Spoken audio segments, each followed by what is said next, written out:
some money on the line, you better put it here. Rolling in and doing that work. Check priorities, I'm doing that first. Checks big and I'm sure that hurts, but it's checkmate, we ain't selling short, no to work. Ain't nowhere to hide, you ain't gotta see me come and keep me on your mind, cause I be on the way. Yeah, you know I be on the way. Man on a mission, I'ma get it, you know I be on the way. Yeah, man we coming for them bangs that they said I couldn't have, get the team. I got a vision for the things you ain't believe. And here's the motto, hard work this over everything. It's that comeback. I'm calling plays, hit the pass, then the run back. Yeah, I'm far ahead and gotta run laps. But we ain't letting up, we never done that. Ain't nowhere to hide, you ain't gotta see me come and keep me on your mind, cause I be on the way. Yeah, you know I be on the way. Man on a mission, I'ma get it, you know I be on the way. Yeah, I'm on the way. On the way. Yeah, on the way. I'm on the way.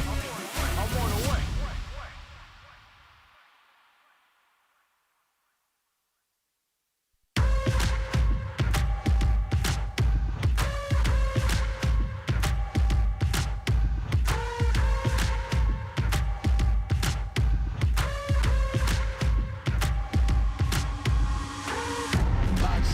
Boxes, I cannot fit in the boxes.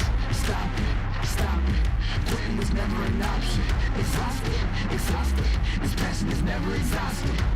And you cannot stop it, nah, you cannot stop it. I had to switch up the flow, show you the way that it go. God is good, but his life is hard. But it gets better when you grind it smart.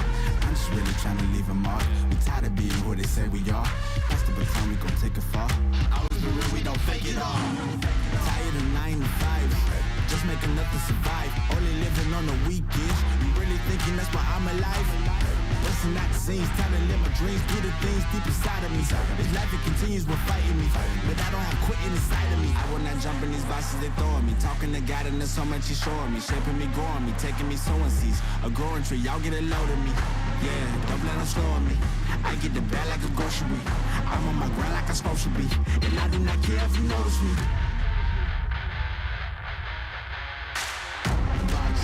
Boxes, I cannot fit in the boxes.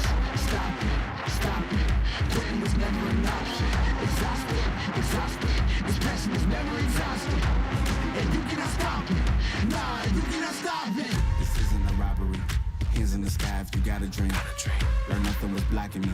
I was the problem, the only one stopping me. I didn't like it, I had to refocus. Now I'm devoted, I know where I'm going. Controlling emotions, I'm owning the moment. In order to get it, see, you gotta want it. This type of flow make a living break. Confessions over these 808s. Don't sleep on the key, better stay away. I mean, for heaven's sake, I'ma be the best. Came from the endless, I ain't with the games, bitch with the chest. Be beating on my chest, trying to get my rest. Watch me while I flex. Every win is a blessing, and every L is a lesson. So when I run into rejection, I know it's only redirection. I see the blessings right beside me. The chances of quitting are likely. I do it like I'm in my Nikes. Don't make excuses, they never excite me. Boxes, I cannot fit in the boxes. Stop it, quitting was never an option. Exhausted, this passion is never exhausted. And you cannot stop it, nah, you cannot stop it.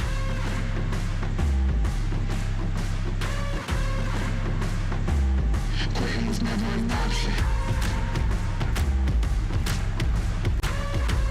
And you cannot stop it, nah, you cannot stop it.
max. I'ma keep it going till there ain't nothing left. Going till there ain't nothing, keep the flame on max. I'ma keep it going till there ain't nothing left. Going till there ain't nothing, keep the flame on max. I'ma keep it going till there ain't nothing left. Going till there ain't nothing, keep the flame on. Nothing, keep the flame on. Nothing, keep the flame, keep the flame, keep the flame on.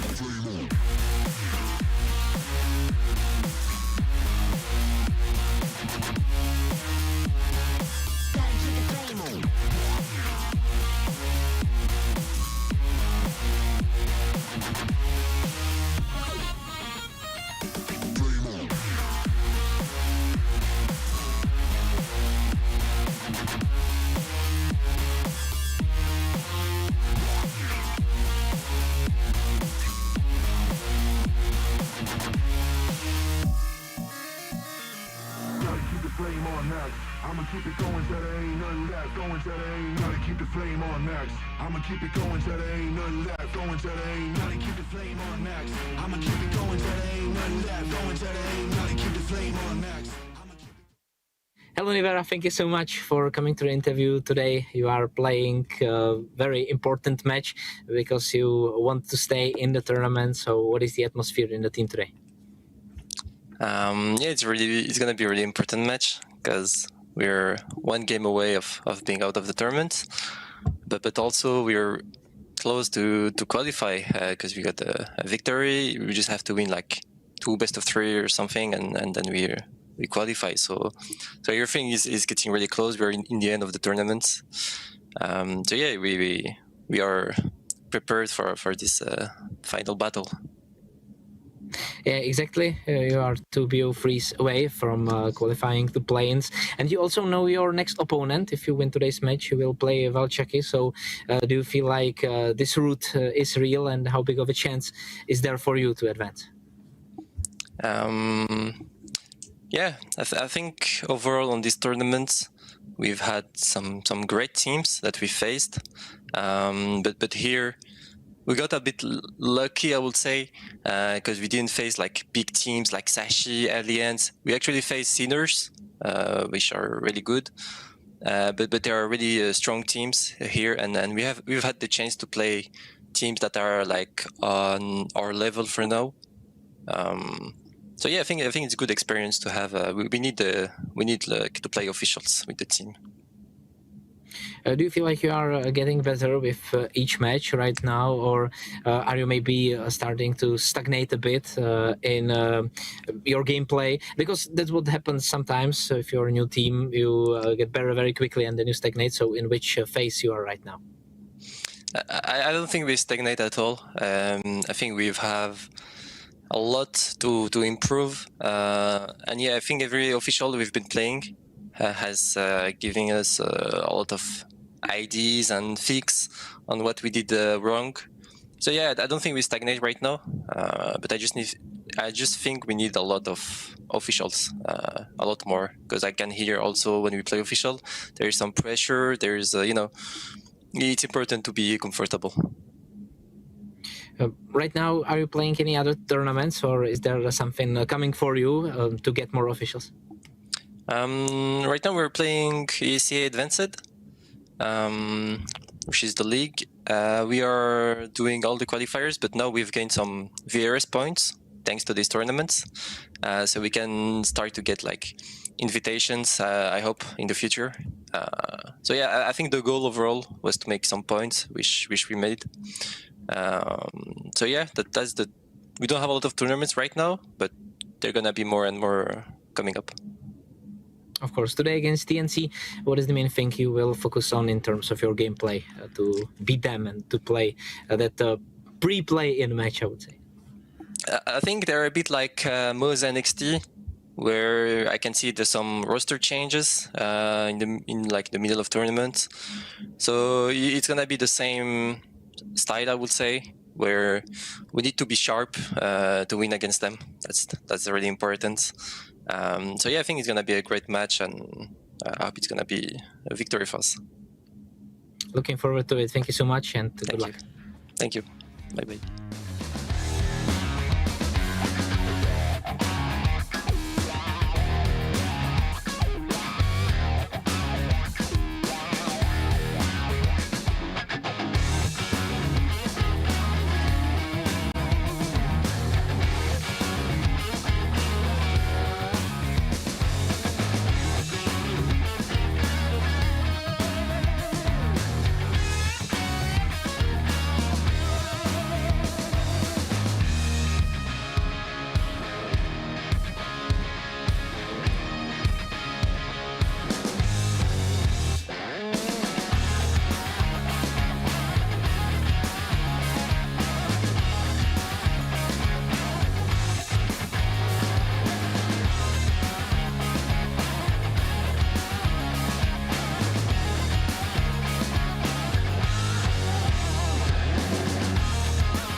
Nový Straight Wild Beat.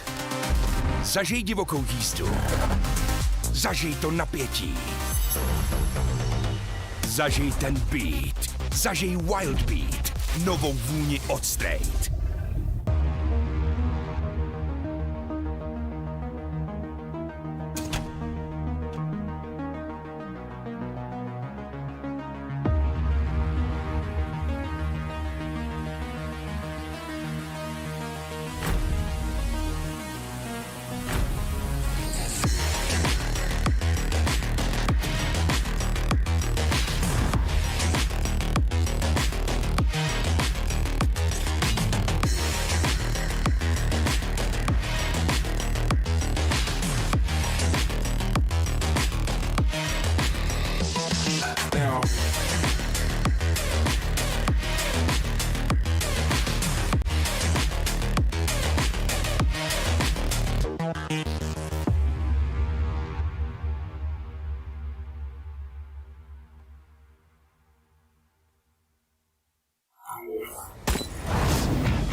Tipsport je tady i pro tebe, Chameleone X, který dokážeš bez mrknutí oka sledovat současně 6 hokejů, 3 fotbaly, 1 tenis, MMA, košandu, šipky a párek, co ti právě žere bez. Nejvíc exkluzivních streamů na jednom místě. Tipsport, největší komunita sázkařů.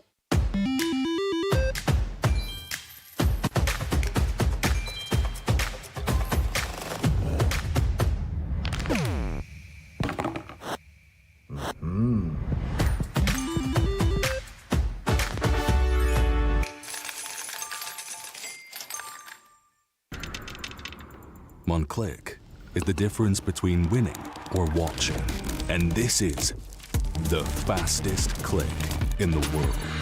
Powered by revolutionary hits technology. With custom actuation, rapid trigger reset, and click intensity. Tuned to your competitive play. We didn't just evolve the click. We reinvented it. Pro X2 Super Strike. Tati, už jsem to vymyslel. Nemusíme tady mrznout, už vím, jak můžeme letat. No to půjde těžko bez křídel. Máš pravdu, ale proto tady mám Red Bull. A ten nám dá křídla. Stačí, když se napije. Aha, a jak asi? Ale tati, prostě se napij. Počkat. A co to je? Co to je? 40 pod nulou to je? Nebo jsi smyslel, že tady zůstáváme jen tak pro zábavu? Red Bull vám dává křídla, ale jen když ho piješ.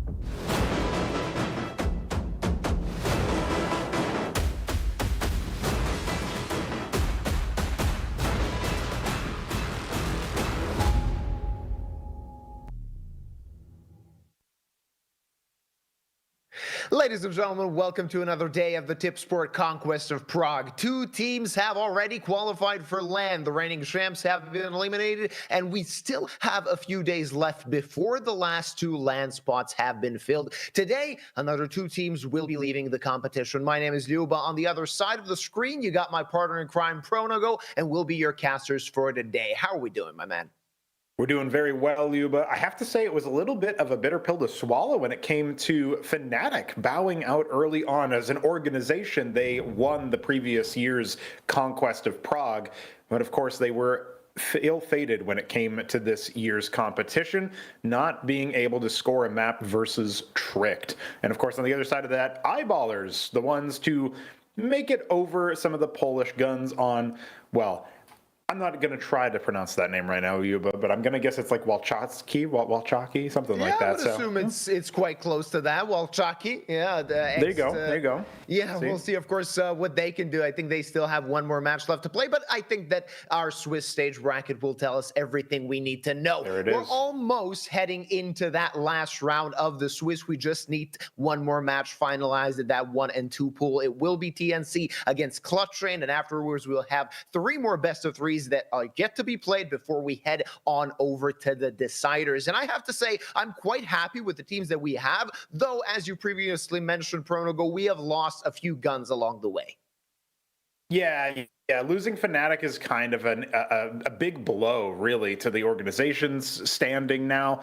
It's just an easy point of contrast when you have such different lineups across years, and then you can point to a tournament that you won, and you managed to get into LAN, and it wasn't too hard for you to get there, and obviously wasn't that difficult for you to win a well-fought best-of-3 final against ENCE, but that was it. And now you don't even post, you don't even get to, the qualification stage of the Swiss stage online. It's not a great look for Fnatic, that's for sure. But we still have plenty of teams to focus on here, as you see on the graphic. Of course, TNC versus Clutchain will be our opening best of 3. And then we get a little peek into the qualification matches, the do or die matches, 2 or 2. And that's going to be Sinners versus Tricked. Oh, yeah, it's going to be a very fun day of Counter-Strike, Pronogo. We get to say goodbye to 2 more teams, TNC and Clutchain, battling it out in a match that I could see going 50-50, even though TNC are heading in as favorites, given that Clutchain are a recently assembled team. Then we get to see Tricked against Sinners. Sinners really struggling a little bit. Let's not forget, they were 2-0. They had it easy in the best of 1s, but when it came time for the best of 3s, the boys that will be attending the Cologne Major are now in a bit of a pickle. I mean, we saw them as a team that could, even through the Swiss stage, go 3-0, go directly to LAN, not really care about their future. And now they're in a situation where even if they win today's best of 3, they're still going to need at least 1 more in those deciders. And that puts you in a very difficult situation, Pronogo. As Sinners, you're heading in as heavy favorites. If you go to LAN, you'll be the hometown favorites. There's a lot of expectation on your shoulders, and yet you still can't deliver the results when it's necessary. Yeah, it would be a crying shame if we ended up losing Sinners by the end of today's competition, or in fact, as you point out, in the play-in stage later on. But either way, we are looking at a pretty heated competition. We are talking about, Tricked, a team that was able to get one over on Johnny Speeds, for example. They've taken some scalps so far in the tournament as far as the field goes. It's not like they had a really easy run to the 2-2 stage. Not really common to find that in a Swiss lineup. So getting to the point here where we're going to see them at 8 p.m. European time, Central European time. That's a fixed schedule, so we will not be accelerating that, just for every viewer's note. Whether this one is a barn burner, OT in all 3 maps, or this first match ends up being a bit of a blowout, either way, that match is going to be going on at the same time as before. And that match is, of course, TNC versus Clutchain. We got the Polish side against the French-speaking roster, that's for sure. But obviously got a little bit of Belgium luck in them. They've had an interesting debut, particularly Scream, an interesting debut. And I say interesting. I didn't say good, Luba. I say interesting. I'm interested in just how good it won't be. There you go. Yeah, I mean, we got to see Scream a little bit in the Conquest of Prague so far. His numbers haven't been looking very good. His team actually defeated Mouse NXT, which was surprising, to say the least. Afterwards, they got battered against Sinners. They lost against Unity, and it's time for Clutchain to show their best Counter-Strike if they want to stay in this competition. This will be their first best of 3 in this tournament as well, something that we should point out, the fact that they were 1-1, lost that best of 1. Now they'll be battling it out in a best of 3, which is another stress test for them. Not only can they fight it out, but also how deep is their map pool? That's the question, given that they're actually fighting against a team that is much more tenured than them, at least playing together. Yep, that's a fair point, because on the other side of the lineup, you're looking at TNC, and these guys have just played together long enough. These aren't a fresh come-and-go sort of roster in the way that Clutchain is still trying to figure out some details. Obviously, you've got players who I think name-wise you're going to always be able to say, oh yeah, I remember Makash, I remember Mari, I remember Nami, but these are players who have been existing in this Tier 2 space for a very long time. So if you're watching tournaments such as the Swiss stage here in the Conquest of Prague, if you're watching some of the other tournaments in the space, you're going to recognize names like these for players. They know what it is to play online Counter-Strike, Lyuba. These guys have basically lived and breathed that stuff for a good few years, and only now that we're seeing a little bit of a revival of the Tier 2 LAN circuit. In some ways, you know, I would say the tip of the spear was actually the Conquest of Prague last year. It was the first example of it that I thought was particularly high profile. Now we're starting to see them maybe be able to try to make it to LAN. So a lot on the line. This is a 1-2 game, so you're not out of the woods after you finish this match, but at the very least you get to breathe a sigh of relief and play one more day. The veto is underway. Overpass and Inferno going by the wayside, and it will be Dust 2 picked by Clutchain. No surprises there. That Edge Shot machine wants a little bit of action on Dust 2. On the other side, TNC going for Nuke, and then the final decider is Mirage. So honestly, even though Nuke can be a bit of a tactical map, I'm sensing a little bit of pugginess to this series. Oh, yeah, we're going to have a lot of pugginess. I mean, TNC, I got to cast them a lot, especially this year, and they are a team that likes fast-paced Counter-Strike, so we can expect that on all three maps, and I do expect this to go to all three maps, given that Clutchain, if this is sort of their debut tournament, if they actually want to show that this five-man stack can actually do something, then they are going to be hell of a lot of motivated. Of course, we can take a look at the odds coming in from Tipsport, and TNC is the favorite. Not a heavy favorite, but there is a difference between these two teams when it comes to the bookmaker's opinion. And I have to agree with them. I see TNC heading in as the favorites, but I also have to say that Clutchain at least have an outside chance of winning this best of three. Yes, and it's also going to be a really weird perspective, I think. A big switch, a big shift in the mindset of, say, Scream, even Nevera, Kyojin, these players who have played, certainly yesteryear. We are talking about even, well before the end of Counter-Strike Global Offensive. But these guys did play a top-level Counter-Strike. To be thrust into the doldrums here, so to speak, of online Counter-Strike is a very different look for them. And so it really is interesting to me, compelling to me to think about their rise back to some form of, something that resembles their old level. That's what I want to see, especially most of all for Scream. So it's never going to be something I turn away from. I'm never going to click X on the tab that says Scream is playing Counter-Strike in the modern day. I do need to see if he's got it in him. And even though his rating hasn't been good, his numbers haven't been good, his impact hasn't necessarily been felt in a lot of rounds. There's not really that many silver linings you can point to for them. They're in the 1-for-2 bracket. I mean, it kind of speaks for itself.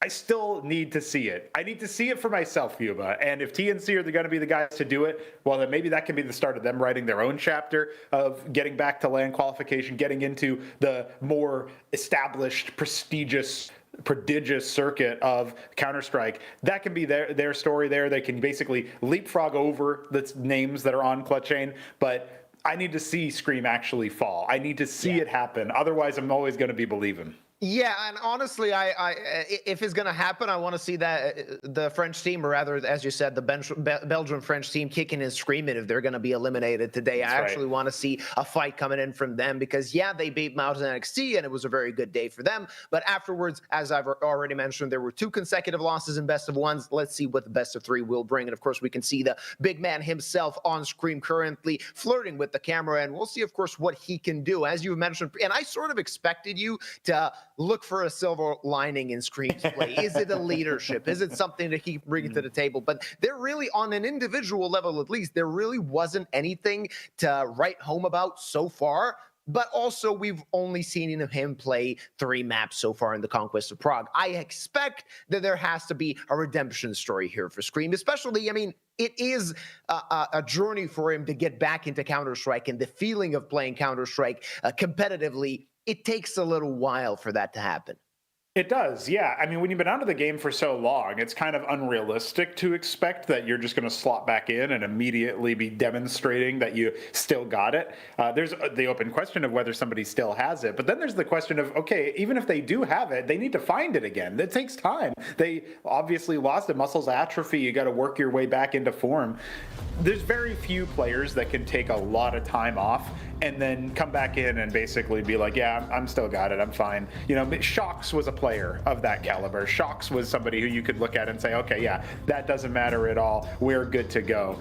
And speaking of being good to go, it does kind of feel like maybe we're getting ready. There it is. The music kicked in. I heard it, and I knew what that meant. Ladies and gentlemen, our first best of 3 of the day here in the Tipsport Conquest of Prague. This is our final 1 and 2 match. One of these teams goes home. The other moves on in the competition and hopefully takes a stab at the play-in. It's going to be a long journey for a team, even the one that wins today. You got to win today, you got to win the next day, and chances are you're going to have to play 2 more best of 3s to qualify for LAN. So a very long journey comparatively to the teams, of course, that went 3-0 and are already with their tickets to the Prague LAN. It seems like that we have a bit of a technical break, but hopefully it should be solved very, very quickly, and we'll be back on Dust 2. And I really feel good about this one. I want to see a tight-fought best of 3, not only because it is a fixed schedule and the next best of 3 will start in a bit less than 3 hours. So as much as work we can do, I'm going to be happy with that, so we don't need to go on a very, very long break, Pronogo. Yeah, listen, if it's a very long break, then I'm going to hit the gym. But you know what that means? It means that, you know, I'll be seeing Scream there. I'll be like, hey, buddy, sorry you got eliminated into an 0-2 blowout, but hey, maybe you still got it next time. And he'll be like, Sacre Bleu. I don't know, something in French. Yeah, understandable. So, yeah, the looks like a webcam issue. We'll get that resolved as soon as possible. Of course, the production team is pretty snappy with the resolutions to those problems where they have the control. Of course, sometimes it's, you know, there's that tip that comes up in Counter-Strike loading screens. Sometimes your opponent is just having a really good day. Yeah. Well, sometimes your server is just really not having a really good day, but that's not what's happening here. We're just getting back into things here, watching Nami take a look at his Steam profile. Yeah, they're all flexing. Look at that. They're all just hanging out. Like, my inventory. This is not an accident. I have to say, this is not like he's scrolling through his inventory saying, oh, look what I got, guys. Just trying to be casual about it. Yep. Jeez, wow, that goes pretty deep. Yeah, that's a big-ass inventory. Maybe even has some storage units as well. Some capsules and crates stuck in there as well. So an expensive inventory for all you scammers and hackers. That's right, yeah. Please do not. Do not do the needful. I don't remember the meme. It's so long ago. That was like 2024. That was ages ago, dude. Oh, yeah. Can't be referenced and stuff like that. Adrian, looking through his inventory, he hasn't got the memo, or he hasn't. No, he's connected. You can see the USB there. He's chilling. It looks like that. I'm not sure if this means that TNC are going to be starting CT side. I did not catch that, but it would not surprise me if they end up going for the defensive side, given that it's their opponent's map pick. CT side has been kind of coming into a very stable form, even on a map like Dust 2.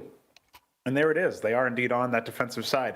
I feel like you can set up the protocols and kind of force the onus to be on the other opposing squad to really take the fight to you. And Clutchain aren't always the snappiest at doing that. In the best of ones that we've seen so far, their T side has left something to be desired. Yeah. So let's see what they can do as we're getting into proceedings officially. Yeah, we're back on Dust 2, our first map of today. It's TNC against Clutchain. And one thing I have to say, TNC, they weren't looking at their own inventories. They were looking at Scream's inventory. I had to go and check out his Steam profile. So one thing that could make a difference, TNC are officially starstruck, Pronogo. That's right. They're like, I can't believe we get to fight against Scream. Oh my God, my head is not safe. Never been more safe. Never been more safe. It's fine. You'll be all right. Markosh doing a bit of a spot here. It's Python, who's actually been a real killer so far for Clutchain, but it's Scream to go for a running headshot, wants to make sure that everybody knows the machine might still have a little bit more in it. But he's summarily executed by a quick flick from Adrian, and is staring down the barrel of multiple Glocks. This is a pretty good crossfire from the defensive side, but player Goose goes down. That's going to be Nami hitting the deck, and then the bomb is going to be planted. This 3-on-2 for Clutchain looks very good indeed, especially with one of them running on through. No joy there. It's all on Damari. Yeah, 1 versus 3, so many heads to pop, and they are not even going to consider fighting against him long range with the USP. They just want to catch him in a crossfire, and it seems to be paying out for the side of Clutchain, as they will be grabbing round number 1. It's Python that actually opened that A-bomb site up. That double found was what made all the difference, and I was worried for Clutchain for just a moment there, as they seem to be sort of crawling toward the A bomb site. A few easy headshots found by the opposing side, but TNC unable to keep the site, unable to retake it. It is Clutchain taking round number 1. Round number 1 going the way of the attackers. And yeah, Python, here's those 2 kills you were talking about. So important because that crossfire could have just been the end of the push. There was no backup plan. There was no well-placed utility on the pistol round or interesting, pathing strategy that they were doing. They just had lurks elsewhere. So could have been a little bit of a disaster. Instead, it's a round 1. And now we have a little bit of ACT forced by 2 scouts, MP9 and double 5.7s. You can see them trying to tap away to give Adrian a little bit of a look-see. Oh, he's actually going to whiff the shot on the legs there. Kyojin getting away with all of his HP. And revealing the degree to which the CTs have purchased up guns. This is a great spot for Nami here. Held on by the cubby in the stairs. But I'm sure Python will be aware of it. And yeah, it looks like a slow push here from Clutchain as they are going to double back over towards A.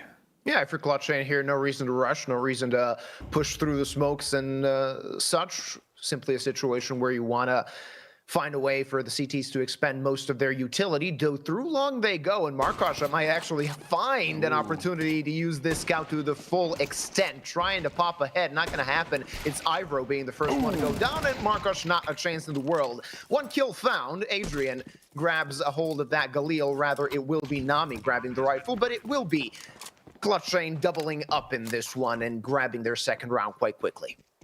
Yeah, so far nothing too multifaceted from Clutchain. They are just going for a very basic set of, moves through a long. They're trying to isolate those fights to low percentage scout headshots from Markosh. Not a bad idea when you don't have that much utility on the attacking side. You go for something where you're increasing the likelihood that at best you suffer a few casualties but still take the site, and then you've got the lockup afterwards. But they don't even need to invoke any, anti-retake positions. They just go for the bomb plant, and the opposing team ends up saving, scarpering off with a single discount rifle.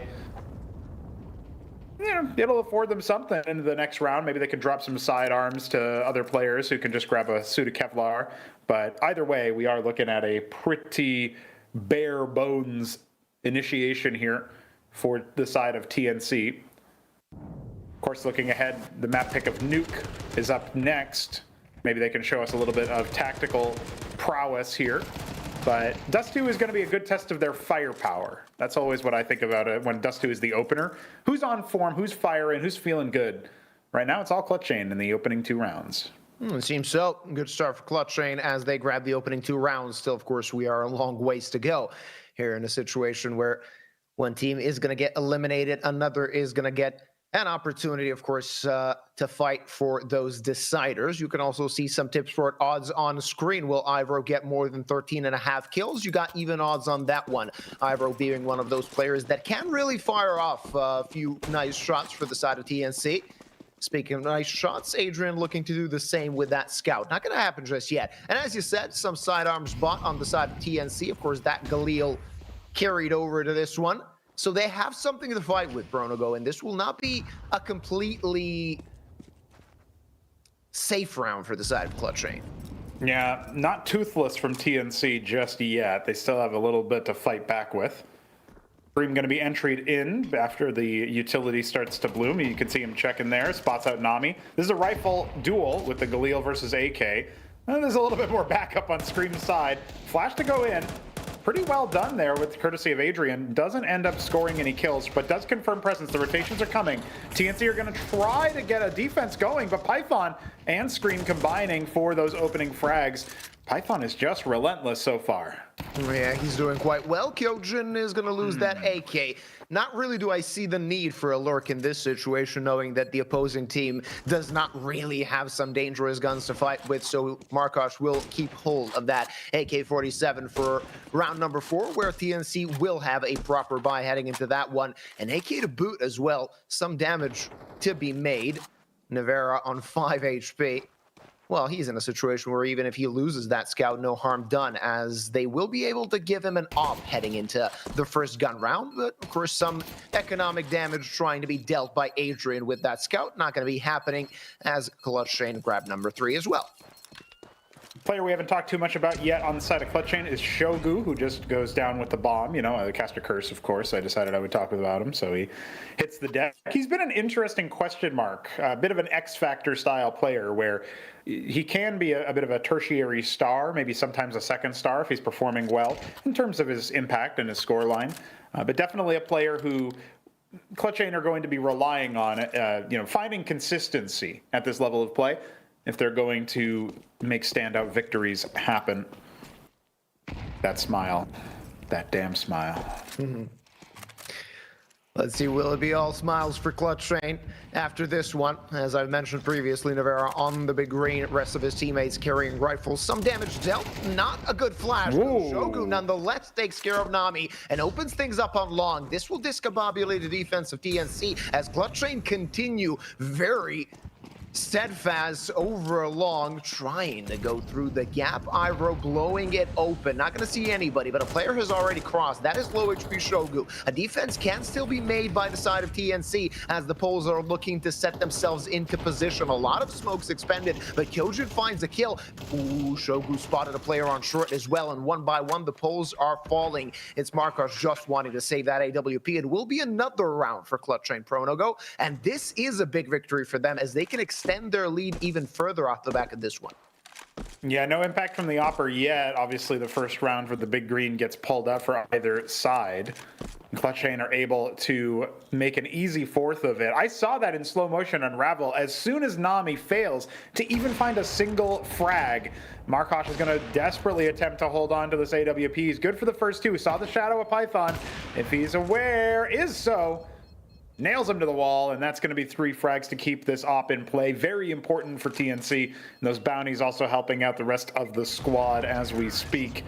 They will indeed have a force buy available if they want it. But TNC, I feel like it sucks. It absolutely stinks to lose a single player and then call a save. But in my opinion, with their setup relying so heavily on Nami getting something to slow them down, and with there being hesitation to jump ahead where Markosh didn't want to leave long and actually flank to see if he could get anybody on the cross, there was no hope here for TNC to get anything done. The percentage odds of them actually stabilizing a defense are so low as soon as Clutchain immediately accelerate and take that long control. And they are not slowing down, already taking upper tunnels, and they will be moving on into the mid section of the map. TNC have a lot of thinking to do about how they're going to respond to this aggression. Well, TNC at least taking control along in this one. One thing not to worry about, though, mid is as Clutchain push on through, though. Mary gets a double, completely blind. There's a retort from Shogu. Only one man down now for the side of Clutchain as they're looking to make their way to the B bomb site, and they will be able to do so. Shogu's still on mid, looking to hold off these CTs on the rotate, but he's unsuccessful at that as 2 CT players have managed to slink towards that B bomb site. Navarra kills his teammate. Though Clutchain players bring it back into a 2v2. Now Shogu can go back and help Navarra. It will be a bomb planted and a long rotate for Marco Shanami. This is still a very possible round for Pronogo for Clutchain. Yeah, this looks pretty good, honestly. They're salvaging this despite Navarra trying to give TNC an alley-oop, own goal. Yeah, this is looking like it will be very difficult. TNC moving forward. They have so many angles to check. They are going to throw utility out towards tunnels. That's going to cover Shogu, but not enough as he sprays Nami down. He will eventually be traded through the smoke. Markosh thinks that's an invitation back in, but he has no time. He has no time to do anything. Navarra just needs to duck behind K-Sharp and wait for that back platform position to pay out dividends. That is a 5th round as both players going down. It's a full wipe. Equipment reset. Clutchain, 5 to the better. Yeah, and that's perfect for Clutchain. They got the money. Money not looking so good on the side of TNC, so Clutchain might even extend this streak going forward on this so far very good T side of Dust too. Mary, a very good start, even though he was blind, found a double, and it looked like a round collapsing for Clutchain. Somehow, actually off the back of a Shogu triple, them being able to convert this one as well. It will be a buy yet again for the side of TNC, but not the best buy you can ever have. Yeah, M4s are there, no utility, no kit. They're gonna have to fire off some very good shots, and Markosh starting off quite well as he gets an opener for his team. First unanswered opener in favor of the defensive side, all half long in round number 6. TNC are going to try to build off of this, see what they can do as flashes start to come through, giving Scream an opportunity. They clear out the short position. And it feels like Markosh has a lot on his shoulders here, but Adrian's trying to be a little bit of an Atlas. See if he can't keep him going here. Python, the man to watch out for as the utility starts to rain on, blinding Adrian for the moment, and Markosh is just gunned down. It's him and Nami left. Rotates come through. Adrian immediately eviscerated. Scream gets 2 openers before being flanked. This is an awkward round because you can tell with Navera getting clear. Oh no, everybody's going so discombobulated for TNC. Some of them wanted to go, some of them wanted to wait. And I don't think Ivro's even going to get out of dodge. 21 points of health. Maybe he escapes with his life and his A1S. But a disastrous outcome for a force buy down to no money for TNC. A very active Clutchain, very aggressive so far, finding those openers, even though in this one they were a man down to start with. They lost Kyojin at the beginning of the round, but Scream found a double. Opened things up very well for the side of Clutchain, and afterwards the round collapsing for TNC, even though, I mean, you said it yourself, it was a very uncomfortable, very awkward hold for Clutchain. They managed to find the frags necessary, and now, if you're Ivro, yeah, you got the M4. What does the rest of your team have, apart from that max loss bonus that has been maxed out for a while now? It's 6 to the good. And Clutchain cruising on Dust 2. Scream, maybe even rolling back gears a little bit. And he was the one, or rather one of the players that said some very good things about Anim Graph 2. This might be the reason. Absolutely. I was waiting for that. Scream Anim Graph 2 is loading. Might be here. Jumping shot onto Python. No good from Adrian. Oh, wow. They're really going after it. Thankfully, Ivra's there to pick up the pieces, but Scream, all right, as mid-range taps are apparently on point today. Had plenty of entries. That one was just a wait till they move and click. Shogu starts to retreat from the long guarding. There's going to be a bit of a 4-on-2 here collapsing onto the B-bomb site. This can be a little bit tricky because TNC's trying to get active and actually face this. There's not going to be any utility here, but oh no, it's another team kill. They can't get away from it. Or at the very least, it was an attempt. It's team damage, but they still clear it. Still a collat from Navera. It brings it back into a 2v2. It's Nami and Markosh rotating back. Nami wants to go through the smoke. This can be dangerous. This can be very dangerous. No, Navera, 6th sense. His spidey sense is tingling to find that frag, and it's Markosh against 2. He knows where at least one of the players is. Rather, he should know where both of them are, though time has passed and Shogu has repositioned. Looks like a Clutchain 7. He's just waiting for somebody to make a mistake, but that mistake is not going to happen. No kit. That's also a factor in this one. No kit available apart from that one deep into tunnels. And no utility to clear out a position. Just waiting for that smoke to fade. Now he can strike, but time is of the essence and is running out. I would say it already has run out, and Shogu will just decapitate him for number 7. Clutchain in heaven on Dust 2 currently, as they are playing to perfection. Though there were some very uncomfortable situations for them. Navera, that collat looked very good. Another team kill for Clutchain in that situation, though it was close for a team kill. Still, them being able to pick up the pieces round after round, even though they were sort of put to the limit, shows that Clutchain still have something to show in this one. And they're proving to be maybe even the favorites heading into this best of 3. Ivro wants to show something different, takes out Scream, and he will be taking control of upper tunnels. That's a big win for TNC in this one. Yeah, and they know somebody else is there based on that Molotov, so that's pretty good information as well. TNC, once again, and very good openers here. By the way, Python goes down after Scream. Those are their most active players right now. Shogu clearing the 8th kill there, looking for an 8th round. At least claws something back for Clutchain. He might have a higher scorecard, but it's a lot more in the messy mid-round and a little bit less on the opening. There's tip of the spear has been fractured. They need to find another way through. Markosh has a lot to do here. Doesn't swing fast enough. It's Nami to double up with that FAMAS. Kyojin and Shogu going down. This leaves Navera in a 1-on-3, and he was scouted through the doors earlier. Difficult situation for him. the man who spoke in the interview, definitely told us a thing or two about the mood in the camp. They know this is an important match, and they don't feel like they've hit an early wall in their development. Things are still looking good, and they didn't talk too much about Adam Graf too, but I'm sure if you put Scream on, that's all he would say. Yeah, he has something to say about that.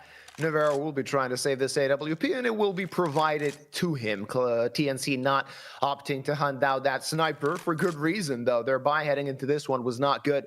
Their buy in the next will still be under question, at least a little bit. With 3 surviving players, though, it shouldn't be a problem. Clutchain, finally their streak broken, as TNC will be getting their first on the board, courtesy of Nami double on long doors. Had he fallen, I would have seen a completely different story being played out here, Pronogo.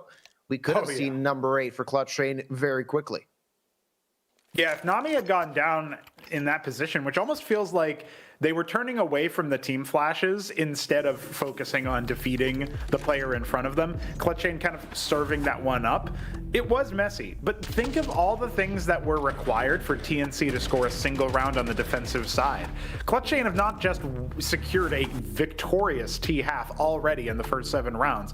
They've also made it so that in order to actually drop a round, they need to lose the first 2 duels across the map in different places to low percentage chances of players storming through mid or obviously upper tons, things like that. On top of that, you're talking about afterwards, you know, somebody doubling up a double up setup inside the A doors. That's just not as common as you would expect. So many small percentages had to come together in that last round just to give TNC a single one. They are not looking sharpest right now in competition. Hopefully the Polish squad can give us a better showing after this brief technical pause. Hopefully it should be quick, and we'll be back on the server yet again. It's 7-1 if you've just joined us. It's Clutchain playing on their map pick and doing quite well at it. We saw Mary smiling just a bit ago, so spirits seem to be still high on the side of TNC. We'll see for how long. I would say that this technical pause is due to Nami's camera not working. And sometimes, of course, due to fair play, you need the cameras to be activated at all times. Sometimes those cameras just decide to die in the middle of the match. Especially talking to players, it happens very often that they're using their cell phone as a camera. Yes. So just the battery dies because it can't handle working for such a long time. That might be the case. So we're going to have to wait for a little bit just for Nami to charge up his cell phone and get back, of course, on the server. 7-1, a very good start for Clutchain. A few uncomfortable situations, as we can see here. Navarra, that decapitated Kyojin, that AWP not really caring who it shoots as long as it finds some impact, and impact it found so far. Scream also activating. That's something we need to talk about. Yeah, real smooth so far from Scream. Navarro's had a pretty good amount of impact, and I have to say Shogu has impressed me in these mid-rounds, so not a lot to talk about on the side of TNC by comparison. Ivro did get his first couple frags of the map recently, within the last 2 rounds, so at the very least he's gone on the board. Been a little bit harder to come by when it came to the side of TNC. Where are the fraggers? I did say earlier, it feels like when you're talking about Dust 2 as the opener, how good are your shooters? Because, yeah, you can do tactical things, but that requires a different level of team play, of understanding. That requires a different level of commitment to the game that TNC maybe didn't drill on as much if they're more used to, you know, anti-stratting an opponent and trying to respond to that, or if they're more used to just playing their own game, as so many teams at this level are. Yeah, I would assume so. Not really a lot of anti-stratting being done on the Tier 2 circuit. Definitely you're trying to save that effort for a situation of more importance, though this is a very important match for both teams. You win, you keep your chances of going to Prague alive. You lose, and you're out. And I would say, especially for TNC, that we expected them to go a bit deeper. If they lose today, it will be a bit of a heartbreak for them. A team that really grinded a lot recently, playing both on LAN and online Counter-Strike, and doing quite well in some of those competitions. Some not so much, though. Most recently, they played a LAN in Denmark, getting 3rd place. That's something to talk about. And they're looking to improve upon that form. But if you want to do that, you're going to have to play a little bit better, as Clutchain had their number left, right, and center so far.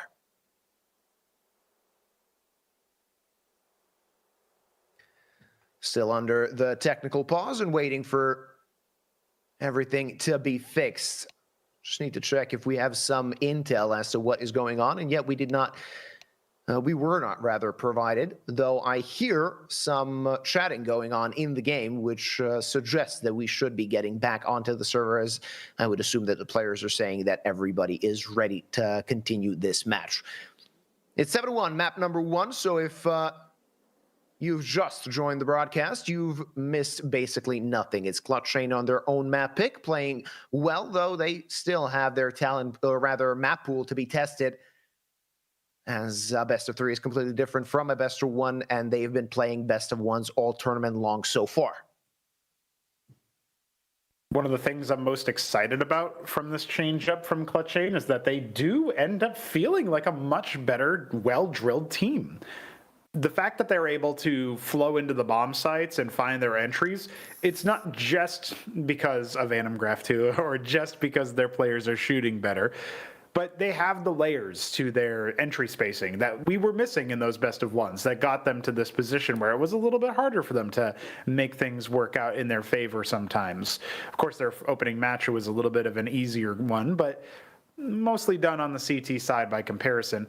On the later best of 1s, I feel like they were really lacking that heads-up play on the T side. And I have critiqued their maybe simplistic or monotonous approach to setting up lurks on rounds that didn't need them, or obviously having a very stable standard, we're just going to push and it's going to be a one-pronged attack. They don't always have the right players in the right spaces for the, players 3 and 4 that go into the site. But 1 and 2 are taken care of, and that's the building block that you're going to need. Everything else can be taken care of later. And of course, there is also the factor of conditioning, forcing players to understand, oh, I do need to expect a player there. And then when you do change it up, it's that much more impactful. So I think there's a lot to like about how Clutchain are developing into the space, into the play. And we're going to see how that shakes up. We do have a player charging their mobile device, as mentioned, that is going to be Nami, who is going to take on that task. So all waiting on that. And we do get to see a little bit more of the other players in the meantime. Yeah, not really a lot to see apart from the players that are, as we are, just waiting for the match to continue. Though a few news did hit the Counter-Strike space. Ash leaving Gamer Legion. Of course, him deciding to head out of competition for a while, but now he is, after a lot of years, no longer a part of that organization, which is sort of an end of an era, especially for them. After 5 years being part of Gamer Legion, a little bit more than that, he will be taking his business elsewhere, and a lot of people are speculating where he will be going. Yeah, was he just trolling when he was talking about being a part of FaZe, or do we have to wait a few years for like the backroom deal story to come out on like a Thorin Reflections episode or something? Like how are we going to possibly understand that one, I wonder? But we'll have to speculate about that in the next technical timeout, because we are back into our game. Opening map of our opening series today, Clutchain 7-1 over TNC, the French-Belgian mix. Really firing on all cylinders on the T side here. Already won the half, and we're just about starting this series off. TNC, on the other hand, just scored their first round before our technical break. Yeah, they're looking to improve upon that, though. Wow. Shogu, he was close to opening up this round as Nami left on 14 HP, and it's the entirety of Clutchain just rushing through long, waiting for that smoke to fade, or rather pushing through the smoke. Great flash. Nami not using that opportunity as Kyojin opens things up. A lot of utility expended by both sides. Scream on the Deeg as well, something that we could see come into fruition in this one. Though all of the CTs Pronogo have rotated, something you need to take care of if you're Clutchain, this will be a very steady defense on the side of TNC guarding the A bomb site as Clutchain players are looking to swarm A. The boost should happen behind that smoke. One player in Ninja as well with Python. Expect that. Oh. No, it's Adrian grabbing the double and Ivro grabbing another frag. It's only Nevera and Scream. The Belgian brothers looking to do something, though the first one dies. Scream with the dig finds one, and that's not enough as TNC grab another. Yeah, a little disjointed in that round there from Clutchain. They just got to shake off the technical rust and jump back into the next round. So it's worth noting, yeah, you mentioned Scream on the Deagle, right? But obviously, that means that he didn't get to afford an AK. But think about that. 7 rounds in a row, and they don't have enough money to survive a single round loss at the end. At least we got to see a slow-mo of a victim of Scream, though. That's satisfying. Well, not if you're him. Not if you're on the receiving I think even end. he's like, yeah, Scream got me. Yeah, yeah, nice shot. Understandable. A few digs on the side of Clutchain, only Nevera conserving his money. Ooh, there you go. See? Scream takes care of Adrian. Brings it back into a 4v4, and even though they're just on pistols, this could provide an opening for Clutchain as the defense is spread 2 on each site. And Kyojin got his hands on an M4 as well, which could be of use in this one. Some aggression in upper tunnels as both of the B defenders have decided to push on through, and this could be an opportunity. Ivro misses his shots, but there's Mary to just fix everything. Scream on the deke, finds another one, gets traded back, and it's only Shogu remaining 1 versus 3. It would be incredibly impressive for him to do something in this situation, but no Kevlar, no utility. Tight margins for Shogu here.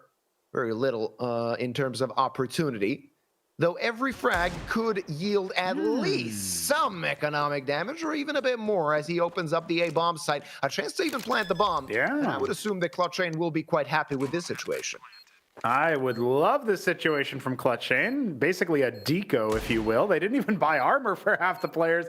And there's another one from Shogu. Give it to us. Deagle versus Op. When it's on Clutchain, it's a fair fight, and he will be brought down by Markosh. Much needed impact from the sniper, but man, that was a lot of money lost, and he's basically got the only big bank on the team. Not a solid defense at all, but Clutchain at the very least are staved off from number 8, and we can sort of, like, you know, breathe a sigh of relief, maybe scream into a pillow a little bit if we're fans of TNC and trying to let out some of that frustration. That was so close to disaster, all because of Scream and Shogu. That's sexy to see. Scream and Shogu making it work with the digs. Unable to close out the round, but it was very, very close. One more shot like that, and we could have seen Clutchain already on 8. A while ago, they already provided themselves at least with a minimal lead at the halftime. That's right. We'll see if they can actually improve upon that. Nice flash. Kyojin, though, not going to be flashed. And I'm curious how that happened. I was sure that at least a little bit of him was going to be white. But he finds an opener. Nami, another flash. This one working quite well. Unable to bring it back into a 4v4. And Nami will just stay tight on short. But he might get overwhelmed by the attackers. Op shot is going to connect as Nevera gives his team a 2-man advantage. Now to defense, in trouble, Pronogo. Yeah, defense definitely in trouble. I mean, this is looking at it like a 5-on-3 when Clutchain have been as active as they have been. It does not look good for the defense. However, we are on double op still. Markosh and Adrian holding tripwires in different parts of the map. Nevera just kind of walking out there, giving a freebie over to Ivro. So maybe that's how we make it happen. Kyojin's going to have to deal with this AWP. There's no way that they're expecting this one. But Adrian, oh, he overcorrected on the flick, thinking he would be continuing to swing the little mini donk slide without the crouch. Quick side step there as Scream finishes off Ivro, leaving us in just a 1-on-2. And the last time Markosh was in this situation, he did not commit to the fight. We'll see if that's going to be the case. This time around, moving over to the rifle, but they know exactly where he is. It should be a very quick and easy round at the end for the side of Clutchain as both of them exited through the window, and it's going to be a freebie for Kyojin as it will be 8 rounds to the side of Clutchain. This T side working quite well. They did concede 3 in a row, but now they're back to winning ways. Yeah, a little bit too easy for Clutchain so far. Winning ways, they basically don't know. Yeah, people are wondering, okay, how did Kyojin not get flashed in that situation? He was a little bit white. We'll call that a tan. Yeah. Not good enough to finish off the job, though. He dodges it. Nami with the FAMAS in upper tunnels. Last time he was up in this position super fast, he was able to do some multi-killing. Him and Mari have done pretty well in those positions. Nami obviously also got a 2K with the same gun earlier on the A long doors. It's Ivro pushed up very deep into mid, trying to listen for sound cues, but Scream's guarding. Scream caught slipping, and look at that, Ivro has a chance to get away. Instead, he goes back for more. Greed, but he's good. Shogu is finally able to finish him off, and with a nade to the face, has to eat that damage. Follows up on his teammate's flash for multi-kill. Spray down from Shogu. Thankfully, Markosh is able to take them back. Kyojin now in a very broken round, 1-on-2. What the hell happened in this one? I was gonna say Clutchain not having any map control might hurt them, and it did, providing everything to TNC, and it will be 8-4 at the half. TNC giving themselves a fighting chance in the second, though Clutchain are heading in as heavy favorites on their own map pick.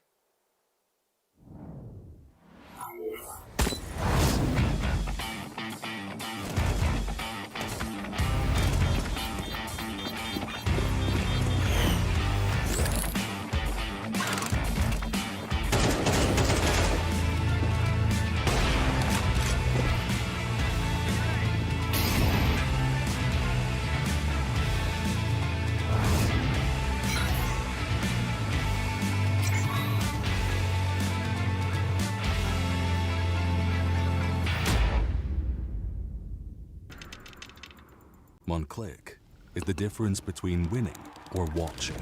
And this is the fastest click in the world. Powered by revolutionary hits technology.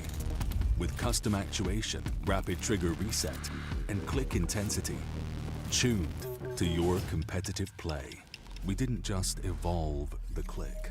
We reinvented it. Pro X2 Super Strike. And we're back, ladies and gentlemen. 8-4 at the half. Clutchain grabbing the bull by the horns. It seems their own map pick doing well for them, as they've had a very commanding lead since the beginning of this map. They want to close it out as soon as possible and continue on over to Nuke, which is TNC's map pick. But first, we need to get Dust 2 done and dusted. Pronogo, it seems like Scream is feeling really good. For the first time in this competition, we actually get to see him frag, and frag a lot he did. First time in Counter-Strike 2, it feels like, and he's going to say it was all due to the game update, making it more like Counter-Strike Global Offensive. A lot of people are seconding that in the social media annals. If you guys frequent any of the forums that are used by a lot of the players, then you'll know that a lot of people are feeling that way. That being said, 8-4 is still a commanding lead in Dust 2, and what matters now is whether TNC can show us a better half on the offense than they showed us on the defense.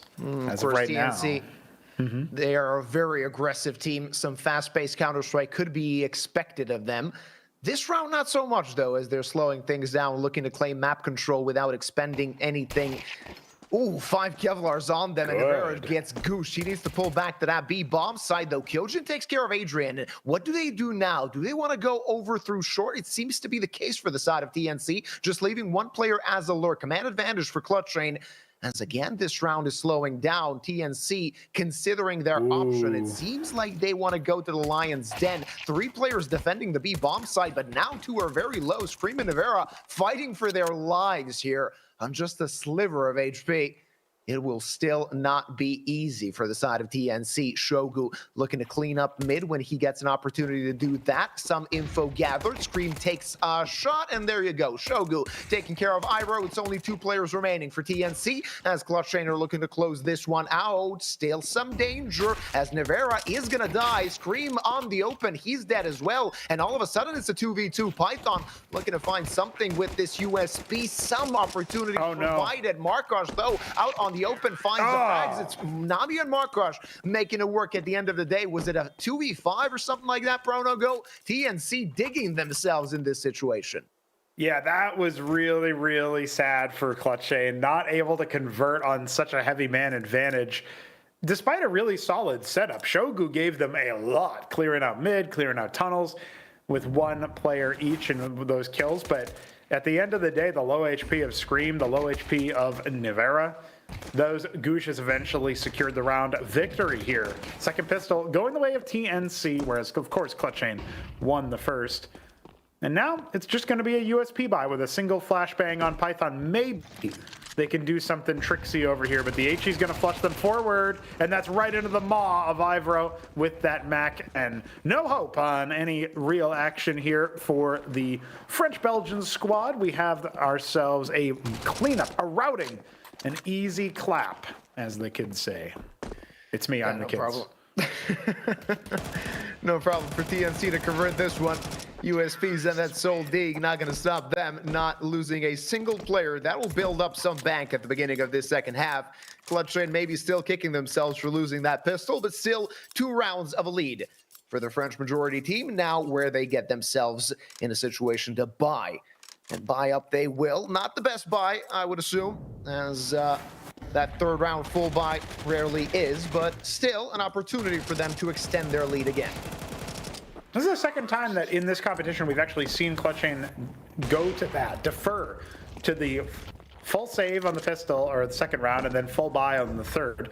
They clearly prefer coming up with heavier weapons to shoot back at. And Ivro is going to be caught completely unawares as Scream will take his head. Adrian with a quick trade and a lot of information gained for the defensive side.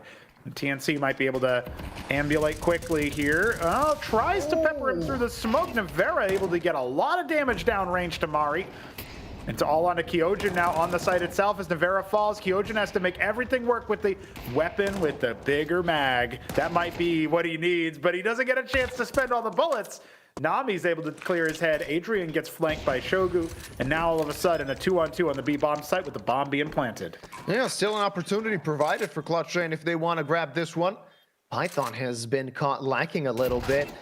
All of his frags so far, well, have been found at the beginning of the first half, but now starting the second half quite well. It's a 1 versus 2. Nami, can he save his team yet again in this one? He has been crucial for TNC so far. And a 1 versus 2 looking to isolate the duels. Not going to happen. Not going to finish the job. It's Shogu that gets the upper hand and will be bringing Clutchain just 1 off of double digits. There you go. And their margin is so slim for what they actually need here, Yuba.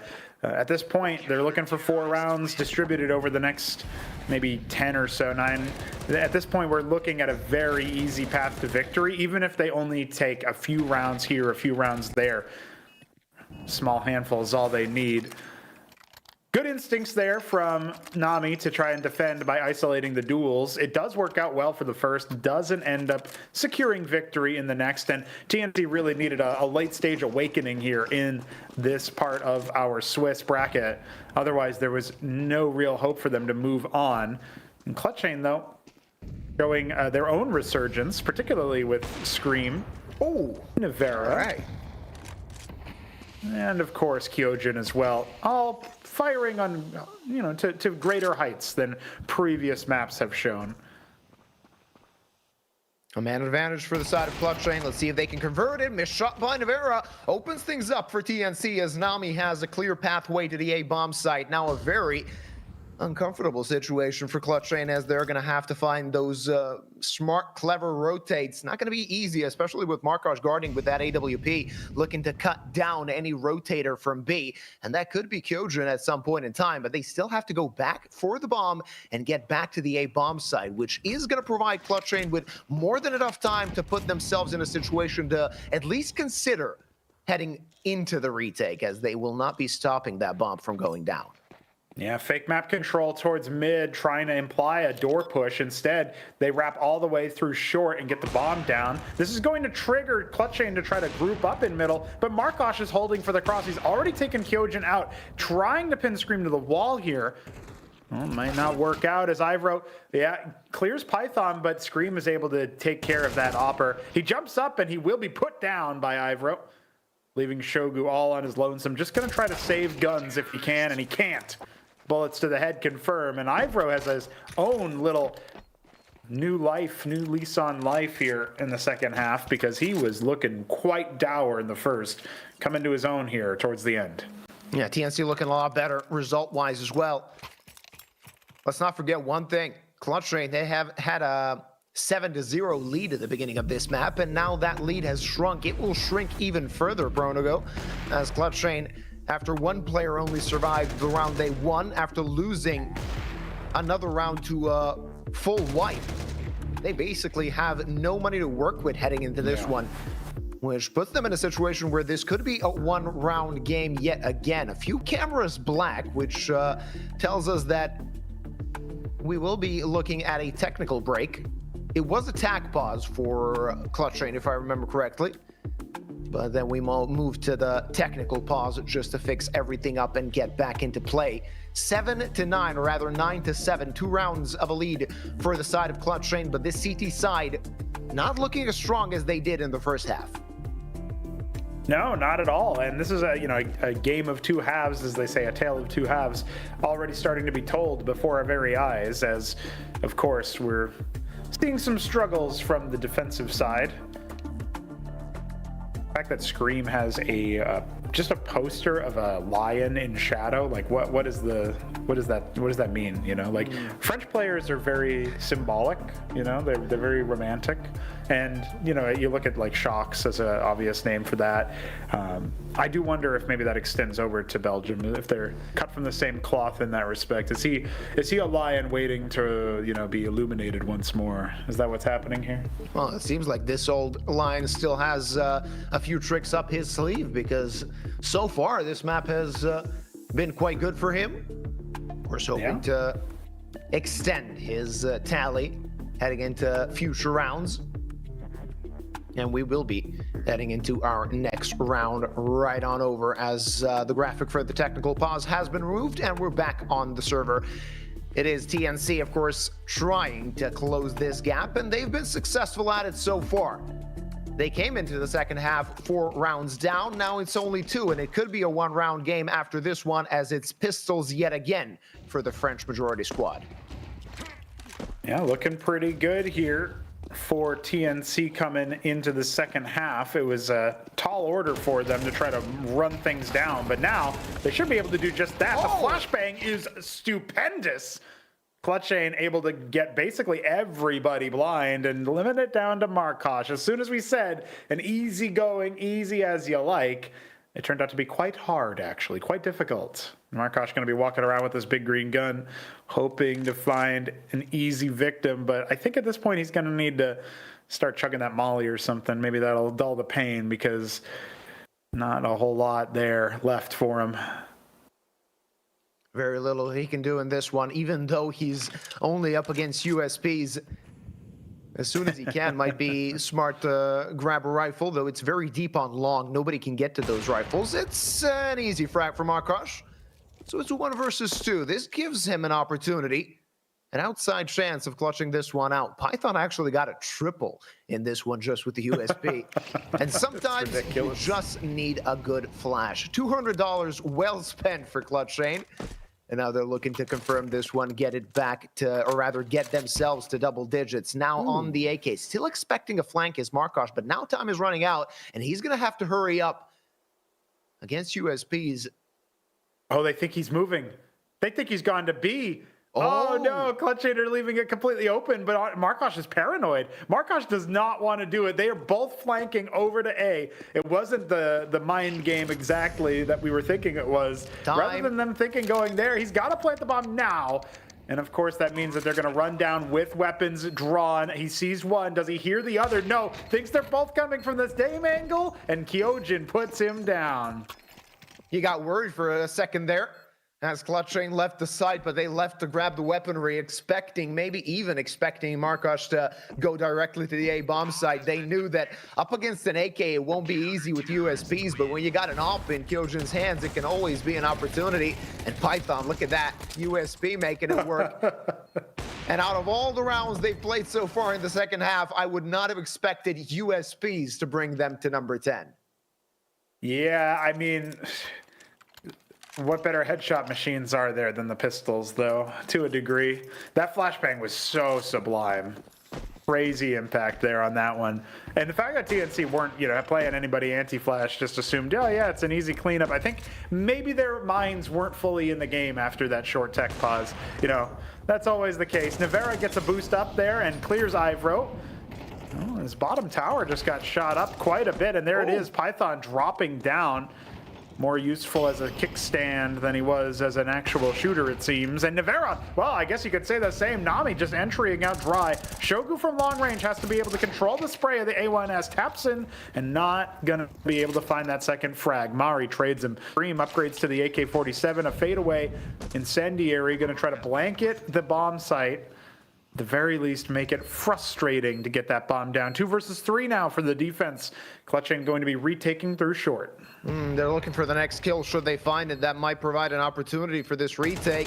Markar sees the leg and takes care of Kyojin. It's only Scream left, and he's going to have to pull back, save that AK for better days. As TNC still keeping themselves alive. And it was a very strange round from the perspective of TNC. You lose your opening pick, but then the short players that actually found that frag completely unable to set themselves for the second player. They did not expect Navi to be so close so fast to open up that A bomb site, and something that Clutchain maybe need to consider for future CT rounds. The fact that their short defense is very lackluster. Yeah, TNC are going to be taking note of that one, that's for sure. Put that in your Steam notes. Knocking on the doors of some kind of tie game here. TNC just need 2 more rounds to bring it 10-10 all. Nevera's back on the AWP, though. Hasn't had a break from that. Shogu onto the Deagle is the big concession. You can say Kyojin's FAMAS as well, but we've seen multi-frags with that gun already, so not terribly worried about that one by comparison. Shogu shows some presence. Doesn't see a rush. He's going to lay up a smoke and then see what he can do from there. Just from the crack angle so that he can make sure anybody crossing over at least gets a fistful of lead. Oh, through the wall. Solid angle, unable to finish the job. Left on 19 HP is Adrian. Still a scuffed by for the side of Clutchain. They're going to need to say a prayer if they want to keep this A side alive. A lot of defenders there, but they are far away from the site as TNC are looking to cross toward the site. There you go, Nevera taken down. Now looking for another as Mary grabs a double. He wants more over the box, unable to connect still. A lot of damage dealt, and it's done. As Clutchain need to pull back and save this A1S and FAMAS as well. Already, of course, the side of TNC considering maybe sending a player over to hunt for those rifles. It will be number 9 for TNC, and we did not expect it at the beginning of Dust 2. It will be a close-fought map, Ronogo, as Clutchain are far from being out of the woods. Yeah, that's right. We thought this was going to be over and done with when it was an 8-4 start. And look at this. They come all the way back here. Now on 9. Nami going to be going for a hunt here. He should be cut down thanks to Python. No, he's actually going to escape with that AWP, which is really what Python was after. But then he ends up going down anyway. Kyojin happy to grab that, scoop it up for his homie. Though I have to say, Nevera has not had that CT op impact yet. It's maybe too low sample size because they lost the pistol and then they saved the second round. So how many rounds has he really had it? 3, maybe 4 tops. At this point, we can safely say, though, that he hasn't been able to replicate his op entrying that he was doing on the T side. Not nearly as much impact. So maybe he can give us a little bit of a better show, especially now that TNC are starting to be a bit more of a lethal threat here. Oh, this is going to be a quick push towards B, at least sending one player, some utility exchange. Therefore, the T's will stay their hand, though Adrian dead. Now that gives them a and a chance to grab a rifle. Ivro with the double scream on the AWP. Not his weapon of choice, though. Look at this. Shogu on the backstab only catches 1. Is that enough? The answer is no, as Kyojin is dead. Shogu in a 1 versus 2. He did get 2 kills so far. And a very good map played by his side. But now they're set up and they're just waiting for Shogu to cross. They don't really care about the bomb as of yet. They still have time left on the clock. Molly will draw him out, and Markosh will take care of him. TNC tying us up on Dust 2 and Clutchain. They looked like they were cruising. Now they need to consider their options. Looked like they were cruising. Now they be bruising. Clutchain really on a struggle. I don't know what made them decide to move into here with so many players, with so little utility expended to actually clear that position. What? Wait. What you see is what you get. I want that replay at some point to be played again. That did not connect, not even close to connecting, but all right. Anim Graph 3, dude. Anim Graph 3 is absolutely necessary. Seems like a quick push towards short, so there will be some trouble for the defenders. Shogu, absolutely nothing he can do with that auto shotting on such a long distance, though he does have Navarra's op to help. Op taken away. Python just tucked in and waiting for an opportunity. Molly under his feet. Now he strikes, but Markosh is quick. Shogu dead as well, and TNC take the lead. Not only do they take the lead, but Clutchain look absolutely gormless now. What are they going to do with all of their lead? What are they going to do with it? Are they going to try and secure it with, well-placed players, even if they have weird guns? Are they just going to keep giving Navarra these ops where he's finding absolutely zero impact, not even getting any entry kills or, anti-entries in that way? There's no duels won by him with the AWP yet. Scream, on the other hand, is dancing with death down here, dealing out 3 frags, certainly farming up his level, and Markosh is going to send him on through with that AWP, and Kyojin will save the A4. It would just be the way that it goes, that you lose almost every round, and then you decide, okay, now we'll turn it on, and we'll really go for it, but Clutchain at this point, I'm losing faith, man. I had so much faith in the first half. I was vindicated. I was vindicated, Yuba. Scream has got Anim Graph 2 on his side. Dude, he's a superpower. But as it turns out, even with Shogu having a superlative performance, the economic and macro decisions that Clutchain have made have just not resulted in anything good to talk about. Absolutely. They need a Hail Mary to work, and this one might be it. Let's see if these SMGs, pistols, and that Soul M4 carried over from the previous round can do some damage. The answer seems to be no, as TNC already open and shut case in this one, as they're looking to hit number 12, taking control of the B bomb site. And if you're Clutchain, you can send these bodies through the smoke, maybe try to catch somebody off guard, and that seems to be the idea, as conserving this weaponry won't really be of use, as they will have a buy heading into the next, what could be the last round of this map. Nami, a bit of a shooting gallery for him, but misses each and every shot, basically, which at the end of the day won't lead him to his demise, or rather it will. Though no problem for TNC, they're already on the hunt, looking to close this one out. Adrian, some struggle, but no trouble for his team to get the kills necessary and not allow Clutchain to steal away these rifles. Yeah, one of the weirder looking rounds when you consider the bomb was planted on B a whole 30 seconds ago and only one defender while everybody else is out farming. But that's just the way it goes sometimes. And Python struggling to score his 11th frag of the game versus a turned away Ivro. Maybe he'll have another chance versus Mari to make it look more convincing, but it is a disadvantaged duel. And he gets pretty close and even ensures his demise courtesy of that bomb explosion. But we are now on map point for TNC. Of course, all smiles now coming out from them. Clutchain at one point had a 7-0 lead. Look how far they have fallen. You gotta ask yourself how this happened. Oh, another technical pause. Somebody turn off the camera again. Hopefully it should be over and done with very, very quickly, but this map seems to be in its closing stages, as TNC have really got into the driver's seat so far and are not having any trouble taking rounds on their T side. Only 2 found on the CT side of Clutchain so far. It was 8-4 at the half. You could say a very commanding lead by them in the first 12 rounds. And some of those 4 that the TNC grabbed could have went Clutchain's way as well. Wasn't the case. And now it's coming back to haunt them. Markosh on the boost, hoping to catch somebody with that AWP. Won't be the case. So no casualties found, not even any damage found other than Kyojin being caught just a little bit. Python in CT looking to save his team. That's the first frag of the round. Looking to trade him back. Won't be the case. And a triple for Python as he's keeping his team alive. There's the quad kill. He's back online. He was struggling in the first half. Now in the second, being the saving grace of Clutchain. And we will be going to all 24 rounds unless Markosh can do the unthinkable, which is not even something that he's considering at this point in time. No, he is considering whiffing, and Kyojin will confirm it. All 24 required in the opening stages of map number 1. If Clutchain want to finish what they started in the first half, they're going to need to move on to overtime, extra rounds to decide this one.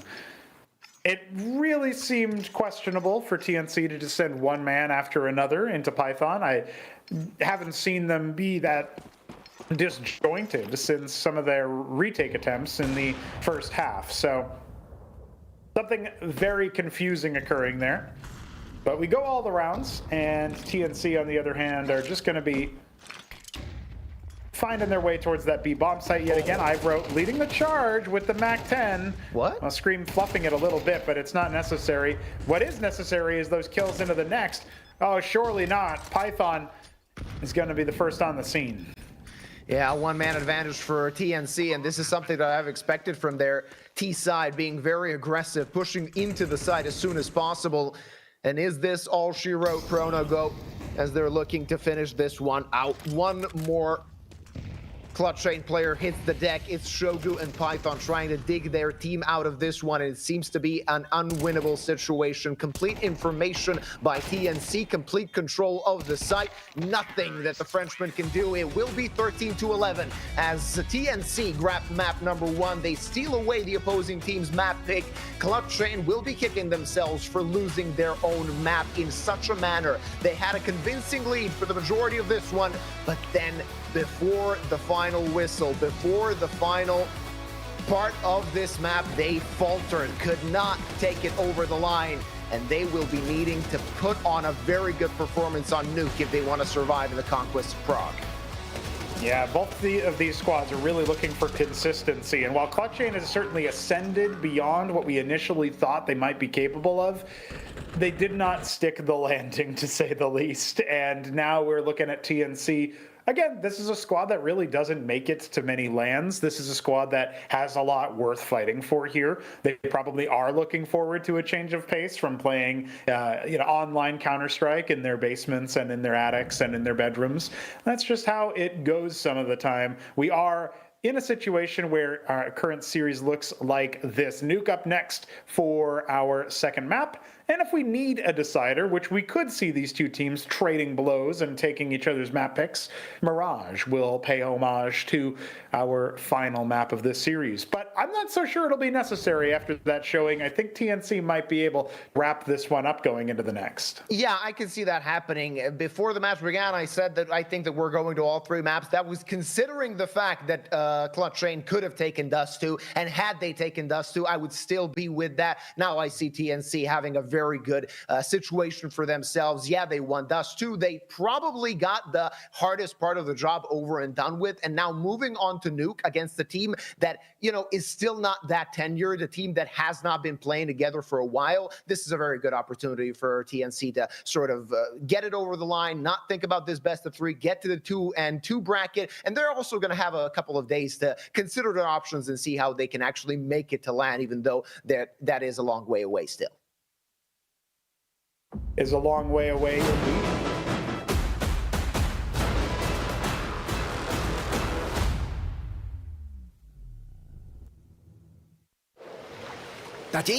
Tati, už jsem to vymyslel. Nemusíme tady mrznout, už vím, jak můžeme letat. No to půjde těžko bez křídel. Máš pravdu, ale proto tady mám Red Bull. A ten nám dá křídla. Stačí, když se napijeme. Aha, a jak asi? Ale tati, prostě se napij. Počkat. A co to je? Co to je? 40 pod nulou to je. Nebo jsi smyslel, že tady zůstáváme jen tak pro zábavu? Red Bull vám dává křídla, ale jen když ho piješ.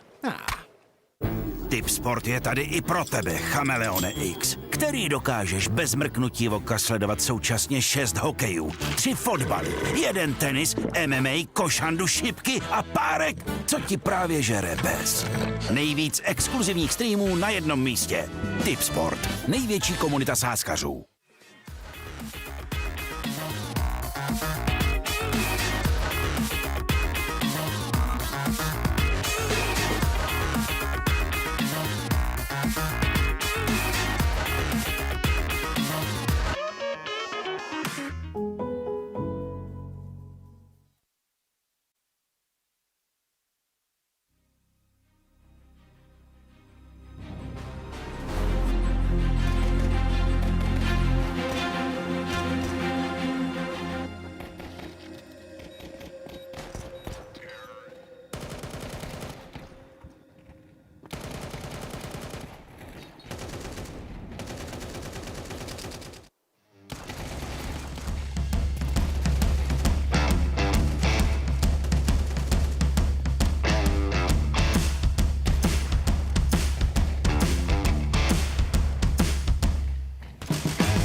Tati, už jsem to vymyslel. Nemusíme tady mrznout, už vím, jak můžeme letat. No to půjde těžko bez křídel. Máš pravdu, ale proto tady mám Red Bull. A ten nám dá křídla. Stačí, když se napijeme. Aha, a jak asi? Ale tati, prostě se napij. Počkat. A co to je? Co to je? 40 pod nulou to je? Nebo jsi myslel, že tady zůstáváme jen tak pro zábavu? Red Bull vám dává křídla, ale jen když ho piješ.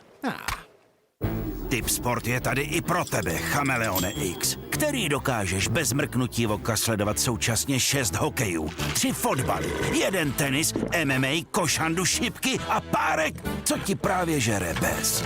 Nejvíc exkluzivních streamů na jednom místě. Tipsport, největší komunita sázkařů.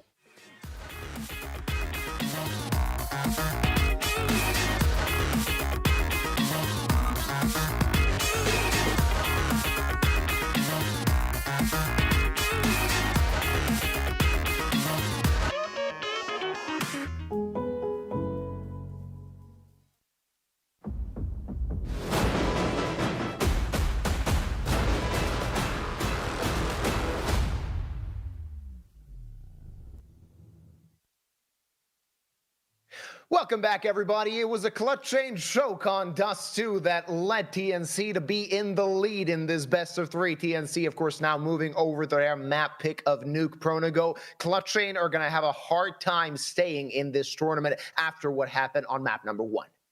Well, the funny thing about the name Clutchain, right? You can just call them Clutchain when they're clutch, because that's what they are in theory. But when they're choking, it's choke chain. I mean, it's too easy. So quit pulling my chain, Luba. We got to talk about the fact that this was a 7-0 start for Clutchain, and they still ended up losing it, winning it away at the end there. TNC finding victory. Obviously, you got to give a lot of credit over to Shogu on the side of Clutchain. He had a monstrous performance. The rest of the team wasn't that far behind. You know, Python had a slow start. He kind of faked a comeback with an easy spray down of 4 players, just single filing into him in the penultimate round. But TNC were still able to navigate to victory from that point. It's just a little bit too easy in the return, the second half. Now we go to Nuke, and this is the polls map pick. I don't really rate Clutchain's Nuke too much. I don't really even feel like, say, okay, sample size, we don't have a lot of footage of them to study. Just think about their players' styles. That's not really what they're best at. They're not best at, the deep tactics yet. They still need to figure that kind of thing out. This is a map where actually your third and fourth player into a site or into a play matter a lot, in some ways as much as the first and second, because sometimes you're not actually entering onto the same place. Sometimes you're splitting. And if your third and fourth player are as awash, as sort of out there marooned on an island in the way that they were in the map of Dust 2 that we saw on the T side, then I feel like Nuke is not going to have a favorable side for Clutchain. Yeah, it doesn't seem to be the case. One thing I have to say about Dust 2, I mean, before we get on their way with Nuke, is the simple differential between the operas, right? You said it yourself a few times, Navera not being able to start, especially on that CT side. On the other side, Markosh really doing well with that big green. That's what made the difference, and that's what might make the difference heading into Nuke as well. Not really Opera's paradise, apart from outside in a few positions, of course, in the inside parts of the map, but now basically everybody on the side of Clutchain needs to get their stuff together and actually needs to start fragging, because that is the only way they can sort of beat the side of TNC, because we don't really know what to expect from Clutchain, and I don't expect much. TNC, on the other hand, in the past 3 months, and I have to check this to be sure that I'm saying it right, 49 maps of Nuke they have played. So that is a big difference between 49 and 0, Pronogo. So Clutchain are going to have to start off really well, sort of a similar beginning like it was the case on Dust 2, and then sort of snowball it long enough for TNC not to be able to complete the comeback. Otherwise, if it's like a close fought affair at the beginning, I can see TNC just extending, or rather making their lead, extending it, and closing this best of 3 out. Yeah, for my money, it should be a TNC victory here. Clutchain are going to have to do something superlative in the first half and then not do what they just did on Dust 2, which maybe you can say is a fluke, but we just don't have enough data on this team to really know. I do think that their CT side typically was actually a stronger look than their T side. So it's almost like in order to fix mistakes on their offense, they actually took points away from their defense as if it was a fixed pie situation going on. So the fact of the matter is we are looking at, TNC taking on Clutchain on Nuke, a map where TNC should be favored pretty much no matter the half, pretty much no matter the side. The question is whether or not Clutchain can extend play long enough, whether they can make magic happen. And it seems like they've got the tools necessary. If Python can come back online, if we can get, the same kind of performance from Shogu and from Scream, let's not make any bones about it. Python was part of the entry pack, and he was doing well to start the map. If he can have a good start again and then just not level off so fast, we could definitely see a French-Belgium victory here. Yeah, we'll see, of course, what the future holds as we are ready, or soon to be ready, to head on over to Nuke. It will be our second map of today. Let's not forget, ladies and gentlemen, this is the 1 and 2 bracket of our Swiss stage, which means in theory, the team that wins still has a mountain to climb in order to get to Prague, as they not only need to go through the Swiss stage, of course, go 3 and 2, they also need to go through the deciders. And as it stands, it will be 2 best of 3s necessary for them to actually go to Prague after they go through the Swiss stage. So still a lot of work left to be done. In this case for TNC, them being the ones in the lead. Of course, if you're on the side of Clutchain, I would expect that they will be starting on the CT side, which is confirmed, as you can see on the Ivro camera. He started on that T side. Of course, Nuke being a CT-sided map, it's always a bit of a surprise when a team starts, or rather chooses to start on the offensive side. Yeah, it's always a fun time for me when I do see that, because I almost start to, think in mythical terms where they're, deliberately taking the harder of the 2 sides to start. Momentum is a really big thing in Counter-Strike, so it's kind of rare to see somebody doing that. But if they have a plan, if they think that they can actually win that unfavored half, or at least, take it to them where they have to work for every bit and all they get at the end is a tie, there's something about that feels very like, yeah, we're just better. We're just better. And so maybe that's something that they could do, but obviously not the case here, as you mentioned, with Ivro hanging out in spawn. He's clearly on the T side, waiting on the players to ready up a little bit here and make sure everybody's camera's working, their phones are all charged. We were talking about the camera issues that have hit online Counter-Strike in terms of technical pauses. We were talking about the fact that a lot of the players are using their phones as pseudo webcams. Yeah. Have they really not heard of a C920 or something? Yeah. It's not like these need to be really high quality or anything, clearly. So I don't see what the you can buy point is. like a used one off of eBay or something like that for a very small amount of money. I don't want to start naming numbers, but it is one of those situations where you can just buy a crappy webcam and it's going to do the job, at least in terms of fair play. If anybody's wondering why every player has a webcam, it is exactly for fair play, as there have been some less than scrupulous people in the Counter-Strike scene that have led to this being a necessity. If it's played online, then you need to show your screen and see what's going on. That's right. Yeah, and any secondary monitors need to be deactivated, tilted away, confirmed not to be in play here, which I would hate personally. I love my multi-monitor setup, and if I want to go and check out HLTV in the middle of my Counter-Strike match, that's my God-given right. But that's why I'm not a Counter-Strike pro. It has nothing to do with skill. It's just I don't want to turn off my second monitor. Yeah, understandable. Because why would you? I mean, I'm currently using my second monitor as we speak. Yeah. Yeah, sometimes I'm like, hey, babe, can you bring me some water? And like, if I what am I going to do without my water, guys? So that's my vibe.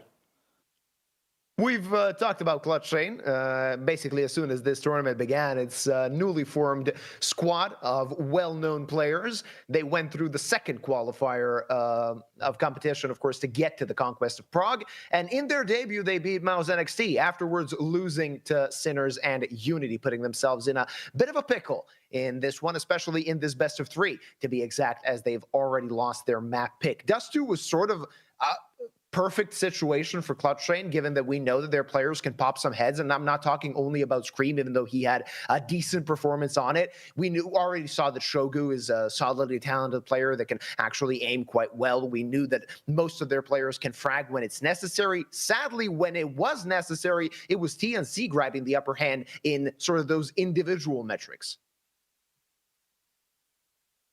Feels a little odd, feels a little weird for TNC to be the clutch guys. Not just because the name Clutchain makes you think, oh, they're going to be clutch, but I don't know. It's just one of those things where you look at it and you think to yourself, damn, this could have been better. That being said, while we wait for TNC players to join the server, as they are down a man right now, we can take a look at our Swiss bracket, see how the saga of Clutchain ended up unfurling. It barely posted any rounds against Sinners. A much closer fought affair against Unity, which is maybe what you would expect given the youth of this collective roster. You know, Clutchain is just not a roster that's been tenured at this point. They are a very fresh project, even though some of their players are on the older side. Now they find themselves in the series play, and you can call it a hard-fought affair on Dust 2, but that was a choke, boys and girls. We need to see much better from them on Nuke, and it's just not the map that I would necessarily predict they're going to do well on. Well, only they can show us, and they're going to have an opportunity to do just that. It seems like we're in a bit of a technical pause. We'll see where that takes us, of course, as we're still waiting for everybody to join the server and turn on their cameras and stuff like that. Of course, we have 2 best of 3s today. The second one starting a bit later than usual, as per Conquest of Prague schedule. Half an hour later, in fact, it will be in the 2-2 bracket. Tricked against Sinners. We will already find out another name that will be both eliminated and another name that will be going through to those deciding best of 3s. Very important, of course, even if you go through the Swiss stage, you still need to play those deciders. And of course, the biggest difference sort of that makes is the VRS. The fact that some teams that actually go on through the Swiss stage will be playing only 1 best of 3 in order to progress. Some of them will be having to play 2. Of course, we already have 2 names that went through this Swiss stage 3-0, 2 names that have already booked their ticket to Prague, it being Alliance and Sashi. Both teams that we could have said and had the right to say that they have what it takes to actually go through the Swiss stage quite cleanly and book their ticket to Prague. Booking their ticket to Prague is the most important part of this whole thing. That's the whole kit and caboodle. That's why we're here, so that we can make it all the way to the beautiful Czech Republic. Ladies and gentlemen, it is about time we start Nuke. As Adrian is connected to the server, TNC now ready to rock. And Clutchain ready to show us what they're made of. Elimination map here. If they lose this, they are out. If they lose the next map, they are out. So this is the start of their comeback. Should it be written? That's the question we're all here to answer. Very little margin for error for the side of Clutchain. They need to do a lot in order to go through. They need to win the opposing team's map pick, and they're going to need to win on Mirage should we go to it. And we were sort of hyping this one up, but it seems that we're still waiting for Onogo to get onto the server. Yeah, microphone issue on TeamSpeak. It's resolving that as we speak. Something to worry about when you're, you got to make sure you got good comms. Good comms are good. I do want to point out, we've lingered on Markosh, and the guy was a little bit underwater to start off Dust 2, and he came back to it in a real big way. He's definitely been a bit more on the smiley side. Looks like a guy who knows his way around the op so far. And it seems like he's a little under the weather. Hopefully he gets well soon. There we go. Now we're in. Now we're in, boys. Clutchain starting on the CT side, TNC on the attacking side as per usual, it being TNC's map pick. Second map of today, TNC looking to book their ticket to the 2-2 Swiss stage bracket to eliminate Scream's Clutchain here. What is the plan for the Poles? Will they strike A quite quickly? It seems to be the idea with a lot of players surrounding that A bomb site. Scream on the outside, looking to find something, missing a player towards main. Markosh takes care of him, and now a lot of room to stretch their legs. Kyojin finally finds a frag back, but him and his teammates are going to have to dig themselves out of an uncomfortable situation. Navarro making it work, but Python is dead. Still a man advantage maintained by TSC. And look at this, so much room to work with. Nami, easy as you like as Kyojin hits the deck. It's only Navarro against 3 and going towards the wrong site. Yeah, no kidding. There's really what a sucker punch after a haymaker from TNC. Dazed and confused, Clutchain now finding themselves in a very unenviable position as Navarro will take a second frag and then bow out. He's got nothing to save, but at the very least, he can sit around and use this as a poor man's extended timeout. 1 versus 2 would be required from him, and there's no time on the clock when he went to the wrong bomb site anyhow. I would have expected from Navarro to search for a frag. As you said, he had nothing to lose, but at the end of the day, those 2 kills will provide him a little bit more money. He even could consider, if things turn out well, to buy an op heading into round number 3, depending, of course, on his financial standing. Should that happen, if his team opts to just go for an eco in this one and maybe he shoots somebody in the face. But it's TNC making it work in the first round of our second map. Of course, they will have a buy heading into this one. Rifles all around, apart from Iro, who will be trying to farm up some cash with that MAC-10. Wants to push into the A-bomb site as soon as possible, and they should be running over the defense quite easily. 1 for 1 as these USPs deal damage. Again, Clutchain making it work with the starting pistols. 2 versus 2, and Scream got his hands on a rifle. Now, of course, Adrian tucking his tail and running to the other side just to plant the bomb. Markosh looking to be sneaky in a situation where he can hear the footsteps. He'll take out Scream, or rather Kyojin, and Scream in a 1 versus 2. Now they know exactly where he is as he's expending that Molotov. Adrian looking to take his head, which should be the case after a wild Scream spray. Some damage dealt, taking out 3 players. So if you're Clutchain, apart from winning an eco, this is the best case scenario. You got the kills, you got some money for yourself, you got some economic damage dealt, and in the next round you will have something to buy. Looking pretty good right about now. Markosh and the rest of TNC having a good time of it. Just absolutely mowing them over so far. Clutchain, though, they do have all of the weapons that they need and all the utility that they need to have a successful nuke. Plenty of times that the Vitality alumni have played this map. They know where to stand. They know what to do. And Kyojin ends up scoring 3 with Shogu laying up Markosh afterwards. That's a tee-up. Easy as you like. Yeah, a bit of an overzealous push from TNC to try and get to A so quickly. As they saw in the previous round, Clutchain will be looking to allocate as many players as possible that A bomb site. At the end of the day, it was Kyojin all that was necessary to take this round for his team. Adrian still looking to sniff around the map and see if he can take at least a gun away, put himself in a bit more of a comfortable situation. Was a bit of a bonus round for the side of TNC, as they did lose a lot of players in that round number 2, so it will be some economic hardships from them heading into the next. It's Clutchain getting there first on the board. Indeed, indeed. And now, as we sit, as we live and breathe, it's an active map. Only took 3 rounds for Clutchain to find their first after a loss in the pistol. And of course, the follow-up incurring some damage. That actually makes TNC pretty brittle. They're going to have their own half-buy, if you will, with 2 AK-47s on Markosh and Adrian. The rest of the team equipped with Tech 9s and just enough utility to make things a little squirrely. Feels like this should be another rush play. It looks like maybe towards Secret as the last of the smokes are dispensed. But look at that. There's an easy gap for somebody to exploit. They're going to have to throw down another one of their smokes.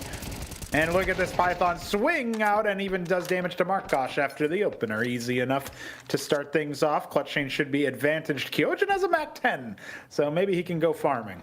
Let's see if that's going to happen. Might be in a difficult spot. It's Scream, ready to pop some heads. Only finds one. Gets traded back by Mary. Still not completely safe for the side of Clutchain this one, as TNC have acquired themselves some space around the map. Let's see if they can use it to their advantage. Looking to plant the bomb on B. Kyojin ready to pounce. Nobody looking at single. And he will be taking out the bomb planter. Easy frag for Shogun. It's only Markosh left. He's been dinked at the beginning of the round by Python outside. No chance against Kyojin SMG. So many bullets dispensed from that gun. His 3 players surviving as Clutchain tie things up. Yeah, fairly bog standard hold there at the end of the day. And all of it because of the information gained by that smoke being broken open and needing another player to short range refuel it. The fact that that miss is a rookie mistake in some ways for TNC. Something they're going to need to tidy up on the attack here. And of course, Python scoring damage and a kill to start proceedings off more formally is going to make things easier for the French-Belgium mix, who are now up against just pistols. Couple deagles and that's it for TNC. Yeah, it's important for Navarra to use these types of rounds to get some confidence back, as that AWP really couldn't get going on Dust 2. Now looking to do some damage with it on Nuke is Navarra. Of course, TNC should get cleaned up here. Some utility expensed on the side of Clutchain, and TNC just waiting for some economic damage to be dealt, at least by that utility being used by the side of the other team. That's the bomb going to be. Nobody guarding it. 1 player on Splitter. Let's see if the bomb can at least get planted. A bit more extra cash for TNC in this one, and that will be the case. A bit more money. Python somehow finds that frag, and Markosh is way too far away from that site. It will be defused, and of course Shogu heard the footsteps as Clutchain get into the lead, as 5 rounds have been played on Nuke. Feeling good if you're on the side of Clutchain. Remember, they need a dominant start here. At the very least, secure the first half in terms of victories, round 1. And then they need to make sure that they don't cool off immediately following the half switch. Defense was where they were weakest. The CT side was no good on Dust 2. TNC, however, definitely showed a lot more prowess on the offense. Maybe we can see another one of those comebacks from TNC, even if Clutchain end up scarpering off with the victory in the early half. At this point, the fact that TNC have managed to send so many players down lower without casualties, best you can say is that some of them are a little bit wounded, and Navarra finding another opening. This one a lot more impactful than just a frag onto a pistol. Yeah, 5 versus 3. This is a very difficult hold for TNC, even though, of course, retaking the B bomb site is not easy with those tight choke points. 1 rifle can take a few CTs down with it. It's going to take Clutchain a sweet while to get close to this bomb, so they're going to have to hurry up, even though they have kits available to them. They need to get to the side. Markosh finds a frag through the smoke, does damage to Kyojin. They're going to have to hurry up. Very little time left on the clock. Mary's still alive and scarpering around the site. There's Markosh as well, as this round crumbles for Clutchain. And I called it. Tight choke points allowed TNC, even with a 2-man disadvantage, to bring this over the line. At the end of the day, looking easily, Pronago. Yeah, that was really easy for TNC. Clutchain should have had that one as a bit of a layup here, but especially after how easily they were able to frag a few of the players. But everything was too telegraphed. A couple too many footsteps, a couple too few pieces of utility lobbed over. Those choke points are deadly. I mean, obviously, if we go to end up going to Mirage, we'll even see Murder Hole, but those were all Murder Holes, Zuba. And look at this, a ramp attack very quickly and Scream served up a layup. Mari is the only one to find anything back. TNC really keeping the aggression ramped up to 11. And so far, it feels like they haven't been able to find any consistency with that. Best you can say is how that last round looked, and even that was after 2 men went down. So low percentage chances here for the Polish side. Yeah, but there's still a chance, an outside chance of that, as they've lost the bomb, and they're going to have to get to it if they want to win this round. Python spots a player on the outside position. We'll be taking his head, and Adrian really can't do anything in this situation. Best bet is just to save that big green. It will be Clutchain getting back into the lead. Going blow for blow, both teams, Pronogo, as TNC could not make a streak happen here. Adrian out on the open. Did not want to force the issue. Shogu on 1 HP. So Adrian will be provided a way out and a chance to save this sniper. A chance is all you need, and even if it's just for saving a gun as opposed to winning a round, it's still something. Even spots a little foot. You playing footsie? What's going on here? Oh, got too greedy. Right. Apparently he didn't want to save the AWP after all. Python too quick on the trigger finger. Need some op coaching or something, you know. Adrian needed Markosh to, you know, possess him for a moment. Yeah, this is that spray down. It's sort of a privilege, especially at the beginning of his Counter-Strike 2 comeback, or rather Counter-Strike comeback, seeing Scream frag out. Especially adding to the fact that he didn't really do a lot of fragging so far, but now when his team is sort of backs against the wall, maybe he's gonna dig deep, step up. That would be nice. I would buy a ticket to that kind of show, you know? He was definitely fragging well on Dust 2. And so far on the defense is probably where it's a little bit harder to use Scream's latent talents. I do think that when you switch over to the T side, you're going to have a much nicer time of it.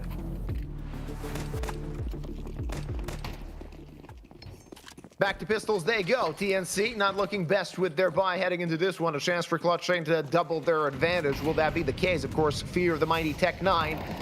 It's very difficult. Though it is going to be a bit of a slower round now from the side of TNC. And I love the fact that Adrian shot out the windows with the Glock and then went back to grab the Tech 9.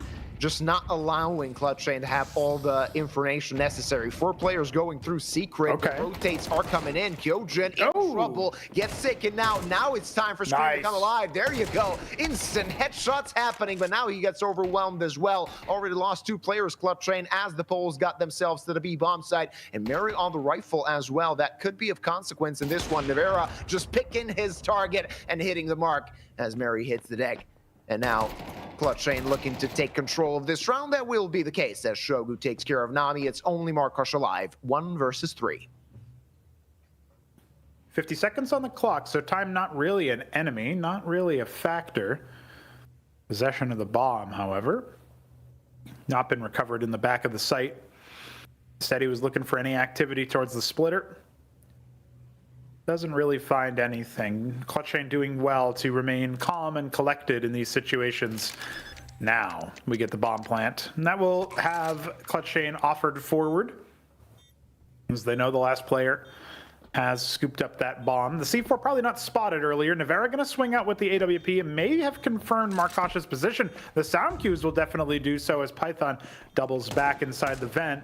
Window's still not broken. Markosh needs to focus down on one enemy at a time, but there's a smoke inside the control room, and it feels like too easy for a defuse, especially with that smoke covering it. Ladies and gentlemen, Clutchain are up to 5 rounds on the defense.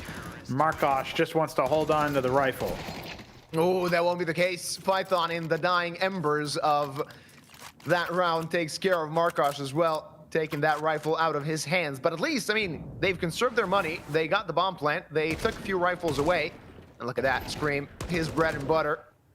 Couldn't hold on to the side, but his teammates were quick enough on the rotate to take care of this round as Clutchain hit 5. Back on a buy, TNC go. Still not the perfect buy in their hands as they had to make a few concessions. Utility lacking just a little bit. 2 Galil's bought instead of AKs. Smoke break, Kyojin blind. No chance to survive. Dead is Shogu as well.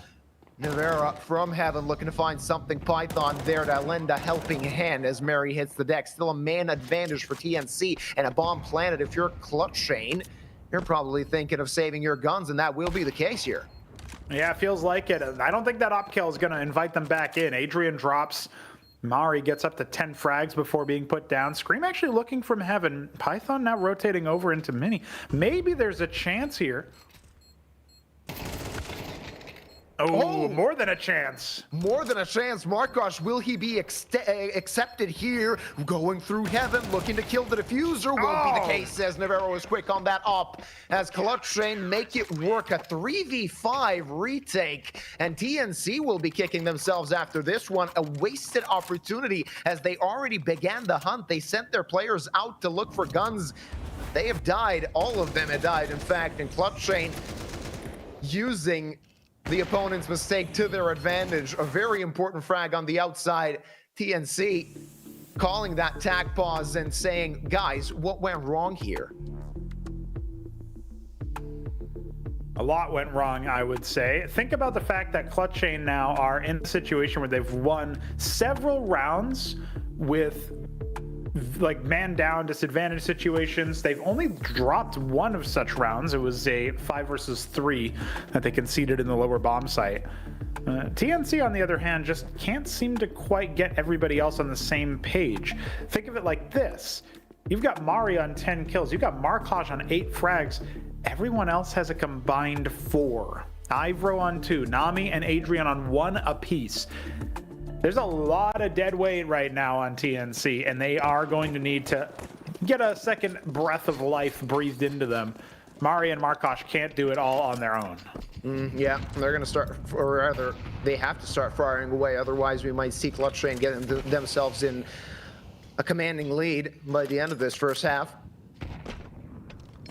Bit of a mixed buy for the side of TNC. Scream will get tested towards ramp, it seems. 3 Ts. Just beckoning, though he will reposition. A chance for TNC to stretch their legs towards ramp. Some noise made in lobby as well. Scream might get clothesline. Mary misses the timing. Oh. Wild spray connects to Markosh. That's a +1 for CCN. And also Adrian hitting the deck.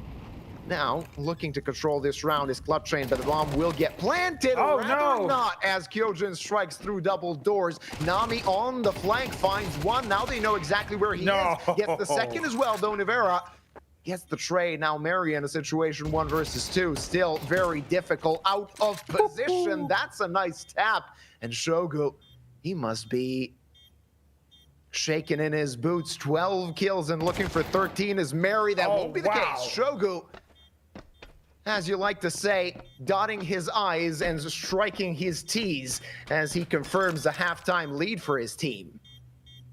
Yeah, don't cross this guy. Shogu's able to make it happen. 7 rounds in the bag. Clutchain will say thank you very much. TNC, on the other hand, feel robbed. That should have been their round, and it was a kind of a robbery back and forth. Each team throwing the hot potato back and forth between each other.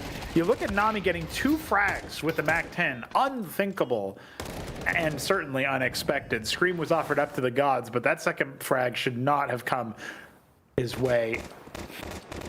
So they are going to be on full rifles. They are going to be looking for another bomb plant, looking for a round win this time. TNC down by 4. This could be exactly the same as the first map. They want to hit A through the smokes. It's going to be a quick one. It's going to be a fast one. Something with pace. Shogu on heaven. Nobody defending the side apart from Shogu, but he finds the first frag through the broken smoke. Kyojin strikes as well and finds another. A collapse of an attack, a calamity for TNC as Markosh and Adrian, the last ones alive at least. And silver linings here, Pronogo. They have the bomb on Adrian's back. Markosh looking to make some space. The bomb will get planted. That's nice timing as Markosh will have an opportunity here to strike down Scream and maybe provide something for him and his teammates. Still that lurk looking to come into play, but he's going to have to hurry up. Otherwise, his teammate might get served on a silver platter. Adrian in a 1v5 now, and 1 kill found so far during the entirety of this map. Not going to find the second for himself, as CCN not losing a single player in a very confusing round. They will hit 8 on this CT side of Nuke. Well, I guess if they do one better than their last half, their last opening half there on Dust 2, maybe they'll at least guarantee overtime when the inevitable TNC comeback occurs. But this one looking a lot cleaner, especially the last few rounds here. Stabilized. Clutchain have.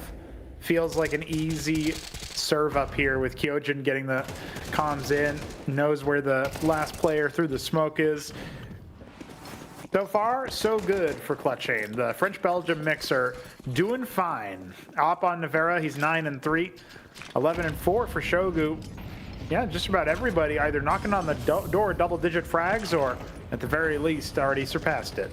Yeah, being there already. The all-important round for TNC. At least start to close this gap before the second half begins. Looking to make some space on the outside position. Smoke wall down, and Ivro looking to be a bit nosy in garage. Navera already posted up with that AWP in secret, as it has been calmed over that outside control belongs to TNC. Still, the Poles just looking for an opening, still undecided as to where they want to go.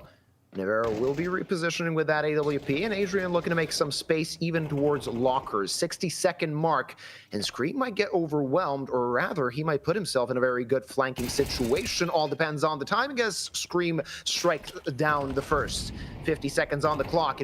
It's brought back rather into a 4v4, and all right. Changing your mag, not the optimal time. It's a 3-on-3. Python holding his ground on A. Bomb down. Shogu finds a frag as well. Markosh, the only one alive for TNC, trying to stop CCN from getting to number 9 already in the first half. 1 versus 3, but so many players in and around the site. It will be a crossfire provided, though finds the first. Now he's looking for more. Does he know that there's a player on site? It seems to be negative, and he should die. Not going to be the case. One more hits the deck, and looking to clutch 1v3. Not going to connect. It's 9-3 at the half. CCN keeping their dreams alive on the opposing team's map pick.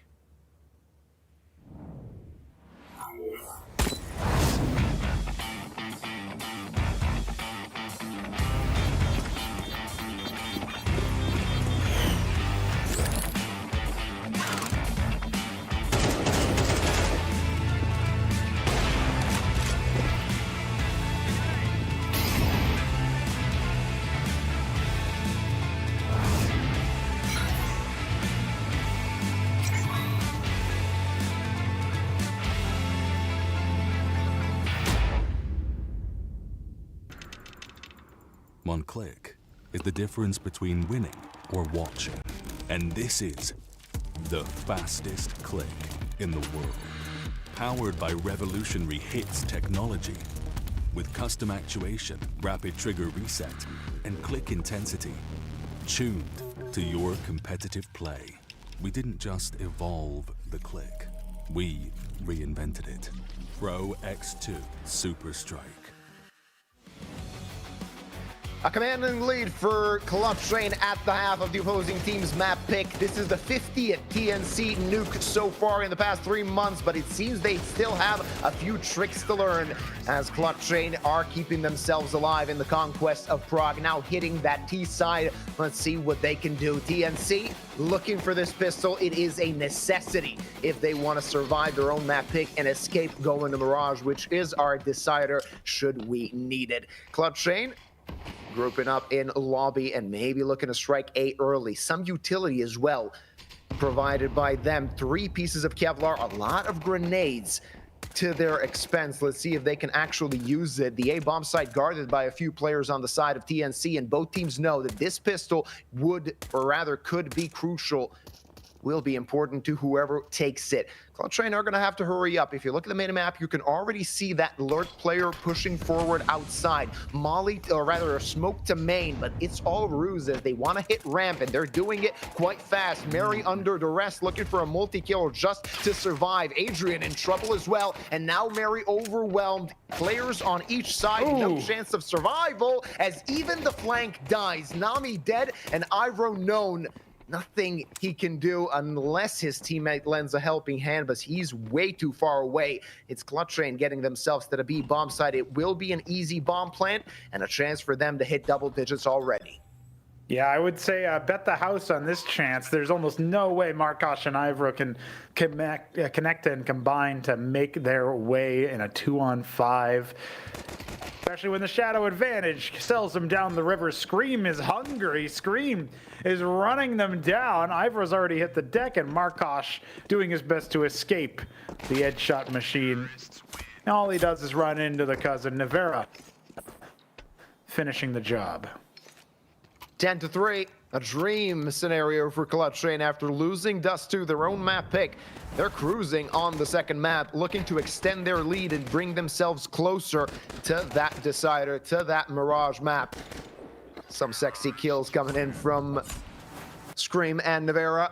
TNC looking to force buy. They want to break the economy of Clutchain. They want to start closing out this gap as soon as possible. Pronogo.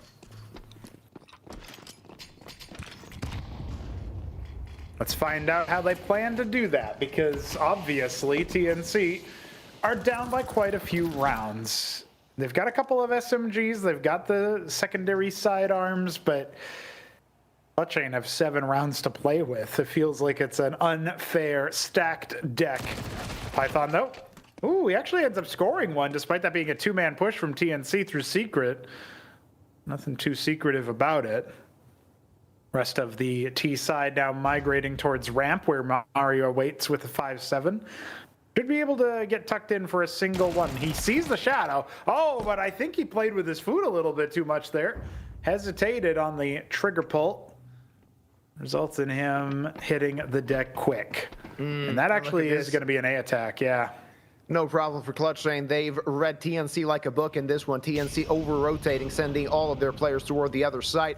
It will be a Clutchain 11 as TNC in this situation. There is simply no chance for them to try their hand at the retake unless they can maybe catch out Scream in this position. But that's a very low percentage chance against an AK using only SMGs. And it will be number 11 for CCN. TNC trying to conserve their weaponry so they can play a threat in the next 2 rounds only left to go for Clutchain to get a very dominant victory on Nuke and sort of have a wind in their sail heading into Mirage. Scream on 13 frags, just 1 behind Shogu, who tops the scoreboard so far. Both of them kills above the score limit on the side of TNC. They have not been able to get their firepower activated. The supporting cast feels like cardboard cutouts right now. Nami, Adrian, not really able to hit up. Good stuff. Not really able to, they missed their creatine powder this morning or something like that. They spent it all on the first map maybe. But in any event, this looks like a lot more convincing from Clutchain, not just in terms of the defensive side, but the fact that they're not letting the foot off the gas. They're not giving TNC any time to play their own game. Even when those aggressive plays came in on the T side, there just wasn't any hope in most of them. Yeah, well, we didn't see Clutchain playing Nuke ever so far. Yeah. But that means the TNC have no idea either how Clutchain is going to play this map, and it seems to be paying dividends, though. Nami starting this round off quite well. Python in trouble. Yep, he's going to die. And this round crumbling for Clutchain as they were looking to already be on number 12. Now somebody's going to have to find a multi-kill, whether it be Shogu, Kyojin, or Scream. Of course, all 3 of them playing this map well so far. As you previously mentioned, Shogu really smurfing currently. And he had a very good Dust 2 performance as well. Not forget that. Saving grace of Clutchain in this best of 3. Markosh, long-range Deagle, will get tested, or rather not. AK in hand, and now even more trouble for Clutchain. Yeah, this is looking a lot less likely than it was a few moments ago, and that's even considering the 2-man disadvantage. But if you needed players to do it, these would be the ones you'd pick. Particularly Shogu being such a rock-solid homie for the side of Clutchain, and a jumping headshot with the MP9. Oh, that's a tilter. Say goodbye, Kyojin. It's going to be a 2 versus 5 now, as Clutchain are likely to get the bomb down, based on the concessions TNC have made in their positioning. Actually holding back the horde of CTs that are about to vomit forth from all the different positions is going to be a lot harder. Scream going to be holding Secret. Only 1 player coming from there. That's Adrian. If they can clean them up quick, then they can deal with all the players coming from Splitter. But they're already on the site, and this is not quick enough. Scream is not going to be the main point of contact. It's Shogu finding 2, and Scream needs to clean up the rest. He's already found the first, but he was not prepared for Markosh crab walking up the stairs for that extra round, and the last survivor is able to go for the defuse. That's a 4th round for TNC. Just like we said on Dust 2, though, their first round there was a pile of coincidences and unlikelihoods. I think we can say the same about this one. Oh, absolutely. Clutchain, we're looking to close this map out. It seems to be a bit of a harder endeavor now. Through the smoke, that Nami kill made all the difference. And of course, Adrian jumping. Shogu trying to hold his ground as long as possible. And it's like Scream didn't even see Markush in that position. Started firing way too late. Now is scuffed by on the side of Clutchain as they're looking to claim number 12 off the back of this one. Nevera, long range AK, not going to hit its mark. 4 against 4. Kyojin looking to bring that man advantage to his side. Not going to happen just yet. Not even a lot of damage dealt, and Mary's so deep in secret. An opportunity maybe to strike somebody from behind. Not going to get provided, as Clutchain are not considering going through secret. They want to stretch their legs outside, but Markush is already lurking. Ooh, Mary, maybe he wanted too much. Markush now with an opportunity. Will they check him? Will they challenge him? The answer seems to be no. Scream got a double, but the bomb is down. Markush giving himself a fighting chance, just dancing around the box and looking for the next frag. No bullets in the gun, and Python will provide a kill for his team. It's Nami against 3. Hey, need some bullets? I got some. Easy delivery right to the face. Nami is the last alive, as you mentioned, and he has had a strugglesome nuke. His Dust 2 is a lot better. He was much more rock steady when it came to the FAMAS, multi-frags and spray downs and all of that, but this time he doesn't even deal with that deagle. Shogu runs him down. Should have been a layup. Instead, it's a lay down. Nami taking a nap. TNC now facing 8 points. All right, let's see if they can do it, because Clutchain should have the easiest path to map 3 we've seen so far. Well, if you're on the side of TNC, you're probably already considering what you can do on Mirage. It being the deciding map, a very low percentage comeback now for TNC to chain together 8 rounds, starting with a weird-looking buy, a double-up setup. Everybody else, I think, on SMGs. So they'll be looking to use those big greens to their advantage. Another technical pause, I would assume, again, camera issues, as I've seen that Nami's camera was offline. So we will have to wait a little longer before we see if Clutchain can close out Nuke dominantly. It would be dominant. Certainly would be dominant. Also, a little bit of a funny note here. I think what you're seeing is the match page for ESL. Is that right? ESL Challenger League. TNC are going to be playing against Masonic there. So there is another match that they have booked themselves in. If map 3 goes, you know, assuming the distance in any capacity, well, TNC might have to forfeit the first map of their next one instead. Difficult to call a forfeit on a series you're already playing. You already won a map. You already feel like you could do it. So we'll have to see how this one goes, especially since this is for elimination. Yeah, you know that you're fighting for survival here, and you know that your odds of going to Prague are relatively low. But we're going to take it just step by step and see, of course, what's going to happen first on Nuke. Clutchain with the necessity to take one more round out of the next 8 in order to take us to Mirage. And I mean, in theory, when you think about it, Clutchain should be sort of the favorites heading into Mirage, right? You beat TNC on what is considered their best map, one of the maps they most likely pick in a best of 3. But we've seen a similar situation on Dust 2, expecting a lot from Clutchain, and then they didn't really deliver what we expected of them. It's been a weird series in terms of what you would expect from either side. I did say earlier that consistency is king. That's what people are looking for. That's what people are hoping for both of these squads. But it just hasn't come for TNC, and they've been around the block for quite a while. So it's not like you can say it's for lack of trying, whereas Clutchain are very new. That's something that you expect almost, is a little bit of a high highs, low lows towards a sort of peak and valley effect. I mean, right about now, we are at the peak, and we are back into the round. This could be the final one for Clutchain on Nuke, and they open things up nicely. Scream opens things up nicely to take 17 frags in the map.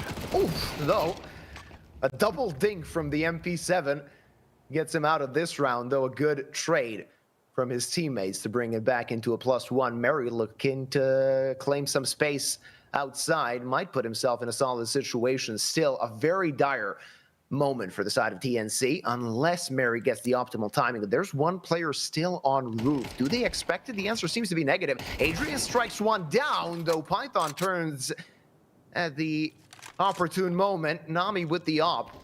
One of two they had coming into this one. Of course, Markosh losing his AWP quite early, but Nami uses his one to strike. A 2v2 in a very confusing round still. Clutchain looking to find something outside, but they only are on the receiving end of some bullets. Kyojin against 2. Adrian on low HP, Nami on 67. Still an outside chance for Kyojin here. If everything goes well for him, will grab that C4. And with a bit more than 30 seconds on the clock, he can still consider his options going through the smoke. Can he find the frag onto Nami? But no, Nami is looking, and that op is ready. It's TNC on 5, and we will be looking at a 1 or 2 more extra rounds on Nuke. Yeah, the double ops being the last weapons active are so weird. Clutchain have probably never found a situation quite like that. So uncanny and unexpected. That's how TNC are able to score their rounds so far on the defensive side. But they still lose the majority of their players. A losing proposition economically when they were already facing elimination, facing a lot of a dearth of income. And they're going to be spending down the last of their cash here, and we are going to be seeing Nami's camera issue try to be resolved here. This might be tilting for him as well. I mean, constantly trying to fix his camera, being unable to do so, which of course translates to his performance as well. Only 5 frags found so far. I don't know if he got another in the previous round. Could be one of the contributing factors, though, let's not forget, he had some camera trouble in the first map as well. Probably a good idea to just buy a new phone.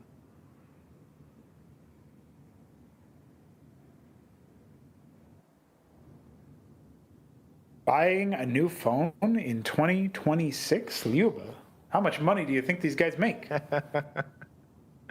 In this economy? In this economy? My favorite was when I like absurd stuff, and when people like accidentally combine memes and then act like it was normal, that's actually like peak absurdity, you know what I mean? So I appreciate we live in an economy. That's like my favorite one. Is the Joker boomer meme, and then they in this economy combination there. So that's how it goes. That's a very low bar for comedy. That's what you think. You don't know what keeps me up at night laughing. Yeah, understandable. Understandable. All right. Still waiting for these tech issues to be resolved. Everybody, if you've just joined the stream, you're looking at the 1 and 2 bracket, the final match, actually, of round number 4 of this Swiss stage. After this, we will have one more best of 3 to be played between Tricked and Sinners. In that 2 and 2 bracket, one of those 2 teams will be going home, the other will be going to the deciding matches. Don't forget, 2 teams have already booked their ticket to the Vodafone Arena LAN in Prague, though the other 2 spots are going to be very difficult to take. I would say so. The biggest issue that I'm noticing here with TNC and Clutchain respectively, it's going to be a grind for whoever makes it through this series. Well, let's see if Clutchain can take us to map number 3 in this one. SMGs and Tech 9s. A few pieces of utility available for them as well. Still double up setup maintained for the side of TNC, as they're looking to use those big greens to their advantage. Adrian just playing the edge of this smoke, which could be a 2-edged sword, given that Tech 9s on short range could be quite lethal, even against rifles. CCN just taking their sweet time, waiting for the smokes to fade, and then to strike towards A. Though this setup in Hut might be actually of trouble, of consequence. Yeah, the rifle's just taking heads, and it's only Navera and Kyojin. There you go, Navera striking down 2. Kyojin turning this round around. No way. Navera, another headshot goes to his name, and it's Nami against 2. How does this happen? How did this happen? Clutchain making it work in a 2 versus 5. It's only Nami who struggled so far. not gonna make it work, not gonna happen. It's 13-5, courtesy of Clutchain. They steal away the opposing team's map pick, providing a battering to TNC as they get ready for Mirage. It's do or die, ladies and gentlemen, and it's not gonna be easy for either side. Not going to be easy at all. TNC were really looking for a 2-0 to continue in this competition uninterrupted, but Clutchain just looked like masters of nuke comparatively. If you told me that Dust 2 was TNC's pick and Clutchain just opted for this map, I would have believed you. And then I would have seen the map veto graphic and called you a liar because Clutchain just stole away the map, and that was taking candy from a baby. Yeah, I sort of expected this result, but I expected the sides to be switched. You know, TNC taking it easy, Nuke being their best map. It should have been quite a clear-cut affair for TNC to bring this one over the line, but it wasn't even close on Nuke. After they actually made the comeback on Dust 2, after they made it work on Dust 2 and took the opposing team's map pick, now you need to talk about the psychology of the players. I mean, you get battered on one map, you need to use this time to reset if you're TNC in order to fire on all cylinders on Mirage, because talking about Nuke, one of the contributing factors to Clutching being so good is the fact that, as the Qual 4 guys said a few days ago, TNC just didn't shoot back in this map. Yeah, they did not shoot back at all, and they are going to need to turn it around going into our third map, our decider here of Mirage. TNC obviously are no strangers to this particular map. Clutchain, of course, should be able to roll back the years as they have been. This should be a pretty even one, actually. I'm really not expecting either one of the teams to be able to just say, we don't know how to play Mirage. It's a pretty basic one. I think just like Dust 2, we should be in the clear for a really tight game. Well, it's going to be a fun time either way. We're going to go on a short break, and we'll see which team will be leaving the Conquest of Prague.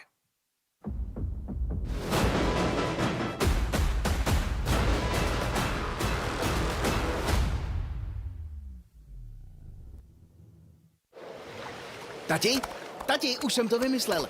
Nemusíme tady mrznout, už vím, jak můžeme letat. No to půjde těžko bez křídel. Máš pravdu, ale proto tady mám Red Bull. A ten nám dá křídla. Stačí, když se napije. Aha, a jak asi? Ale tati, prostě se napij. Počkat. A co to je? Co to je? 40 pod nulou to je? Nebo jsi smyslel, že tady zůstáváme jen tak pro zábavu? Red Bull vám dává křídla, ale jen když ho piješ. Tipsport je tady i pro tebe, Chameleone X, který dokážeš bez mrknutí oka sledovat současně 6 hokejů, 3 fotbaly, 1 tenis, MMA, košandu, šipky a párek, co ti právě žere bez. Nejvíc exkluzivních streamů na jednom místě. Tipsport, největší komunita sázkařů.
never exhausted. And you cannot stop it. Nah, you cannot stop it. I had to switch up the flow, show you the way that it go. God is good, but his life is hard. But it gets better when you grind smart. I'm just really trying to leave a mark. We tired of being who they say we are. That's the baton, we gon' take it far. Always be real, we don't fake it all. Tired of 9 to 5, just make enough to survive. Only living on the weekends. You really thinking that's why I'm alive? Listen, not the scenes, time to live my dreams, do the things deep inside of me. This life, it continues with fighting me, but I don't have quitting inside of me. I will not jump in these vices they throwing me. Talking to God and there's so much he's showing me. Shaping me, growing me, taking me sowing seeds. A growing tree, y'all get a load of me. Yeah, don't let them slow on me. I get the bag like a grocery. I'm on my grind like I'm supposed to be. And I do not care if you notice me.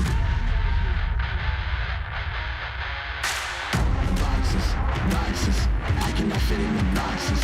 Stop it, quitting was never an option. Exhausted, this passion is never exhausted.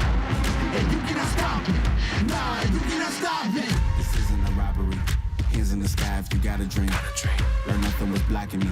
I was the problem, the only one stopping me. I didn't like it, I had to refocus. Now I'm devoted, I know where I'm going. Controlling emotions, I'm owning the moment. In order to get it, see, you gotta want it. This type of flow make a living break. Confessions over these 808s.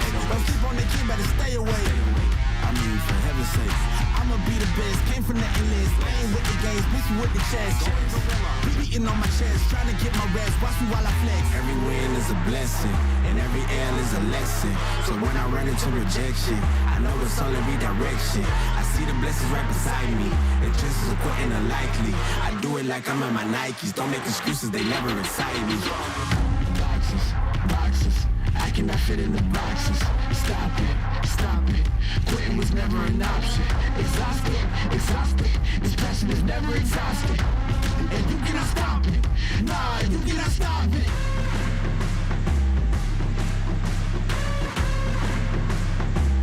Quitting was never an option. And you cannot stop it, nah, you cannot stop it. If you feeling, if you feeling, if you feeling, if you feeling, if you feeling, if you feeling, if you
Welcome back, ladies and gentlemen. Clutchain kept themselves alive by winning the opposing team's map pick. They batter TNC on Nuke and send us to Mirage. Let's see if they can get it over the line and send themselves into the 2-2 bracket. Pronogo.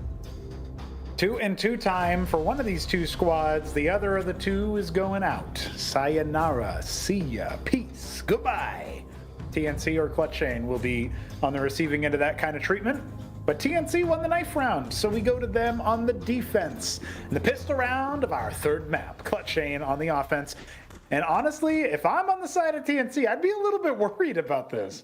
Yeah, not going to be completely easy, especially with this setup currently. It's Clutchain that will put themselves in a situation to just walk into the A-bomb site, waltz into the A-bomb site. Adrian gets gooshed, left on 32 HP. They have a kit, so the fact that they conceded the A-bomb site is not really a lot of trouble. The fact is, now they need to muster up a retake, which won't be completely easy with so many backwards positions from the side of Clutchain. Everybody's just scarpering around the side, not even on it. Navera, though, on his lonesome, might be in a bit of trouble. Scream, Kyojin dead, and all the kills going to the side of TNC. This retake is working, Pronogo. Then they've jumped on the defuse. It's going to be easy as you like as Shogu hits the deck. Python, though, he killed the diffuser, but he needs to survive a few more moments. Won't be the case as TNC grab themselves the pistol. No. Oh, no, what happened here? No, they didn't find the jump kit. on the defuse on time.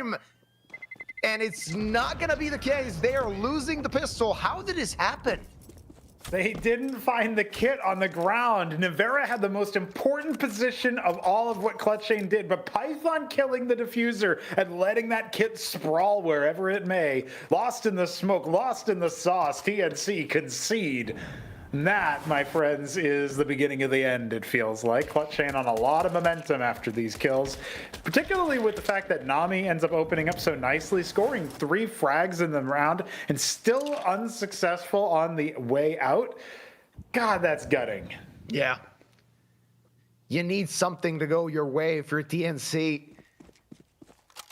And even though it's just the beginning of the map, as you said, gutting. Taking the wind straight out of their sails, and it's CCN again trying to strike that A-bomb site. Full execute as they jump onto the site. One player on it. There you go. Adrian Deeg hits the deck. Or rather, Shogu does, as Adrian wants to go through this smoke, flash in hand. Now Deagle looking to strike, not gonna happen. Ivro blind, but still finds a frag for himself. A completely confusing round. Now in a 2 versus 2, though, Nami has that M4 and fired off quite well in the pistol. Let's see if he can follow up in the second. Bomb still not planted, and they can't really put themselves in a situation to do just that. Mary accompanying his teammate on CT spawn. Kyojin might be isolated as the CCN boys are looking to reposition. They can stick that plant, but Python needs to survive and keep his teammate alive. Won't be the case. 1 versus 1, and Python such slow HP, but still gets the clutch. It's CCN grabbing the second. TCN, or rather TNC.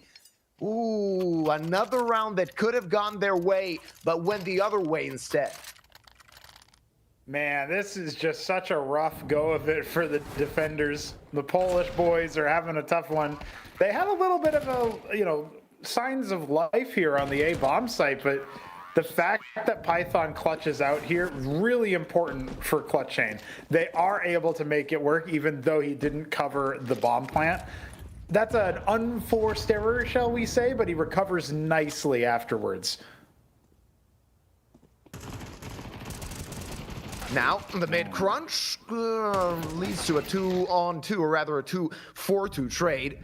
Scream dying, a man advantage for TNC, but that will provide Kyojin and Shogu some space to work with. Bomb still not found. It's towards apartments, so it is Shogu, the one that needs to take that C4.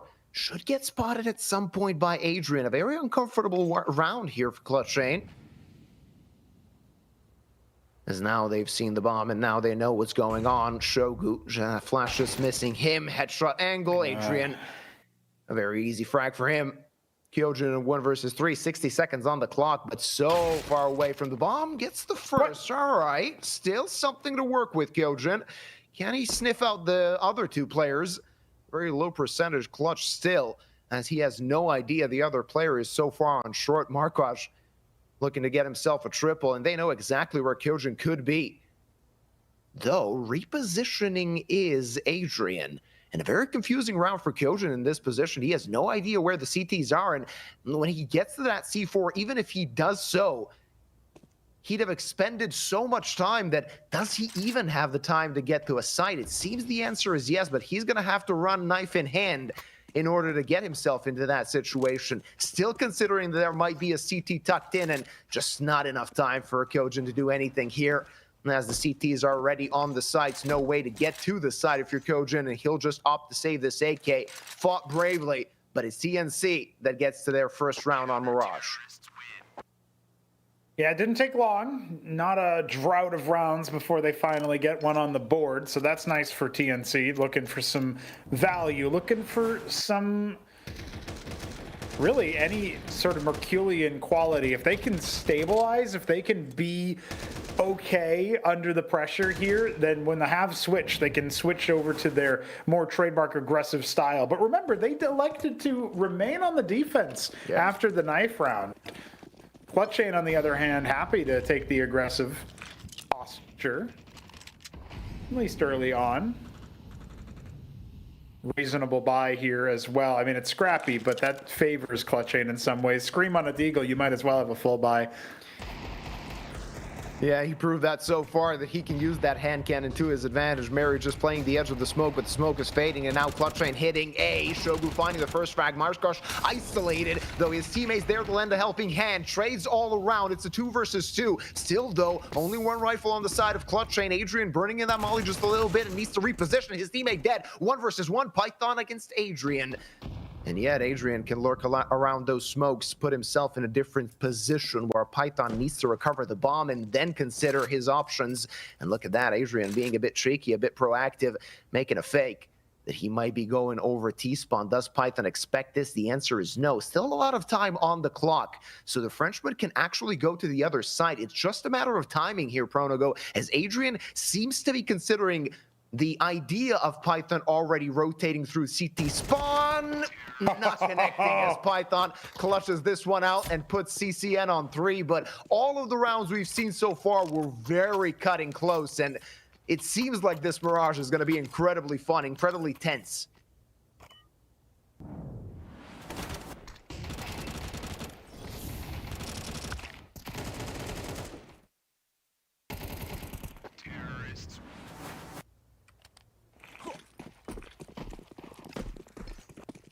Heading into round number 5. Let's see what TNC can provide. Markosh on the AWP, rest of the team barely anything to fight with, to defend themselves with. Rifles all around on the side of Clutchain. Scream forward positioning with that AK. HE will not catch him. And TNC just looking for their first frag. It is absolutely necessary for them to get that +1 as soon as possible. Put some pressure on the side of Clutchain. Iro taken down to 34, still alive and battle ready. Boost on short. Adrian looking to make a mark with that deagle. Not going to happen, Pronogo. Maybe TNC aren't fighting for the victory, Leo, but maybe they're just fighting for Scream to sign their profile. You ever think of that? I did not think of that, in fact. I was under the impression that you know, teams fight for the win, but I mean, maybe they made a deal with Scream. You know, if they kill him 30 times in a best of 3, he'll sign their profile. Okay, all right. We'll have to tally up the deaths after this map then. Maybe that'll work out. The kill matrix will be pulled up by HLTV. People will track it. And Markosh does find the opening, but this might be a little bit too late. This is actually really dangerous, but somehow, with the scrappier guns and, of course, that AWP, TNC hold on. That looked really dangerous. At the end of the day, though, Clutchain sending everybody through the apartments made a huge difference and made it much easier for the defensive side to organize all their guns, aim everything at the windows. Yeah, on one hand, you got to say TNC getting a great read. On the other hand, Clutchain had the utility, had everything they needed at the beginning of round number 5, still opting to send everybody through the apartments. A choke point where they can just get taken out one by one, and it was the case. Still a round to the good, but only one rifle to work with. Navarra gets shunked a bit. Adrian there to get traded back as he finds that first frag. Navarra still with that AK, but he should be considering putting that AK in somebody else's hands as he's left on 25 points of help.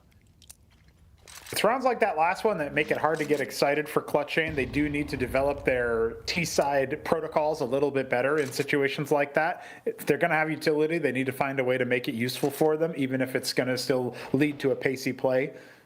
But looking at this round, it's really openers like what Adrian just did that make it hard to say TNC are going to find a lot of consistency. Once you get that opening pick, you're supposed to just fall back.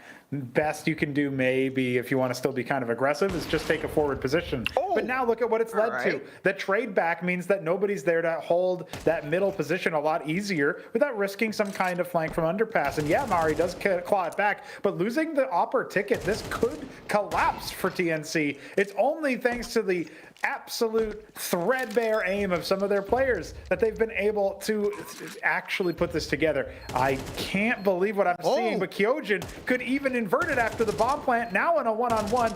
Oh, he's running out of bullets. Switches to the hand cannon to finish it off. Nami hitting the deck, eating lead. Kyojin happy to punish those mistakes. It's fun, but it looks like a face-it puck. We gotta say, both teams struggling a little bit. Unable to hold their ground when necessary. One rifle, that's all that CCN had heading into this one. And the Deegs were the ones that actually did the most damage. Kyojin with the clutch, and look at that, sexy as you like. Kyojin with the triple as CCN put themselves on number 4. And TNC unable to tie together rounds. Again on a very scrappy looking buy. 2 rifles, 1 SMG, 2 Deagles. Looking to close this gap down to 1 yet again. Setting their sights on the A-bomb site is the side of Clutchain. Let's see if they can actually take it. Rotators coming in. Let's see if they can defend the site. Of course, the rifles are there. Mary with the Deagle, but he gets taken out, and Ivor does as well. Markosh looking to do something with that M4A1S, but missing the mark as of yet. 1 player to the side of Clutchain. Going through the smoke. Nemera didn't see Adrian. That's an opportunity here. An opportunity provided. An opening there. They're looking to climb through that window. Shogu left on 3 HP. Python on 100, but the bomb is still in Palace. They can go elsewhere. 2 versus 2. Nami gets his hand on a rifle, unable to take down Python, and it's only Markosh with that P2K. Can he clutch it out? Both players quite low. This is still an opportunity, even though he's still on the starting pistol, looking for a rifle, and actually gets it. Now, they need to think about where the last player could be, and nobody wants to budge on the side of CCN as both of them are so low, Pronogo. They are so low, walking wounded now. Shogu, Python, a lot riding on this round, it feels like. Markosh, his position now exposed. Python can do the snake attack and see if he can maybe charge him down around the staircase, but this is just allowing bomb plant to Shogu. He's not able to make it happen, and Python doesn't swing on time. It's a clutch to clutch, back to back, this time for TNC. 7 rounds played, 1 round separating these 2 teams, and what the hell are we watching currently?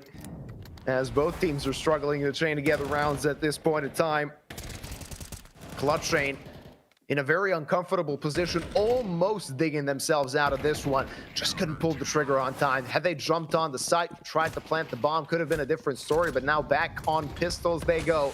That 1 SMG will be the best piece of weaponry they will have in this one. Could be a quick push towards B. 1 player defending it might be the right call for Clutchain in this one, though smoke will keep them at bay for a bit.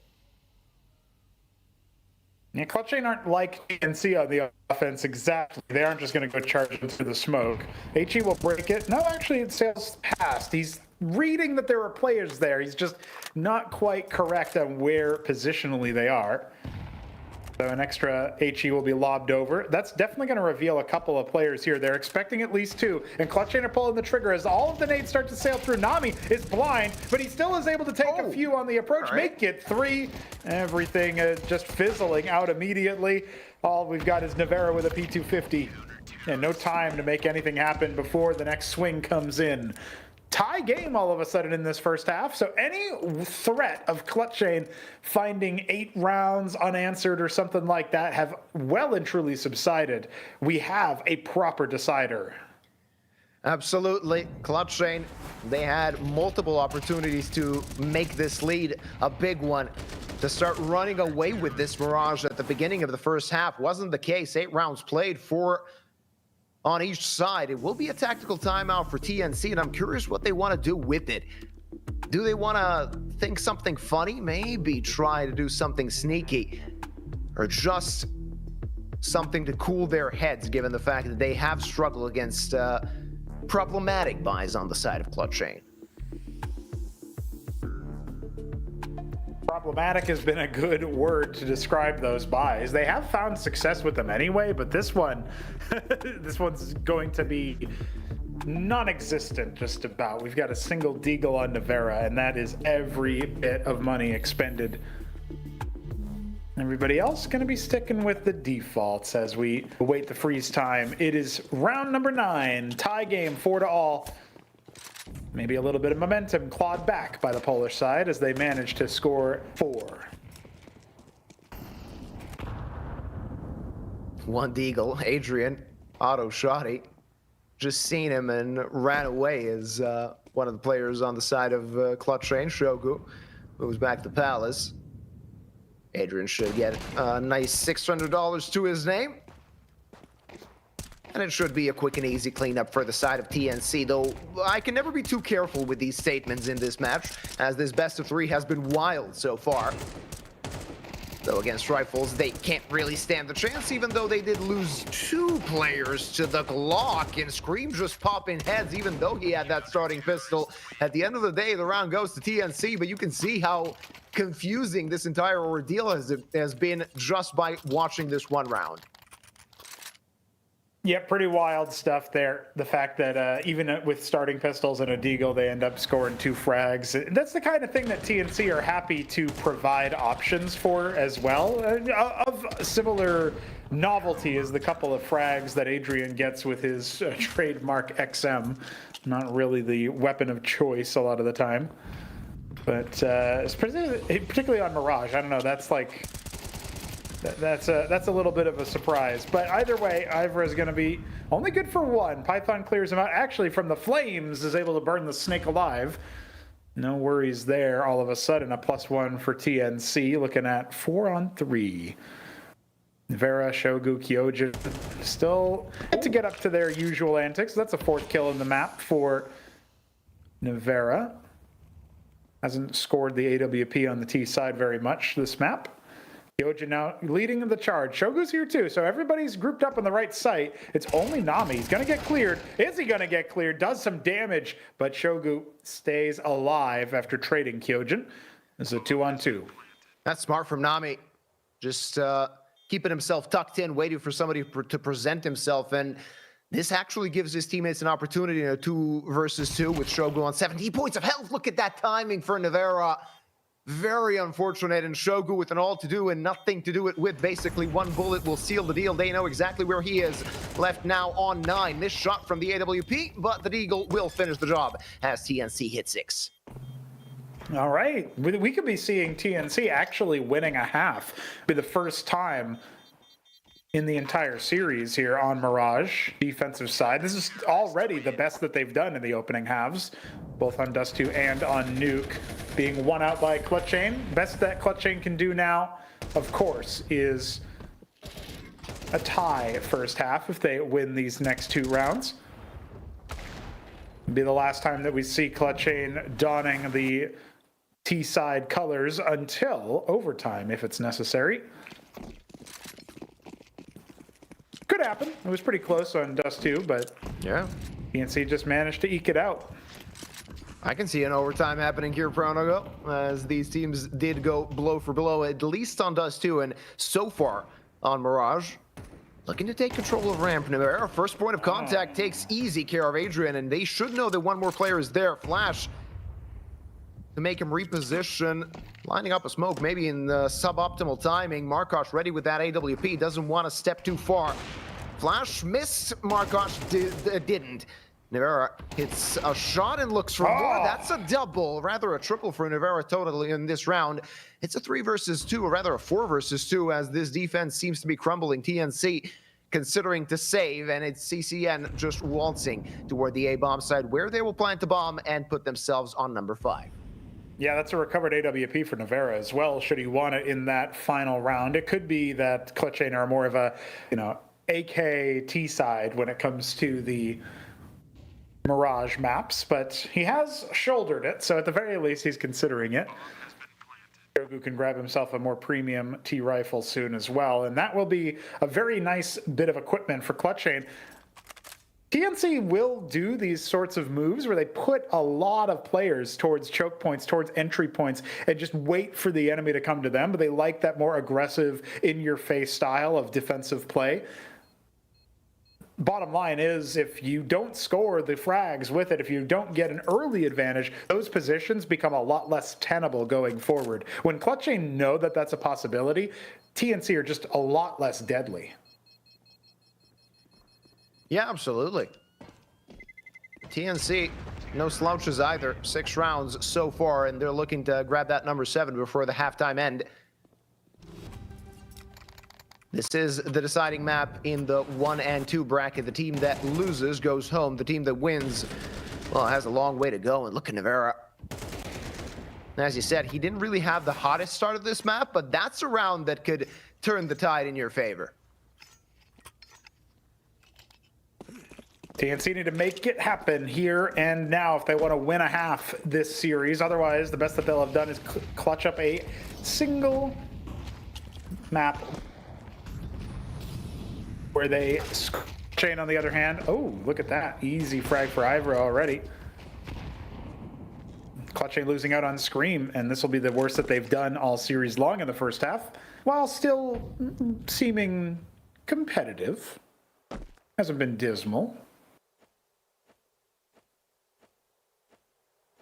Nami just jump spotting, but soon enough he'll have his hands full. The rotators will need to hurry up and help their teammate. Nami just tucking himself in while the cavalry arrives. He's going to find the first, and that's an important frag that could keep the T's at bay, at least for a little while. Some damage dealt as well, though. Shogu very good on the entry. Brings it back into a 3v3. Smokes all around, but they still need to plant the bomb. Some damage dealt by that HG. Python outside of trouble. Navarro took care of Markosh. Now back into 2 versus 2. There's Navarro's AWP, but he gets snuffed out. Does Mary have an idea where Python could be? That's the question. And he doesn't seem to be considering a player on his left flank.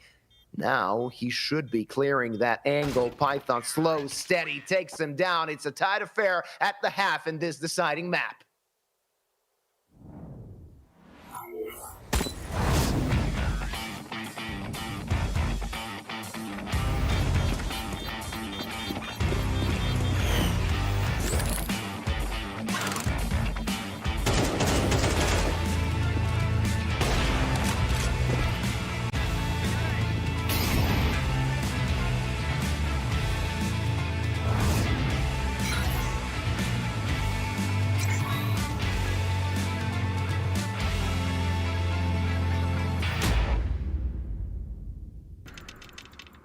One click is the difference between winning or watching. And this is the fastest click in the world. Powered by revolutionary hits technology. With custom actuation, rapid trigger reset, and click intensity. Tuned to your competitive play. We didn't just evolve the click. We reinvented it. Pro X2 Super Strike. Both teams looking to keep their hopes alive in the Conquest of Prague 1 and 2 bracket. One of these teams will be exiting competition by this map's end. 6-6 at the half. TNC, they won't be completely happy with the situation. They could have had more. They could have had much more. CCN now taking to the defense. TNC will be looking to get this pistol round victory. Of course, both teams really hoping this pistol round goes their way so they can make a lead at the beginning of the second half. We have no idea, Pronogo, what's going to happen in this one, as they have been going blow for blow so far, and that continues in this one. Python looking to make some space with that USP. Flash there, lend a helping hand, but he should exit dodge, as at some point, though, he wants to fight. Nobody there to support him. He sees 3 heads just bobbling over the edge. Kyojin might actually have some business of his own toward the B bomb site. Scream is going to get this destroyed, and Python easy frag 4 against 4. Okay. Now he's continuing to frag. We know that Python's good with the USP, and he shows that again. Bomb down, no trouble for TNC. Yeah, big trouble. And little Mirage. Clutchain already up by 2 players. They're more than happy to make this a messy fight if they need to, but obviously with the bomb down towards the T ramp here, Adrian can pick it up, and he made a lot of footsteps, so Python can report that in. Most obvious play, which is exactly what TNC seems to be doing, is to just head over towards B. Markosh is already there scouting it out, has some forward control, but there is an angle here for Kyojin. He spots the back of Markosh, and he's even going to take a few pot shots to alert his opponent. Hey, I see you. Still, this is allowing the Glock to get a little bit closer, and you got to watch out for that. Even with this boost up onto the bricks, it could still be a little bit of a problem, but Kyojin is not sweating whatsoever. Adrian getting the bomb down is maybe a little bit unnecessary from Clutchain there, but they'll still clean house and score the 7th round. Yeah. Some money provided for the side of TNC as they head into the 2nd round of the 2nd half. But it's Clutchain grabbing the pistol and putting themselves in a solidly good position. And look at Python go. We've seen him so many times before in this event, putting that USP to good use, and was the case again, a quad kill here. As he clotheslines more than a few players on the side of TNC. You can check out the odds, tilting to the favor of TNC still, or rather to the favor of Clutchain, as they are now playing on that CT side, the preferred side of this map, just slightly though. Considering the fact that they planted the bomb, not the best looking buy on the side of TNC, as they've opted to spend a bit of money for utility as well. So they'll be having 2 SMGs, a rifle, a scout, and that deagle on Mary, though Ivro gets himself a lot of space. Python on the jump spot sees him, and Navera strikes him down, though Navera gets struck down himself. So it's still a bit of a trepidatious situation for the side of Clutchain. Utility expended, 1 player isolated on the site. Scream there to help, though Python is dead. Now they can swarm the site, and so many kills go TNC's way. The defense crumbling in a 4 versus 2. Kyojin gets chunked down to 12 points of health. No chance of survival. Shogun needs a multi-kill. Finds 3 in quick succession. Now it's a 1 versus 1, but Nami still has the bomb. He can go elsewhere, Pronogo. He can consider going to the other side. The case provides himself on a single platter, and it's Shogun clutching it out as TNC bring him the opportunities. He strikes them down and brings his team to number 8. Yeah, I mean, just name the team after this guy at this point. What a rock-solid guy. Super trooper in this series, and definitely the reason that Nuke was so easy, that Dust 2 was so competitive, and now a 1-on-3 at the end of the round 14. Clutchain with an 8th. And TNC did everything right in theory to get to themselves to that position. With a lesser buy, of course, it must be said. Swarming the site, overwhelming the spots. Now they're on another broken buy here where 1 player already going down. That's Ivro. Bit of a tilter the way that he went down in the previous. Now we're talking about 2 Deagles, a Galil, and Adrian's AK. Left on the field for TNC. I'm still confused by that previous round. I can't get it out of my head. Yeah, you lose 2 players. Why force the issue if you're TNC? I know they like to play aggressive Counter-Strike, sort of at times maybe disrespectful, but this was not what they were looking for. Put themselves in harm's way. Oh, Adrian. All right. He's feeling quite good with that AK-47. Takes the head off of Navera, and now some trouble looming for Clutchain, though trouble being sorted for Kyojin, struggling with that 2nd kill. It's Nami on very low HP. Last bullet in the mag actually claims Nami's life, and it's Markosh in 1 versus 4. He can at least get the bomb, but he's going to have to do a heck of a lot more if he wants to have a chance in this one. Now he's been spotted. They know exactly where he is, and Galil on long range. Not always going to hit the mark, not always going to hit where you're aiming. 9th round for Clutchain. Knocking on the door, double digits. Clutchain could certainly clinch this match easy enough, but we are expecting more signs of life from TNC. Problem is, they haven't gotten the bomb down in the last couple, and on top of all of that, they are struggling to make anything happen economically. even as it pertains to saving. So they will have a bunch of rifles, including one discount in Markosh's Galil. And Adrian's down to the scout. They really want to keep the utility reining in on that A-bomb site, and of course take mid control. But so far their site takes have not really done what is necessary. They were close in more than a few rounds to take the lead, get into the driver's seat. Now, some trouble seems for TNC. Mary, first point of contact, gets taken out by Shogu. Nami, a bit late for the trade, finds it nonetheless, though gets traded back himself. A +1, short-lived for Clutchain, as Python dies as well, and they know there's a player towards ramp. This is an opportunity for TNC, an opportunity that they will strike upon, as Nivera, he is dead. Kyojin and Scream left, though the former actually finds that next kill. 2 versus 2. Bomb's gonna get planted. They can't stop it so easily. Scream is trying. You're not gonna hit the mark through the smoke.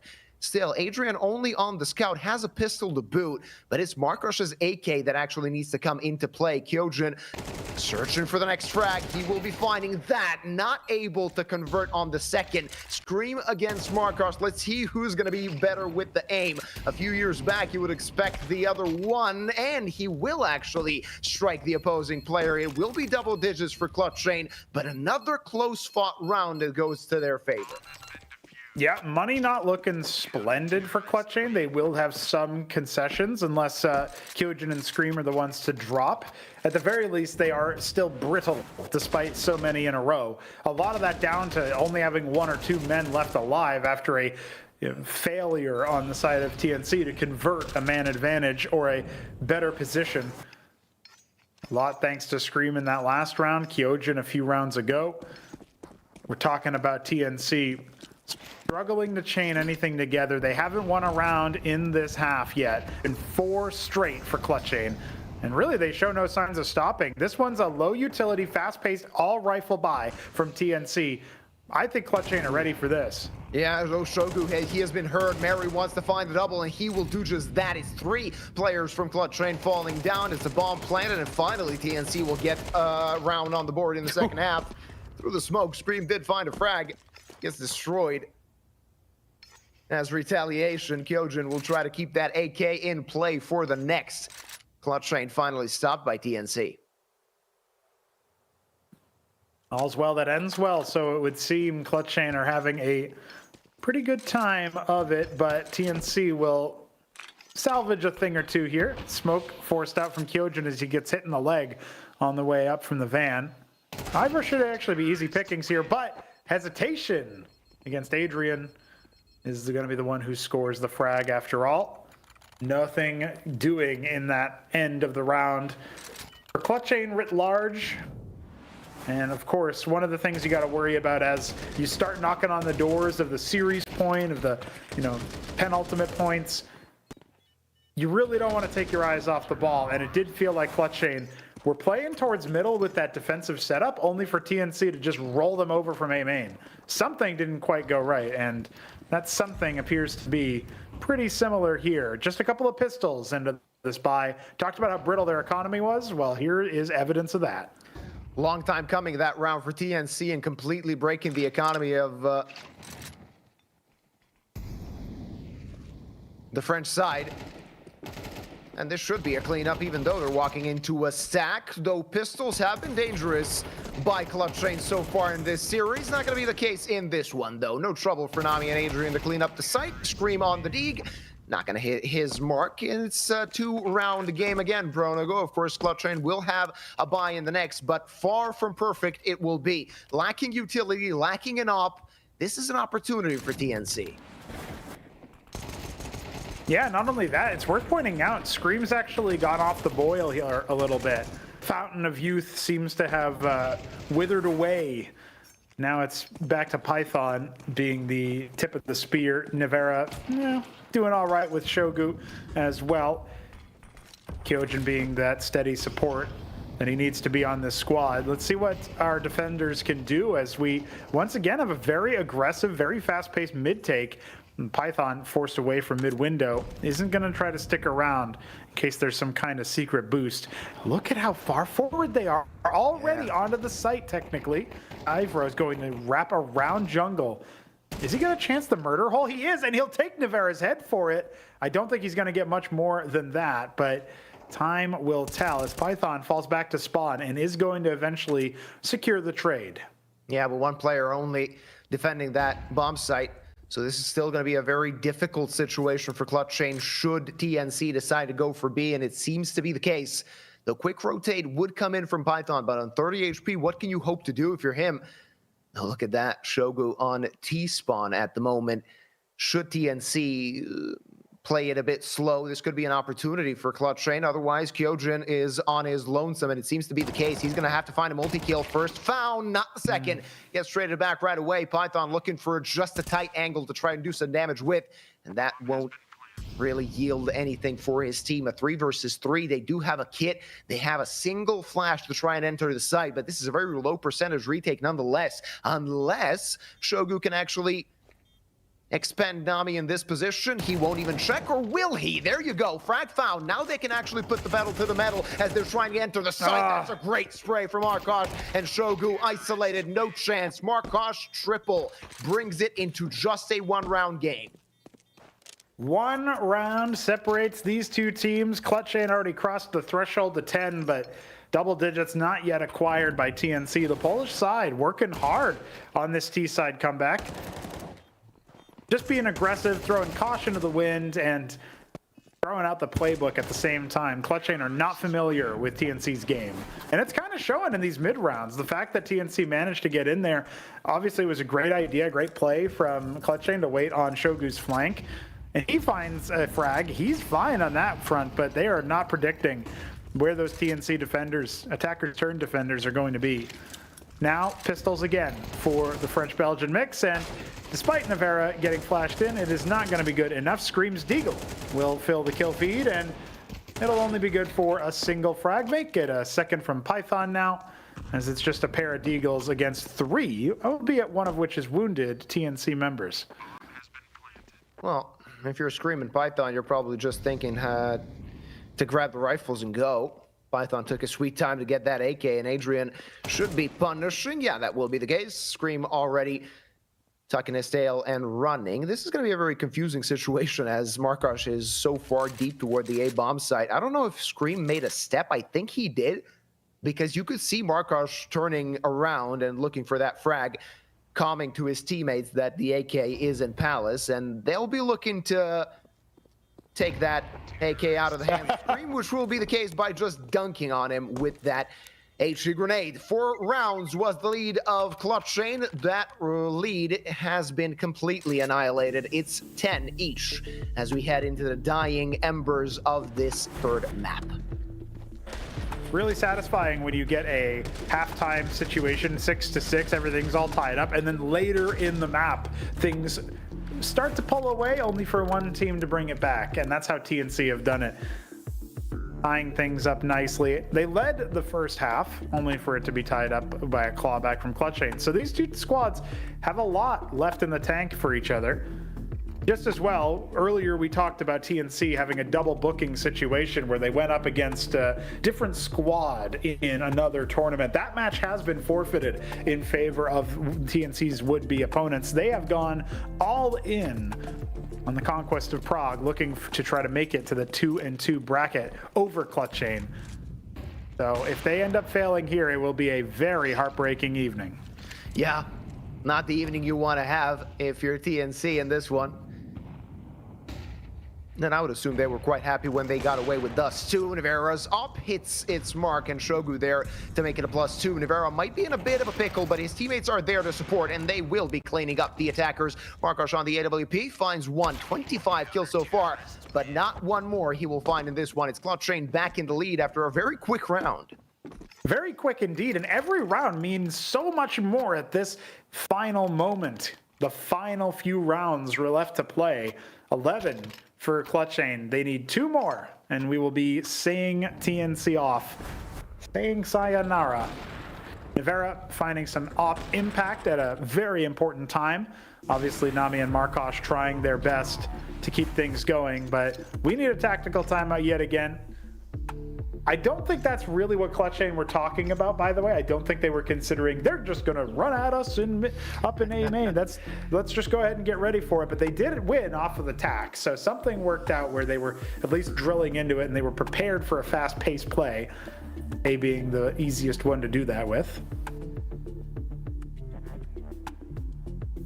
I have to hand it again to our observers, doing an amazing job yet again. And I have to say that at least comparing it to last year's tournament, they have kicked it up a notch. So props to the observers. Always a pleasure working with you guys. Big shout out, production and observing team. Finding all the flybys, finding cute little moments like that. Pop open the door. Also helps to show Mirage's age, just another reason why we need a visual update for this sucker. Probably going back to Counter-Strike Global Look Offensive. at this. Here we This go. is going to be a quick one. Scream in trouble. Isolated on the side, looking to pop some heads. Not going to be the case. Just shooting on the edge of that smoke. Sees a few players. Shogu there to help, but Scream is dead. Shogu looking to get himself onto the side. Finds a frag. Also, Nami very low. This could be trouble for TNC, and it is. It's a 4 versus 2 all of a sudden as the rotators have arrived. It's Markosh and Adrian trying to dig their team out of something, but they won't be successful at it. Oh, collapse from Markosh! An amazing flick, but unable to finish the job. Not quick enough. That AWP changing the bullet in the chamber. It is Clutchain getting themselves on 12, but that was close. Dude, Markosh. Not feeling well, under the weather. This guy's sick. Annihilates 3 out of the 4 players he needed, almost over the line, but it's still not enough. Look at this one. Quick adjustment. There's 3 little micro movements there to make sure that frag was dead center, and he had almost no time at all to do it.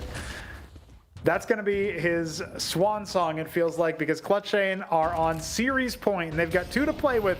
Kyojin on the defense here, and joining up with Scream, who is going to open things up with 2 frags. Ivro is able to answer back, but that's it. It's just Markosh. He needs everything. 29 frags is not enough, and he goes down with the ship. It's Scream and the homies moving on to the 2-2 bracket as Clutchain finish business. We'll be looking at Clutchain in at least one more series in the Conquest of Prague, saving themselves yet again. They lost their map pick, but then convincing fashion in the second. Not so convincing, but they still get it over the line in the decider. It's Clutchain making it work, and they keep themselves alive in this one. TNC, a 2-for-1. Both matches for today they have lost. One they forfeited, one they lost against Clutchain. TNC, as you said, a bit of a heartbreaking evening, though at the end of the day Clutchain were the better side. When you sort of sum everything up, they were the better team, and you gotta say we've been waiting for Scream to pop off, and finally in this series he did. Yeah, this last map, it didn't really go his way individually, but it's his teammates there to lend a helping hand when needed. Yeah, and they were needed, especially in the map like Dust 2, which was very close to being over the line. Scream played well. Scream played very well at Nuke. It felt like absolutely, it doesn't matter how many times they've changed this map, Scream's still going to be a firepower, and that you got to account for when it comes to that little lineup. Clutchain 2-1. Clearing TNC out, and TNC no longer have that second series of the day. They are gone from both. Unfortunate for the Polish side. They'll have to try again next time. Up next, we of course do have another best of 3 for you. It's Sinners versus Trick. This one is the first of the 2-2 bracket matches that we have to play here. That is going to nicely start our series off there in the final stage of the Swiss. And we will also see the seeding come to fruition. Unity versus Maus. And of course, the boys in Clutchain's shoes are going to go up against Walchaksi. Or however you say that name. Yeah, of course, but that is later on, of course, next week. But we do have, as you said, one more best of 3. It is Sinners against Strict, and talking about heartbreak, Sinners, they were 2-0, and now they're facing elimination, a mountain to climb in order to get to home soil. We'll see, of course, what they can do after the break.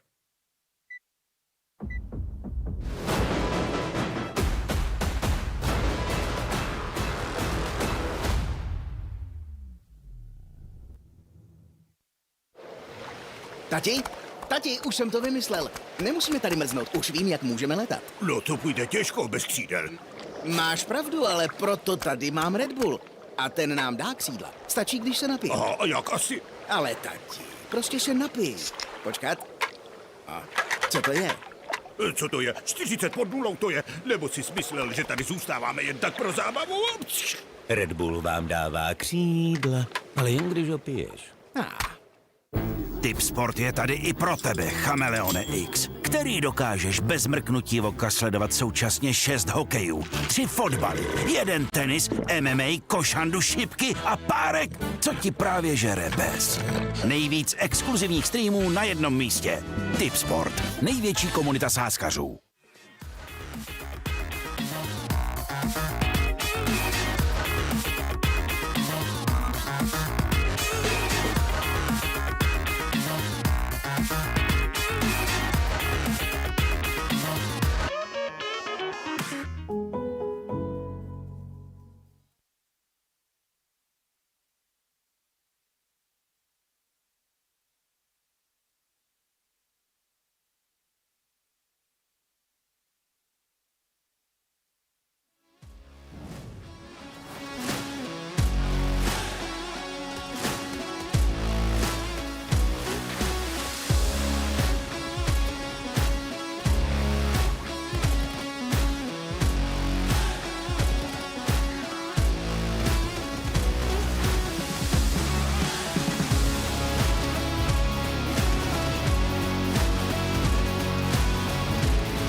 flame on max.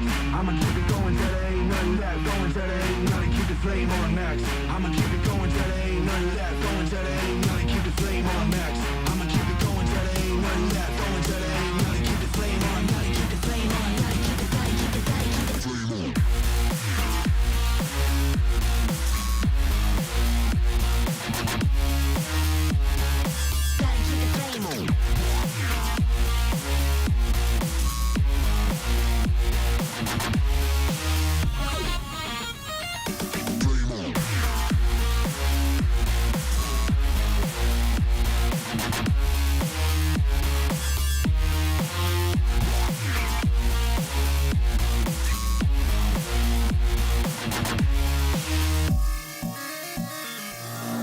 Flame on max.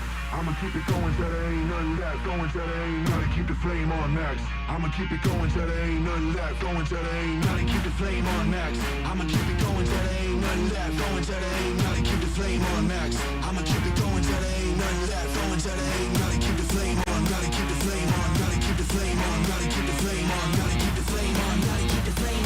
Keep the flame. Keep the flame on.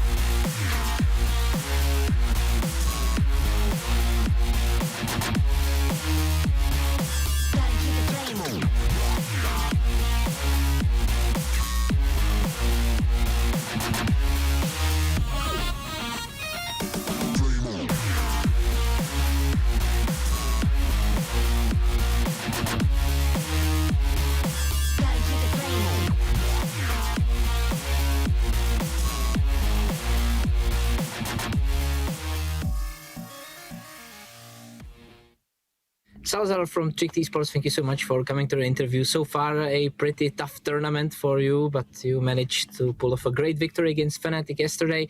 So, how the match went? Yeah, I feel like it went good. I feel like we had a good understanding of how they wanted to play coming up to the match, to both maps. So yeah, I feel like it was a good game. Did you maybe feel like it's going smoother than you expected? No, I wouldn't say so, to be honest. I know what we're capable of. If we just do what we usually do and do what we and play like how we want to play. So I feel like it's just it went as smooth as it could. Of course, it could be better. Today you are playing a do-or-die match against Sinners, home favorites, but they are currently on land, they are on the road. So do you feel like they will help you? Yeah, of course it will help a little. I'm not quite sure where they are, to be honest, but like it will always help like if people are not at home like playing where they usually are playing. So in some way maybe we have a little advantage in that sense, but I still feel like it's some good players and they are qualified for the major, so they should be good. And did you watch their qualification, and what do you think about your today's opponent as a team itself? Yeah, I feel like it's a good team. They have some good individual players. We've been watching a lot because it's always fun to watch all these events like Clutchain and like all the other events that they've been competing in, but also all the other teams who were competing to get a spot at the major. So yeah, it's been a fun couple of events to watch. And because they are the highest ranked team on this tournament, do you expect it to be the most difficult match for you? And what is the main thing you need to do right today? Yeah, I think it's very hard to say that the highest ranked team in the tournament is the best team. I feel like everyone can beat everyone on a good day. So I think today we're just gonna do what we usually do and just do our thing, and then I think we will have a pretty good opportunity to take a win. Well, looking forward to the match then. Thank you so much and good luck. Thank you.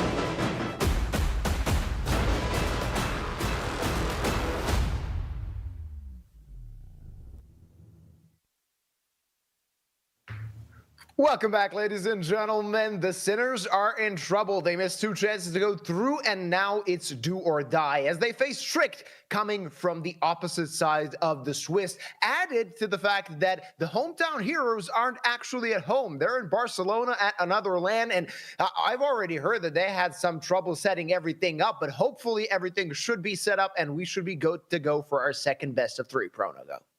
That's right, Yuba. I feel like right about now we need some hometown magic, even if those heroes are abroad. Sinners traveling to another LAN event while attempting to qualify for one back home. Very interesting stuff here. Of course, going up against Tricked, a pretty canny squad of Danish players that also missed their own opportunity to qualify to the major.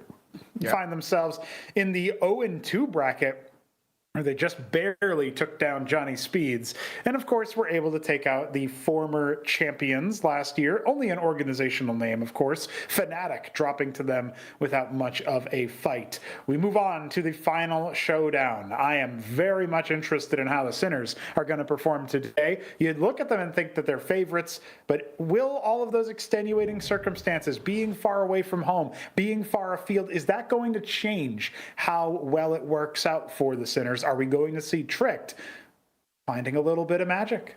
Yeah, of course, Tricked. We had them already written off at the beginning after they've lost the opening 2 best of 1s, but best of 3 seems to be their territory. And now against Sinners that actually struggled in best of 3s, losing to Sashi, afterwards losing another. Of course, that Sashi defeat, I think that hurt them the most. The fact that they had the opportunity to go straight to Prague, not even think about the deciders, go 3-0 in the Swiss stage, sort of a show of dominance from the only team competing in this tournament that will also be in the Cologne Major. Sinners have a lot of pressure on their shoulders, both from the international community, but also from the local Czech community, and they need to win today to actually still have a chance to get to the LAN in Prague. And it's going to be a tough opponent, Tricked, as they have been proven to be a tough nut to crack. This is, of course, our second best of 3, and hopefully everything should be good. Hopefully we should be joining this best of 3 very, very quickly. Talking about Tricked, Pronogo, what can we say about them?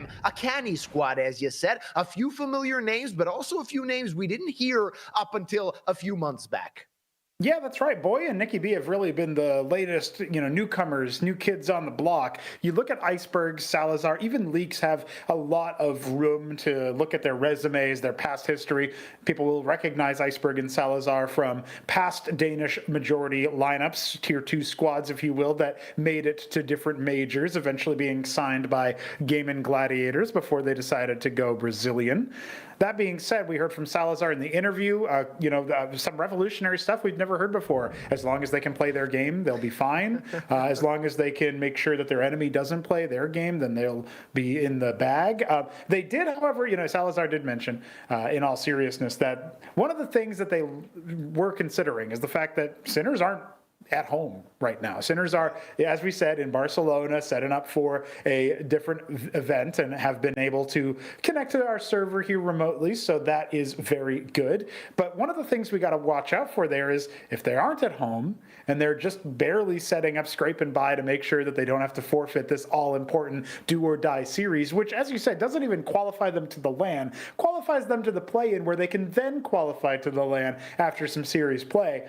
We are talking about maybe a little bit of a shook roster there. Maybe they're a little bit less rock steady than they need to be. Yeah, of course, we're going to see what they can do and actually what they're capable of, all things considered. I mean, when the event began, we sort of had them as shoo-ins to go to Prague. Now it seems like, and it's weird to say, it seems like they're coming into this best of 3 as a bit of an underdog, given the fact that a lot of circumstances are actually playing against their hand. Whereas Strict, yeah, they warmed up. They're pretty ready for this best of 3. They're set up at home and really happy to play against a very strong side when it comes to the VRS rankings, but also a side that could in the end prove to be vulnerable. This is an opportunity for Trick through and through. A very big opportunity. And just as we're saying, we're talking about the lineups, we're talking about Sinners on the side of Hometown Heroes. This is a squad that you have to watch out for, even if there are some confusing aspects to their setup. Even if it's, well, where are they now? We don't even know. That's what Salazar said. We don't know even where they're connecting from. Well, we've got B-Stick, we've got Kisarek, we've got Shock. These guys have been around the block for some time. Moto, you've seen him on Fnatic, even TSM when they were flirting with a return. And Stresson as well has proven to be a solid, steady hand. Like, these guys have depth to their lineup, and that's kind of been proven just de facto by the fact that they were able to win enough VRS points to get in that last chance qualification into the Cologne Major that is coming up. So they're going to be traveling all over Europe here, not just to Barcelona, but also, of course, to Cologne. And for now, they just want to see if they can add Prague to the list of destinations. Yeah, hopefully for them, they will be able to do that. Of course, you talked about Stressor, and I talked about him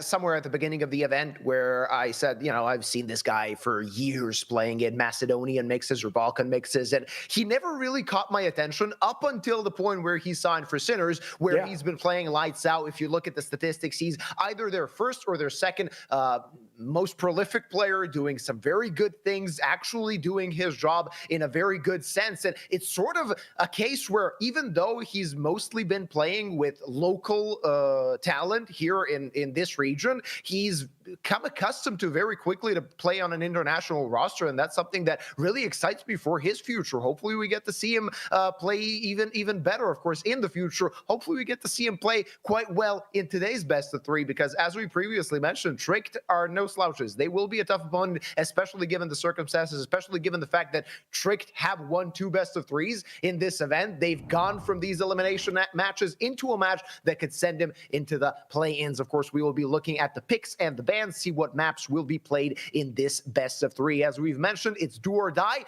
1 of 3, or rather first of 3, phase 5 or stage 5 in this Swiss stage matches. Of course, the rest are coming in next week, and we're very excited to actually take a look at what will be happening by the end of this online stage of the Conquest of Prague. For those of you, of course, interested, the LAN stage of the Conquest of Prague will be at the ending days of May. So a little bit around a month from now, we will be looking at some of these boys possibly, presumably, on LAN in the Vodafone Arena in Prague. Very could be the case, and we are getting those picks and bans in. Seems like Trick taking their sweet time, locking in what they want. Nuke will be up first, familiar territory for viewers of the first series, where we saw Clutchain take that one out easy. Going to be awaiting their next round opponents in the 2-2. And as you mentioned, this is going to be the only 2-2 match we see today. The rest of them will come soon. Tricked will be starting on the T side of Nuke and the CT side of Mirage, which is Sinner's pick. And after all that is said and done, Ancient could be our decider, something we saw countless times in the best of 1 phase of this tournament. Now we get to see it again if this series goes to 3 maps. I'm a bit confused by the Nuke pick from the side of Tricked. If they actually did decide to pick Nuke, you're picking a very low percentage map for yourself where, yeah, you pick it from time to time, but their most picked map and their most prolific map, most successful map has been Overpass, at least when it comes to statistics. So they might have shot themselves in the foot, simply added to the fact that Sinners are a very good team on Nuke, and they will be having the benefit of starting on the CT side. So that's a bit confusing to me. We'll see, of course, how it looks in practice. And I've just received reports that all players are successfully connected on the server, which means that, you know, phoning in from Barcelona, the Sinners lads are still capable of finding a way to play some Counter-Strike. We'll be seeing them on our screens momentarily as Tricked are talking over their plans. Here we are. Get to see what they look like with Shock's camera providing nice vision on just about everybody's screen. And obviously that is going to result in some, you know, there's that fair play we were talking about, right? They're in some sort of, you know, what do they call those? PC cafes. Took me a second. I was going to say the Korean name for it, but Koreans don't play Counter-Strike anymore. Gone are the days. All right, I can hear the music, Pronogo. I'm sure that you can too. It seems like we are just about ready to enter Nuke. It's our first map of our second best of three of today. It's Sinners, the hometown heroes, against Tricked, a team that has been against it for the entirety of this tournament. Tricked were 0-2, now they're 2-2, and they want to make it through this Swiss stage. They sure do, ladies and gentlemen. Sinners versus Tricked. It's going to be an interesting start here with the CT side of Sinners kicking us off. And this is indeed Tricked's map pick. So as we get interesting. There's a tactical pause at the very start. They need time to talk over tactics for the pistol round. To their favor, I assume that they were setting things up until like a few minutes ago. So maybe they actually need to talk about things that are yet to come. Maybe set everything up to a T, right? Is that the right phrasing? Yes. Sinners, of course. Maybe it's a graphical error. I don't know what happened here, but it doesn't matter at the end of the day. Of course, I assume that it's safe for error at this point in time. Sinners really cut it close because they needed to set their PCs up. They needed to set the anti-cheat and the game up. So there was a question, will they even make it to this match? Luckily for them, luckily for us as well, ladies and gentlemen, this match is starting. Sinners on the CT side, Trick playing on the offense on their map pick. Let's see what the Danes are going to bring to the table. Let's see. They got to bring it, and they got to do it in style, because Sinners, no matter the circumstance, should be dialed in here. Everybody's squaring up, getting ready for it. Shock going to receive multiple players, and started a step before any bullets started flying. He dodges back. No kills found on either side, and he does escape into the control room. Yeah, unable to hit his shots. Now he might get overwhelmed. That's a nice shot from B-Stick. Gets gooshed and gets taken away. By the way, Shock and Stressarm find the kills, and now it's a 4 versus 2. A very uncomfortable situation for the Tricked boys as they're trying to dig themselves out of this one, but it's only Boy left against the Sinners. Boys finds another frag for himself. Makes it a possibility, though Moto takes that possibility away. It's Sinners that grab round number 1. Yeah, very important pistol round there, because we were asking ourselves, how are Sinners going to be playing? How are Sinners going to be gaming? This is like they're pre-gaming their major play, their LAN play for any event that they're going to be going up against next, because they're basically in a pseudo-LAN setup. Yeah, we're missing the booths, but that's about it, man. Sitting pretty here. Some nice shots from a few of the Danes, but it's not enough to do more than a little bit of economic damage. I will note Stressarm does have a Zeus already. Yeah, he bought it in the pistol round. I was waiting for somebody on the Tricked side to actually go towards A. Stressarm didn't get a chance to use that Zeus, though Boy also bought one taser of himself. Might be an opportunity to use it at some point if somebody on the Sinners side is a bit too noisy. Won't be the case, as they're going to claim the first 2 kills of the round. Should be a quick and easy cleanup. And Shock just delivers with that MP9. Farming up some cash for future rounds. Nice shot from Nicky B, as he'll get his hands on a gun as well. Maybe an opportunity to do even more damage with this M4A1S. Certainly could be, and certainly is taking down Moto. Isolates another duel, but Stressarm will be the steady hand that slays, and that is all she wrote for map 1's second round. I'm really interested in what the full buys are going to look like here from the Danish side. They obviously didn't get the bomb plant in the last round, therefore it was very difficult for them to justify any sort of purchase into this one. But you know, a P250 kill here and there, a Zeus buy every now and then. It's not going to dig him into an irreconcilable hole. Shock picked up that secondary Zeus, by the way, so soon I guess we're just going to have all 5 with a Zeus. Yeah. Everybody needs to have a taser on hand. You never know when it could be of use. You know, you run out of bullets in all of your guns. And, yeah, I don't know where I'm going with this. All that matters is I have the power of a god in my fingertips. Why are you? Why is Schwarzenegger the god? You ever seen Conan? Oh yeah, sorry, no. Me neither. I just made that up. Oh, understandable. Oh, Moto on the boost. Maybe a chance for him to find a frag or 2 in this position. Leaks takes Kisserik's head. Moto finds the first, but now he's isolated. Now he's dead. Yeah. And it's 2 versus 1, or rather 2 for 1 trade. in the favor of the Tricked boys. Sinners in necessity to make the right rotates in order to stop this Trick offense. I was questioning whether Beestick was rotating towards CT spawn for a save, but it does look like they're still sniffing out where Tricked are going to be going. 4-on-3 in favor of the T's. Doesn't bode well for any retake, but Iceberg making some noise. Shock should be able to lay up the ambush. Oh, use the shocker. Use the shocker. It's in your name. No, not going to do it, but he will still clothesline the head on the way by, and that turns it into a 3-on-3. A little bit more even. Beestick's dead to rights, though. Yeah, no hope in hell of escaping there. That triggers the rest of Sinners to move forward. Maybe they can find some value here. Shock looking for any angle he can. Doesn't quite spot anybody on the other side. They're going to fall back. Not enough of a reason to stick around. They got to protect their investments and their tasers. Yeah, absolutely. Sinners pulling back and saving their guns. I mean, it was a very low percentage retake. Even had they not lost Beestick so early, the crossfire on the site was already set up, and Trick put themselves in a very good position. Get their first on the board. It's 2-1 as things start on Nuke. Sinners did manage to convert the pistol. First gun round, though, goes to the other team. For all the talk of tasers in this game, I feel like I read somewhere that Valve increased the kill reward. Is that true? Does it give you more money now? Did they? I don't know. I mean, I'm pretty sure. I think it gives you something. It didn't give you something before. It didn't give you anything. And I think they added a basic kill reward. I don't think it's like, it's not like $2,000. I'm just saying it's, it's something, you know? So I wasn't sure what that was, but you know.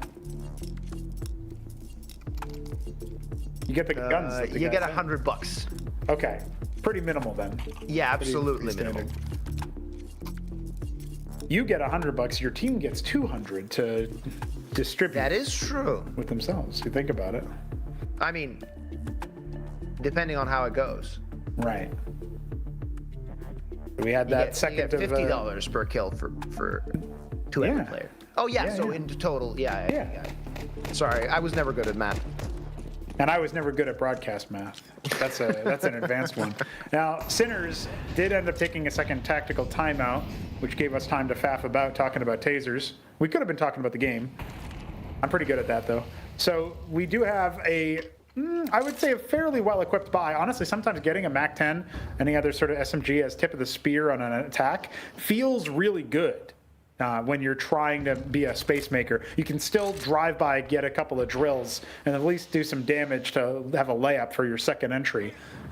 Richter now going to be isolating towards this A site. Shock's full blind. He turns around. He doesn't know who to target. Oh, he's coming on through, and he will find two, but he has to dive away immediately to reload the gun. Yeah, Nicky beat. Trying to find something outside. It's 3 versus 3, and Shock just continuing unable to find the third. Oh, that was unfortunate timing for Shock. And Beestick left on 35. Not the best situation for Sinners. They're going to have to dig themselves out of this one, and I don't think that they really can afford to try, though. Beestick will try his hand. No! Oh, for a moment there, that was a shoo-in. A freebie, though, leaks. Capitalizes on Beestick's mistake, and it's only Moto left trying to save that big green. It will be a tied result after 4 rounds played. Yeah, no kidding. Moto as well, having this AWP, just needs to save, just needs to hold on to the most premium weapon on the server. He had to rotate the long way because he made some noise on the ladder. Tricked could zero in on that real easy. Made it all the more important that Beestick didn't go down empty-handed, but sure enough. Could have stopped the bomb plant, could have at least slowed it down, caused some chaos. There was a little bit of time left on the clock, so it wouldn't have been the end of the days, but still, Tricked are happy to have an easy enough time of it going into their second round, tying things up, giving us a more competitive setup. Why is Boy in the dark, dude? Turn on some lights. He feels good playing in the dark. Not good for your eyes, though. But he's young. He's got more time to continue to ruin his eyesight.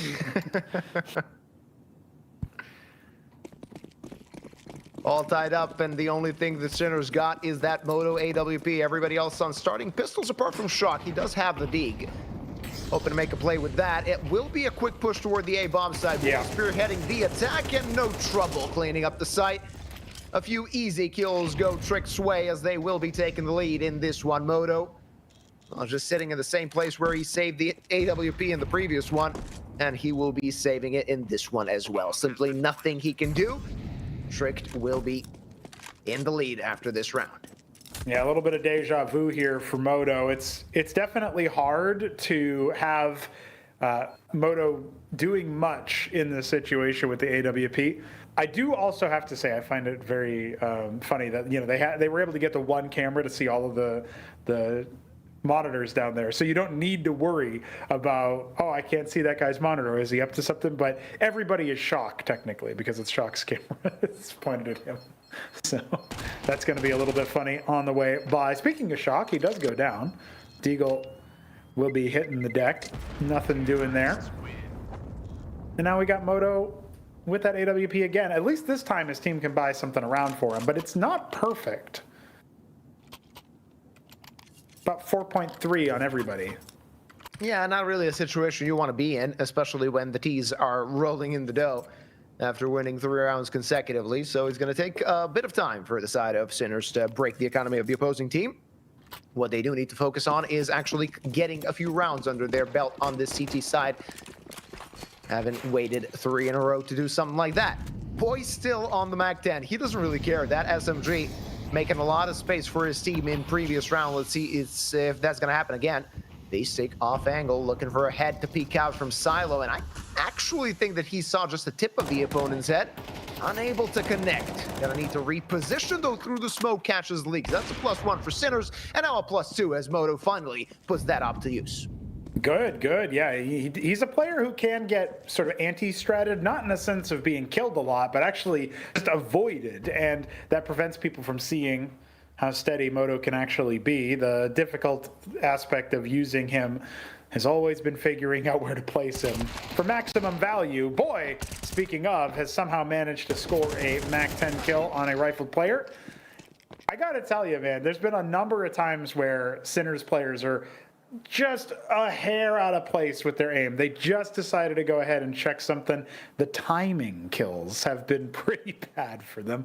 Hopefully they can shake that off and dial in, because they're so close to being able to get ahead of a lot of these plays. Even in this particular case, losing one gun does kind of sting. But Moto can drop after this, and that will be the only thing required as AKs are picked up. And we will indeed have ourselves a tie game yet again. Sinners biting back. Yeah, feeling a bit better. A convincing round from their part. On the other side, Tricked played it a bit discombobulated, especially after losing the first 2 guys. It's like they were just looking for kills across the map. Couldn't find him, though. Except for that one that you could say was a coinky-dink. A player going through the smoke with the MAC-10 connecting a double dink onto the guy on the site. Yeah. A bit unfortunate for the Sinners player. We'll see what Tricked have in store in this one. Again, a wall of smokes on the outside position at a player already crossed to secret. Moto won't be expecting this. He's a dead man. Absolutely. Oh, Iceberg, though, decided to stay his hand, wait for a little bit. He thought that they heard him. He thought that they had an idea, and Moto alive for the time being, but he's going to have his hands full with this AWP. Let's see if he can connect the first hit, and they'll be hitting him soon enough. Minute and 15 on the clock. Let's see what Tricked have in store for us in this one. Still 2 players on the lurk, looking for somebody on the Sinners side to be a bit more nosy. Missed shot. Moto needs to reposition. Well, at least he escapes with his life, but there's so much space now acquired by Tricked. Yeah, you can tell he doesn't want to be in the dark position. He wants to go somewhere else, but didn't think he had the time.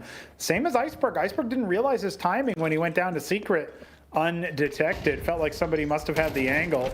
Oh, and Shock, he tries to escape when he's full white, and that's just going to lead Nicky B directly into the upper site. They wanted to avoid the op. They wanted to avoid Moto, and instead they played right into Sinners' hands. Leaks in a 1-on-3, needs to find more than just B-stick. And he's down to 53 points of health. Shock getting a little bit too antsy. That's giving up a gun. Money's not spectacular for the defensive side, so every little bit of damage matters. Leaks can do more than what he's already done. Covering the bomb, that's easy. Finding the kills, that's the hard part. Kisarek will finish it, but that was expensive. Absolutely. made it work for them, or rather made them work for it. Sinners sweated just a little bit, though I would assume that it was still a relatively safe situation as Moto was covering with that AWP. Kisterik, even had he died, still would have had a solid chance, his teammate, of taking that round, but Leaks making it a bit difficult for the Sinners side. What's important for Sinners is the fact that they are making a streak out of this, at least a little bit. It will be attack pause for Tricked as they want to talk about things and see where they can find an opening in future rounds. Future rounds are going to be important ones. I really want to see what Tricked are going to do. It's been back and forth. At a certain point, one team kind of solves it, right? But at a certain point, one team will figure out the winning strategy that the other team doesn't have an answer for. How deep is the playbook here for Tricked? What are they going to be doing with their utility in particular? I feel like that's been a missing link as Sinners have adjusted their positions. Tricked are walking into gunfights without any blindingness, without any utility, really finding impact. And when the utility is there, it's like when Shock dives away.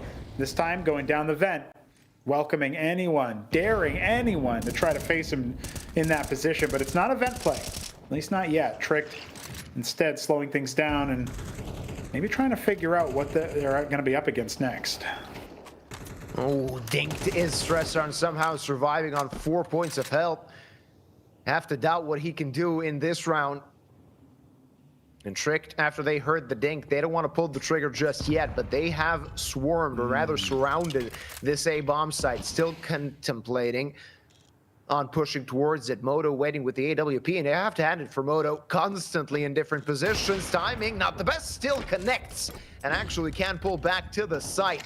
Still alive to fight another moment. His teammates don't want to over-rotate. Iceberg provided with a lot of space. A player on Heaven gets actually the kill onto the Berg, and now it's a +2 for Sinners. 40 seconds on the clock. Trick need to make a decision. They're pushing onto the side. No chance for Stressarn in the flames. Now a chance for Trick as they can enter the site. Only one player on Heaven, one in Vents though. So still the CTs here can swarm the side. Shock overplaying his hand, and Kisterik overstaying his welcome on Heaven. It's a 3-on-3 all of a sudden. Beastic though controlling the situation, making it possible for his team. It's Salazar and Nicky B trying to dig their team out of this situation. Beastic though on low HP. He's just there to be a distraction. His teammates need to actually get to the site. Beastic, at some point you're going to have to press that W key. Rest of the Sinners tucked in main. They're going to have to hurry up. Time is of the essence, even though they do have that one kit. Beastic finds a frag, and now it's Nicky B, last one alive, trying to survive for as long as possible, but the diffuser is on the bomb. He's going to have to hurry up. Does he have the time? The answer is yes. As he clutches a 1v3, Nicky B saves Tricked in this one and ties up the scoreline. Very, very nice there. Honestly, wasn't expecting Trick to clutch that one up. And Sinners a little bit shocked after that one, struggling to figure out how to piece that together. When Beastic got that kill, I thought it was over. And it's worth pointing out, Moto taking Leaks out in the early one, that's kind of gutting for Trick. The timing wasn't the best for the sniper, but he still managed to get the highest impact frag he possibly could. Yeah, obviously you're going to look at Boy with a higher amount of frags. A lot of those have actually been ecos, Mac 10 kills, drive-bys, and immediately being traded. I think Leaks has actually had the highest impact so far. Maybe now you can say that about Nicky B with the clutch. Yeah, Nicky B got chunked a little bit by that HE grenade, left on 64 HP. A Walmart looking buy for the side of Sinners. They do have that AWP in Moto's hands, 2 rifles to boot. 5.7 and MP9. They're going to have to pick their spots if they want to be of use in this one. A chance for Trick to get in the lead, completely annihilate the economy of Sinners, maybe even put themselves in a chance to extend their advantage should they get to it. But first, they got to get to it, Pronogo. Well, they certainly do. It's been hard to get an advantage that goes beyond a single round this entire map. It was a 2-0 start for Sinners and immediately answered back. After that, it's been neck and neck, round and round. The crawl forward for both teams here. Beastic kind of being singed, but that's a great counter flash He'll take that every day of the week. Salazar will get the trade, but an MP9 punching above its weight there and giving a lot of information over to Sinners in the 4-on-4. Sinners again provide a lot of space outside for Tricked, and the Danes can stretch their legs in that position. Boy, well, Shock didn't expect him and got his head blown away, though. Boy should die, and that will be the case. Trades all around, leads us into a 2v2, 10 seconds on the clock. They need to stick the bomb plant, and Stressarm can't do anything to stop it, as he's just waiting for his teammate to lend a helping hand in a retake situation yet again. They do have a kit and a flash on Kisarek to actually help in this situation. Look at Nicky B playing it sneaky. Yeah, call him Sneaky B, because it looks to me like this guy should have a layup here, especially if he's hearing the jump. Kisarek wasn't even looking for him. Why would he be on top of the roof? Easy as you like. That is a 5th round, and I do feel like right about now, Sinners are going to be thinking to themselves, how do we stop the bleeding? This is a CT-sided map that we got to start off on the favored side about. I know it's our opponent's map pick, but we should be solid on it. We should be the better team here. What's not working? Is there some communication issue? Are we not being able to figure out how to use this equipment properly? What's missing? Everything's a little bit discombobulated here, and they're only on pistols. They're only on USPs with the exception of B6 Deagle. And of course, Shock Starter being a little bit different. And that's the Deagle out of the picture immediately. Yeah, no problem for Iceberg. Easy kills to improve his stat line, which wasn't really in the best case, or rather in the best stage, up until this round when he grabbed a double. Boy, had he continued towards ramp, he would have had himself an opportunity to farm up some cash, though. I was going to say cash isn't really the problem for Trick, but it is, though. They should be fixing that quite quickly, as they will be getting their 6th round here. And this T side looks quite solid, Pronugu. Yeah, I can't really throw too many accusations of poor play towards them, at least not right now. Trick are definitely getting everything that they need, and Sinners are maybe just missing the mark on a couple of their shots. They're getting up to 6 rounds on the T side of Nuke, as they've essentially buttoned this one up. That's no easy feat, especially against a major bound team. You can call it online, you can say, well, they're in a faraway place, they're not at home, they're not in a familiar environment, whereas Tricked have that advantage. You can say all of those things, but they're still winning rounds. That T side still performing admirably.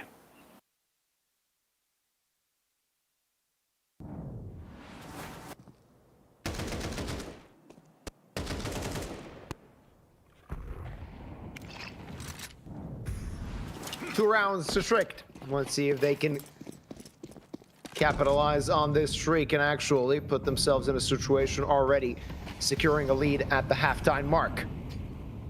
Back on a buy is the Sinners side. No chance to see something through that smoke break. Moto will have to stay his hand with that AWP a little bit. Basic knows his angles through that smoke. Found a kill a few rounds back. Did some damage this time to Nicky B. Left on 57 is the Dane. Still, of course, battle ready as Trick do what they've been doing quite well so far on this T side. And they're just making space, using their utility. Every smoke they throw, they actually know why they've thrown it. Just to send a player someplace so he can try and put some pressure on the defense. It's Salazar's T-side AWP to make a debut here. Moto obviously finding some decent impact, but yet to multi-frag, not really been a steady hand. Best he gets is a trade, or gets traded. Kisarek is first up. He lays Iceberg down nice and easy. That's going to rely a lot on this push outside of red. B-Stick holding the angle. Has a chance. Oh, he falls off the building, but at least he can radio the information up as he climbs back up heaven. They are staying outside. They're not committing just yet. Now they double back. They are going to be heading lower. And Moto, not in the best of positions to await them. It's Kisarek actually with a cheeky angle. 15 in the back seconds. Of the They gotta hurry up. They got us. Now they're entering the side, but Kisarek is ready, and there's Moto to lend a helping hand. A complete calamity from Tricked as they've really taking way too much time to get close to the sides and needed to run in, which allowed Sinners to just post up and be ready for anything that comes their way. Sinners get a freebie, round number 5 for them. Yeah, well, you know, it's the caster curse. You talk about how their T-side seems to be fairly fundamentally sound and their players are shooting fine, and then they go and do this 15-second left on the clock run in without clearing the site or throwing any utility. So how do you like them apples? Sinners of the 5th round, and well, not exactly a layup going into the next as the AWP is back on, and the only concession is Boy on the Tech 9, but that's hardly much of anything for the dedicated entry player. And Iceberg charging outside towards the red position is able to clear B-Stick out as the smokes bloom. Sinners were trying something proactive outside. It gets sat immediately. Yeah, you gotta say, when it's Strict's turn to play, as Strict have done what they wanted in early rounds so far, or rather in early stages of rounds, putting themselves in situations where you just got to wait it out before you can actually pounce upon them. Beastic learned that the hard way, though. Moto pixel gap finds Salazar's head. That's the AWP on the ground. Boy might have a chance to pick it up, but as I see it now, he's all the way back in the lobby. He'll stay with that Tech 9 for a while. Sure will. Yeah, there's a chance he actually gets Squeaky opened up on him and shot in the back, but chance wasn't taken. Instead, we're still fighting for a tie game at the end of the first half here. Iceberg walking wounded, easy shots connect to the back of his vertebra. Shock will take him out. All of a sudden, we're looking a little bit worse for wear on the Danish side. Shock's going to go downstairs. He's in a good position to just hold. And Leaks has the bomb. He's actually leading the charge. Easy, slow walking and a crouch right into the bullets there. And of course, the second player is going to be called out. He's getting run down. Nicky B wants to exfoliate him. Bressarn elsewhere deals with the last of the T's. It's Nicky B with 9 points of health and 15 seconds once again in the lower sight. Not enough as Moto's up, sails us on through a tie game at the end of the first half of Nuke.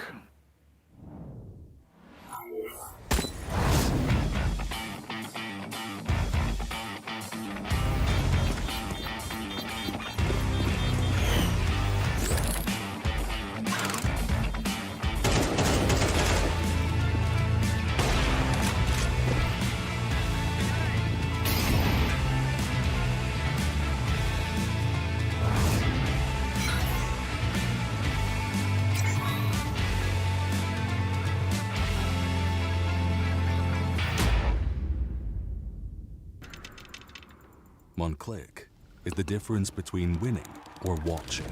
And this is the fastest click in the world. Powered by revolutionary hits technology. With custom actuation, rapid trigger reset, and click intensity. Tuned to your competitive play. We didn't just evolve the click. We reinvented it. Pro X2 Super Strike. All tied up as we enter the second half, our first map. Sinners making it work on the CT side, somehow not allowing Trick to have the lead on the half, though they're going to have to try a bit harder in the second half. Now Trick on the preferred side. Let's see what they got as we enter the second pistol round. 2 pairs of dualies for the Danish boys. On the other side, you got 4 pieces of Kevlar, a minimal amount of utility for Sinners, as they're maybe looking to play it a bit faster in this one. This is unfair. They have 7 guns. That's not even numbers, dude.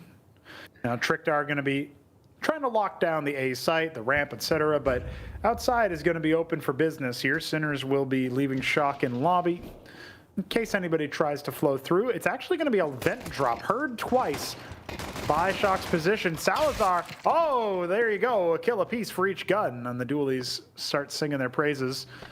Will eventually be traded, and that's going to be Moto's job.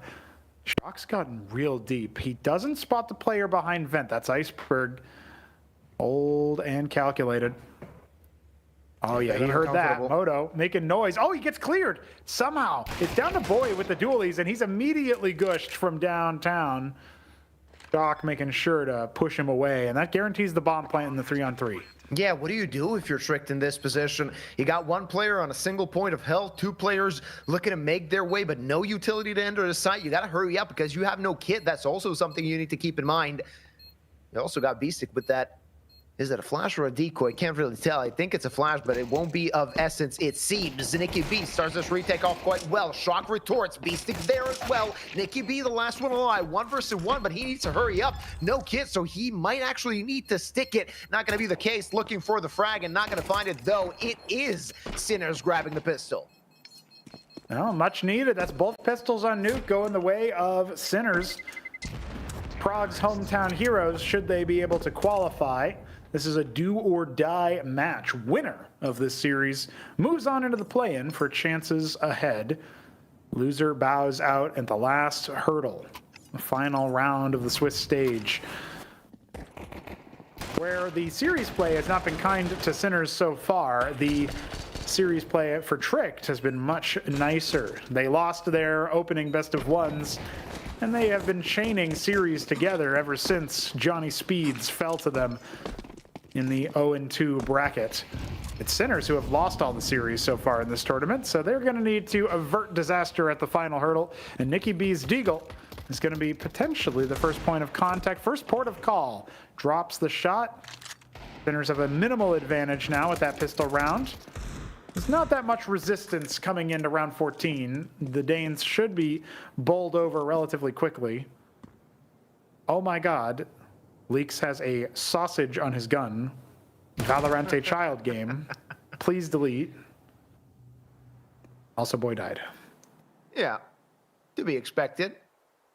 Sort of the only thing for Trick to defend themselves with is that Nikki B dig, and I don't really see it finding an ace in this one. Should be a quick and easy Sinners 8. But they will be taking their sweet time with it, considering the possibility of a stack happening somewhere. And we saw in the previous best of 3, the USPs stacked on a site can be very dangerous. Clutchain showed us a few times in that series. Leaks very passive. I think he should have spotted the player there. Didn't get spotted by himself. Possibly an opportunity to take a player down. A few missed shots, but then connects. Stress aren't dead. 4-on-4. And now they're actually putting it a bit to the wire. They're going to have to hurry up, and they are going to the Lion's Den, even though the Lion looks toothless. But the USP strikes nonetheless. Gets a wreck in trouble, gets swarmed and taken out. Now a lot of trouble for the Sinners as they finally find an answer to this equation. They take this round for themselves, but losing 3 players in the process. Little bit too difficult there. Sinners should have been in a much nicer position when it came to the round success. A lot of kills going the way of the pistols, walking right in. Those close range claws, slapping a few Sinners players down in the process. Of course, Leaks getting a cheeky long distance headshot. I don't know if he just got really nice dinks or if his opponent just didn't actually have a helmet. Either way, a bit of a low percentage kill to find. No matter which way you slice it, it's Boy in the ramp room. Likely to be tested by 3 Sinners. Moto, the first one to provoke a response, and rotations do come in. It's in the form of Leaks. At the same time, check team here, check organization, sending their players elsewhere. Far away from ramp now, as they're going to wait out a couple of smokes and see what else they can find. One thing that we don't comment on too often in those anti-eco rounds is conditioning. You know, Sinners didn't play that round like it was anything differently than an anti-eco. They actually played it more like a rifle round, a gun round on all sides. You know, Tricked are going to have to think about that now that it is actually a gun round, and Salazar's AWP is in play. Another slow round from the Sinners will allow Salazar to push on through to lobby should he decide to do so. Iceberg could be caught with an 8 in hand, especially when that smoke falls. It will be an invitation for Shock to swing. 3 players in secret, stacked up one against each other. Boy will be the first point of contact, sees a player and pulls back. Salazar in the meanwhile took care of Shock, and now Sinners actually need to pull the trigger. They need to get to the side. Boy, he's gonna get overwhelmed. Finds one and tags up the other. There's an easy job for Leaks. and he's tucked into the side. Very difficult to dislodge. They need to check a lot of angles. Finally, Moto does. The AWP misses its mark, and Salazar needs to pull back, but there's so little time on the clock. They need to commit, and they just can't do that. Basic pulling back. It will be tricked on 7. Sure will be, and that puts us back into a one-round game view, but these two teams refusing to do more than 2 rounds apart at any point throughout the map of Nuke. A competitive set indeed seems to be kicking off here in our second series of the day. Let's take a look at the replay. This is Salazar's first frag found, just lurking on, pushing on through. With an AWP, no less, is pretty risky, but also unexpected. We did talk about conditioning earlier. And he winds up being the MVP of the round for me, finding another round to find some impact with that AWP. Had he gone down to Moto, had Moto completed the 6 sort of 180 after clearing the catwalk, it would have been a really nice move for Sinners, and maybe they would have been able to actually clutch that round out. It was Salazar retreating and then finding a tactical time to move out when there was so little time left to plant the bomb. That's what really turned the screws. Final nail in the coffin there, and Sinners will end up coughing it up. 1 round separating these two teams, both of them facing a reset should they lose this one. So this could be one of the more crucial rounds on map number 1. Let's not forget, ladies and gentlemen, it's a 2-2 bracket. The team that loses is eliminated. The team that wins, well, they still have a long way to go to get to Prague. They're going to have to go through the deciders.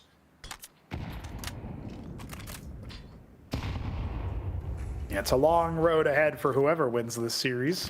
Both teams have a shot at it if we're looking at map 1 as any example. Nicky B trying to duel with Stressar, and he's pretty low, but it's dangerous to start chucking nades right now. You need to be aware of where else you could be shot from. Rick looking to tie things up with this round win. They've got Leaks with a shotgun, and Salazar's op and ramp.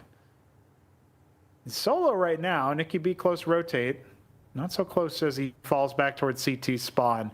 Is this where Sinners are going to pounce? They've only got 1 flash and 1 smoke. They've got to do this dry, or they've got to rely on B-Stick's throwing arm.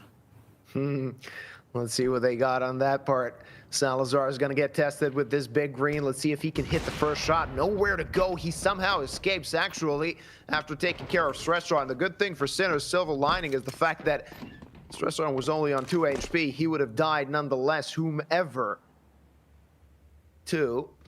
30 seconds on the clock. Sinners need to hurry up again, making it very tight in this one to get close to a side. They want to hit A. Leaks waiting with the auto shotty.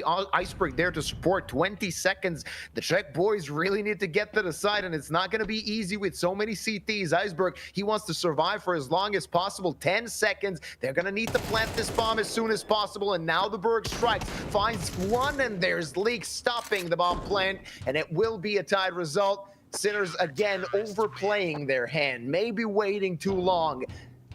It's all tied up. Moto somehow saves his gun. Sure does, but this is starting to get a little bit miserable from Sinners. The number of rounds that come down to the last few seconds before they are decided, purely because they're being so cautious, so careful, trying to suss out where the heavy weaponry is, where the op is posted up. Something that they definitely need to consider.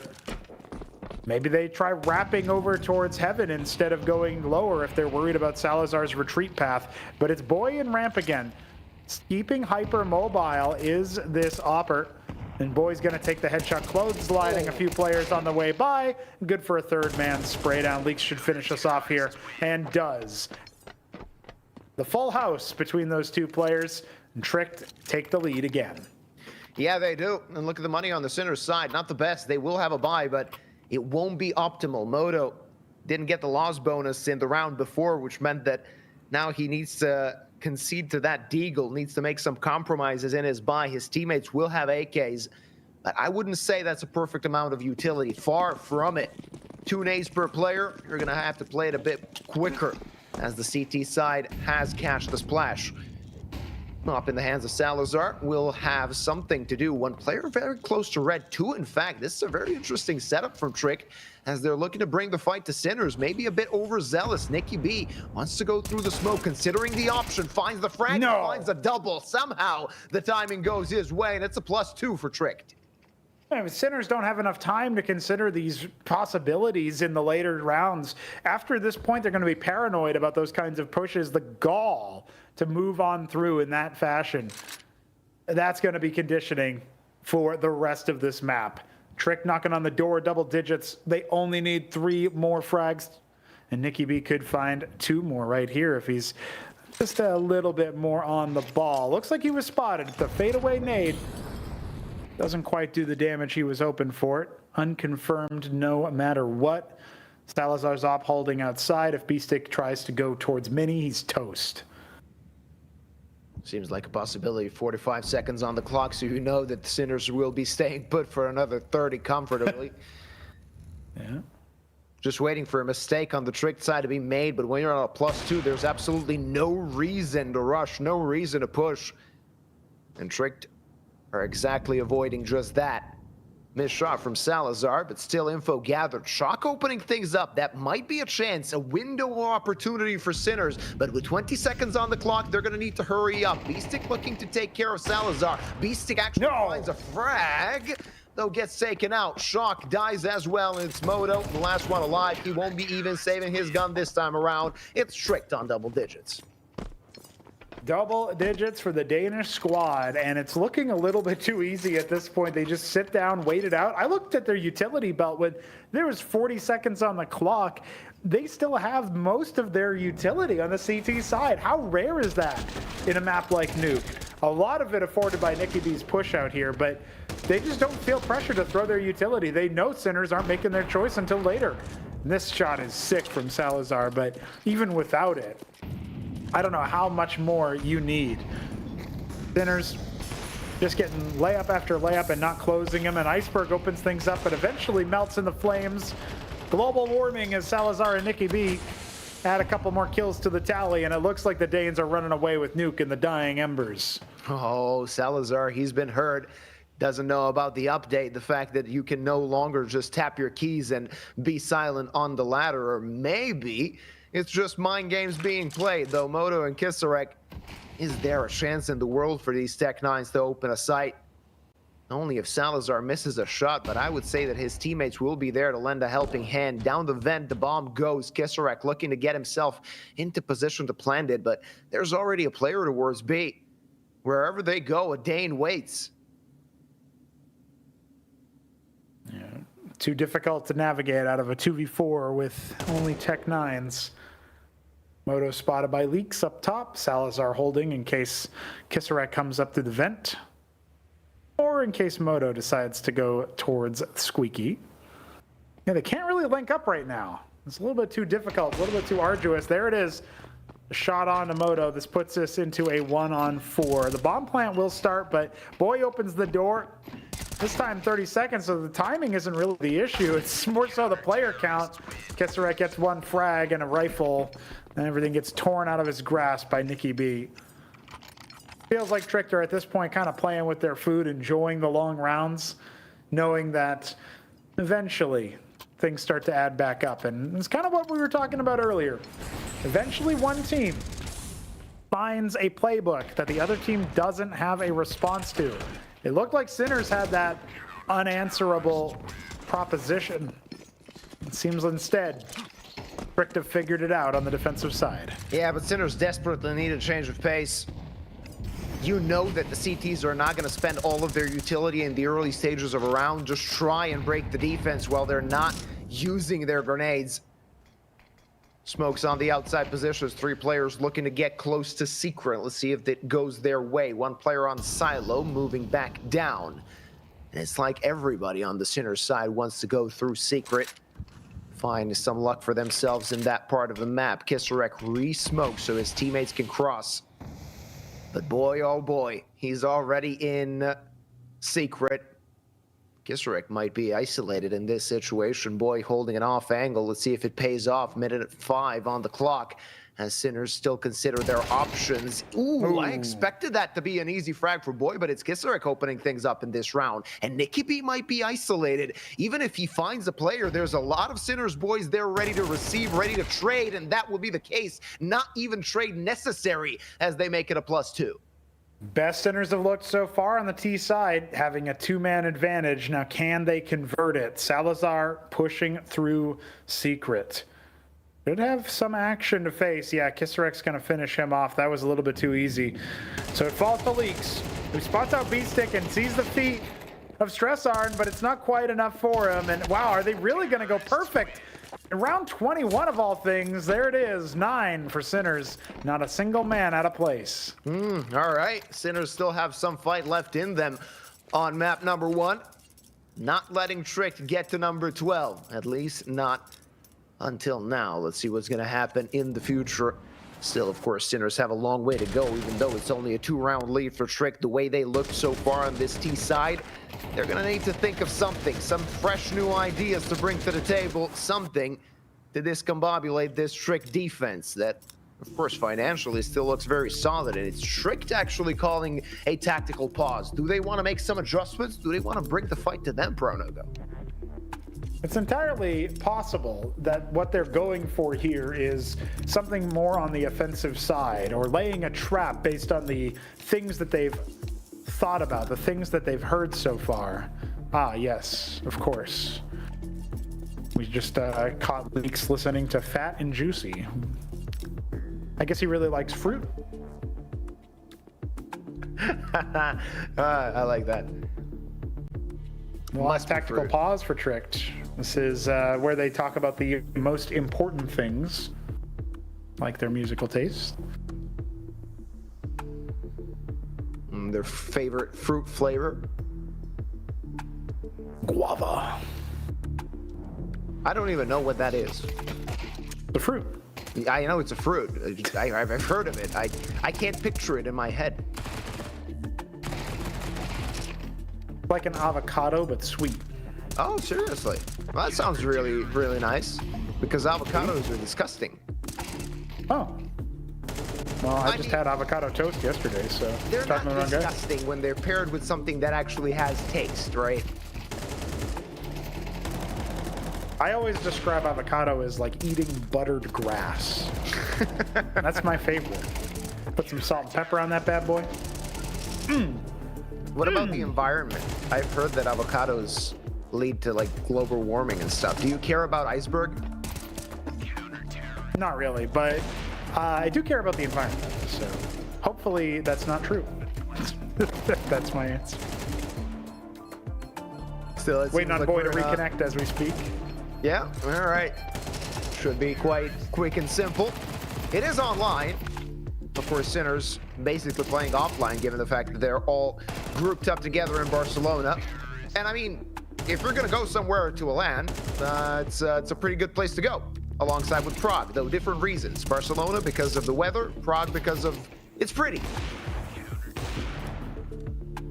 And Prague has got a lot of historical venues for you to go and patronize as well.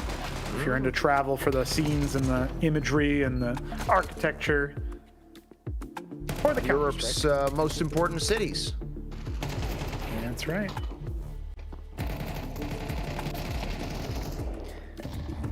Getting a little bit of a fly through of how we got here, frag movie style.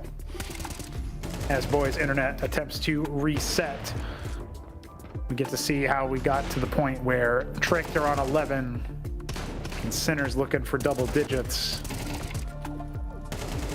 Nicky B with his crazy flanks, crazy antics. Pretty good stuff so far. Yeah, some nice shots happening here in this map, and a bit of slow-paced Counter-Strike, especially if you compare it to our previous best of 3, which was a bit of a fiesta, let's call it that. Yeah. Of course, if you're curious as to what comes next in the Conquest of Prague, we're going to have a 2-day break. And, of course, on Monday, the Conquest of Prague continues, where we actually end the Swiss stage.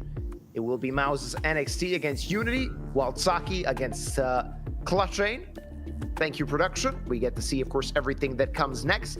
And of course, afterwards, we will see the deciders in the days that come next after Monday. Of course, you already know that Sashi Esports and Alliance have made their way to Prague. They've booked their ticket. And out of all of these teams remaining that are still alive in this competition, only 2 will have a chance to play in the Vodafone Arena. That's right.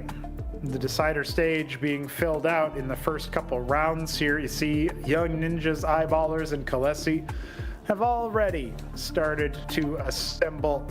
We will find one more team to join round 1 and round 2 as we progress based on VRS and other such things. But the 2-and-2 stage does have a few more teams up their sleeve. Oh yeah. A lot of heads will be rolling starting from today, ending next week when we will find out, of course, which teams will be going to Prague. If you're curious as to when the LAN will be happening, it will be at the end of May. 22nd through to 24th of May, we will see who the new conquerors of Prague will be, as the old ones have been eliminated quite unceremoniously. Hard to say how we're going to crown a new champion. Of the teams that are here, you would hope for the storyline that Sinners makes it and makes the miracle run. But there's certainly a couple of other exciting rosters that you might watch out for. Maybe it's Sashi's turn. They got in there 3-0. Oh, yeah. Didn't expect that fully. Alliance, of course, no surprises going through the Swiss stage, winning all 3 of their matches and booking their ticket to Prague. And judging by the form, I can see Alliance maybe looking as the favorites for that LAN. But anything could happen within a month. And honestly, it's under question, will Mail even be a part of Alliance by then? FaZe Clan. You see in FaZe Clan? Yeah, why not? FaZe Clan. I'm down for that. Mail him to FaZe. Mail him to FaZe. We'll change his name as a result too, please. Goddamn. We're back, boys. And boy is back too, boys and girls. We have Moto with that T-side AWP in hand. This is the change of pace maybe we were looking for. Expecting Tricked to do something tricky. Instead, Boy is just happy to have internet again, so he's going to hang back and ramp. Minute 30 on the clock, and it's already ticking down. We have to imagine Sinners are going to take things slow and see if their probing style is going to afford them the same victory that their previous round worked at. If you guys remember all the way back to when Kisserek got a couple frags, including a slow entry. The crab crawl peak. Yeah. Taking their sweet time as per usual, the Sinners. Now looking to make some space toward the outside position. Kisserek contemplating going through that smoke. His teammates, of course, grouped up in lobby. Maybe even thinking about going to ramp. Kisserek not going to get spotted through that smoke. Still no casualties of this round. 45 seconds on the clock. Sinners at some point need to decide which side they like best, and Salazar might be forcing their hand as he uses that op to take Kisserek out of the round. Now let's see what the next play is for the Czech boys. B-Stick still outside. His teammates looking to get to A. One player burning. Iceberg dead. Nicky B defending A. Let's see if he can actually do that. His teammates will be rotating, but will they be fast enough? He's just burning in that molly. Finally, rotate comes in. Boy brings a frag back, and it's a man advantage for Trick. Now Sinners need to make the next step, need to plant the bomb, and that will be the case. Shock puts it down, sees a player out on the open. Salazar dead, and another player goes down. Boy dead as well, and Sinners again down to the wire, but making it work and putting themselves on double digits now. Okay, this is a problem for Tricked. They cannot full buy in this round. They have to choose to save and go for the victory, or at the very least 12 in the next round, or they need to take this opportunity to force buy and find a victory that way. And if they get broken there, things are really messy. So Sinners might have just secured a tie game off of the back of this one. A very good opportunity for them to do it. Let's see if they got what it takes. Just a bit of a scuffed buy for Trick. They have 4 rifles, but lacking utility. Iceberg on the MP9. We know from last year that Iceberg really can be good with SMGs. Let's see if he can put this one to good use. And Sinners It's just a waiting game they're playing, and I have to say, Tricked probably are thinking for the most of the round, what the hell are these guys doing?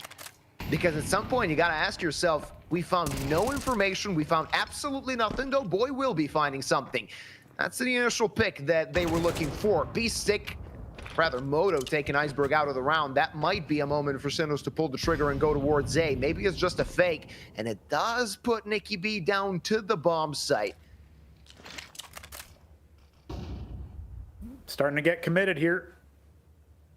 Tricked burrowing in. They'll have Boy on ramp, still have Nicky B on the upper site. Maybe that lower silo is going to start getting more attractive, but they would need to actually cross outside for that. Haven't confirmed Salazar's position. Might not have a good handle on the economy to know that there's no op available. Either way, we are going to see a slow approach into the A site. The strike is now. Sinners again incinerating the player in the back of the site, but up comes from downtown Salazar, grabbing a kill onto Moto. It's putting Stressarn into a 1v2. Bomb on his back as he dives below. Yeah, possible 1v2 though. He also has a smoke to give himself a little bit more space. Smoke goes on a splitter. Flash to follow, and Leaks will take his head. It will be 12 for Shriek. 2 map points as they finally got themselves to an opportunity to close out this map. Their map pick. All right. Leaks was just looking at his teammate. If he got the right gun off the floor, it will be a trick number 12. And I could have seen a world where Stressarn clutched this one out. Was quite close, couldn't get that frag. And a 1v1 would have been simple as that. He had the right idea with sending off the utility towards Splitter, and then he was going to post up for an angle, but he was already being held. Easy as you like. Couple rifles being passed around here for Tricked. A full buy for Sinners. They have the money necessary to fight for 11, to fight for extra rounds even. Tricked only need one of these next 2 chances. Let's see if they can use him. Moto, not going to try his hand through the smoke. Not going to hit the mark though. Smoke's outside again. As Trickter again wondering what is the plan for Sinners. Nicky B on the edge of the smoke looking to catch somebody on silo currently. There stands a player and he does seem the tip of the arm. Just waiting for the mistake, Sinners. Salazar again posted up in secret. And he's quite happy to be there because there were a few times where he used that op in secret and was quite successful at that.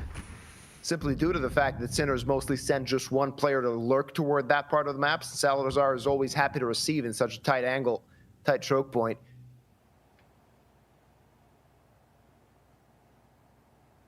Nicky B might be called upon to be the mischief maker inside the smoke. It's Beastick and Stressarn trying to entry in. An immediate backstab there, but it is traded. The bomb is seen and dropped. Easy recovery as Moto moves over to cover. Leaks now with a bit of a backstab potential, but he's actually going to be holding for somebody aggressing into L. Not exactly likely given the setup. Instead, it's going to be that upper hit. Boy just waiting for a Molotov to come his way. 15 seconds on the clock. Sinners enter the A bomb site. It is guarded by a few players. Kisserek still did not check. No way. No, they find the kills. Iceberg and Boy dead. And it should be the end of the round for Leaks and Salazar. No chance of retaking this one. It will be 11 for Sinners, and we are going to all 24 rounds. One thing I got to say, Pronogo, it was a very slow map. Probably one of the slowest maps we've seen in the Conquest of Prague. But it does deliver enough action to be entertaining. Yeah. This map's so slow that I was late for work 30 minutes ago, and we're not even done. Well, that's unfortunate. We're far from done. This is only the first map. That's right. It's all good. Well, you think about it, too. We even had a late start. Sinners had to get set up. There's a lot that went into this one, and maybe Sinners are going to even give us some extra rounds. I mean, think about it like this. There's no money on the other side. They won a round and then lost a round. And after that, even before that, they were on the precipice of being broken. You remember the bye where they had barely had any utility, barely had any options. Feels like they're really down to the wire. Not just in the way of every map, every round going to 10, 15 seconds left in the clock, but also in the way that you're looking at Tricked at their last tactical pause of map number 1. They're so close, but their money says that they are so far. Yeah, though they did manage to transfer the op and AK from the previous round, so there is still something to fight with. Mickey B bought into that M4, 2 SMGs to play. Maybe an idea for Tricked is to bring the fight to Sinners. It worked out a few times for them on this CT side. Let's see if it's going to work again. Of course, utility exchange towards A, and now Sinners strike that site. Unexpected by Tricked. Nicky B brings a frag back. Some damage dealt as well to Kisarek and Shock, and already Boy waiting on the B bomb site for the T's to enter. But now they stop, stay their hand, and just wait for a rotate to make a mistake.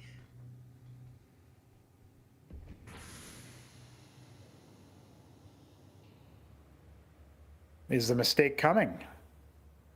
Doesn't seem to be the case. It's Tricked, not really falling for it, expecting this to still be slow, as was the case for the majority of this second half.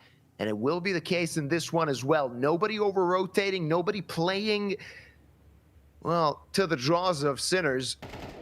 And currently seems to be working, though. As I say that, Nicky B loses his head. That's a +1 for Sinners.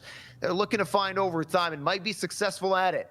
Still, though, Op and AK in play. Boy tucked in to B. So there's still a chance for Trick to get this over the line at the end of the day.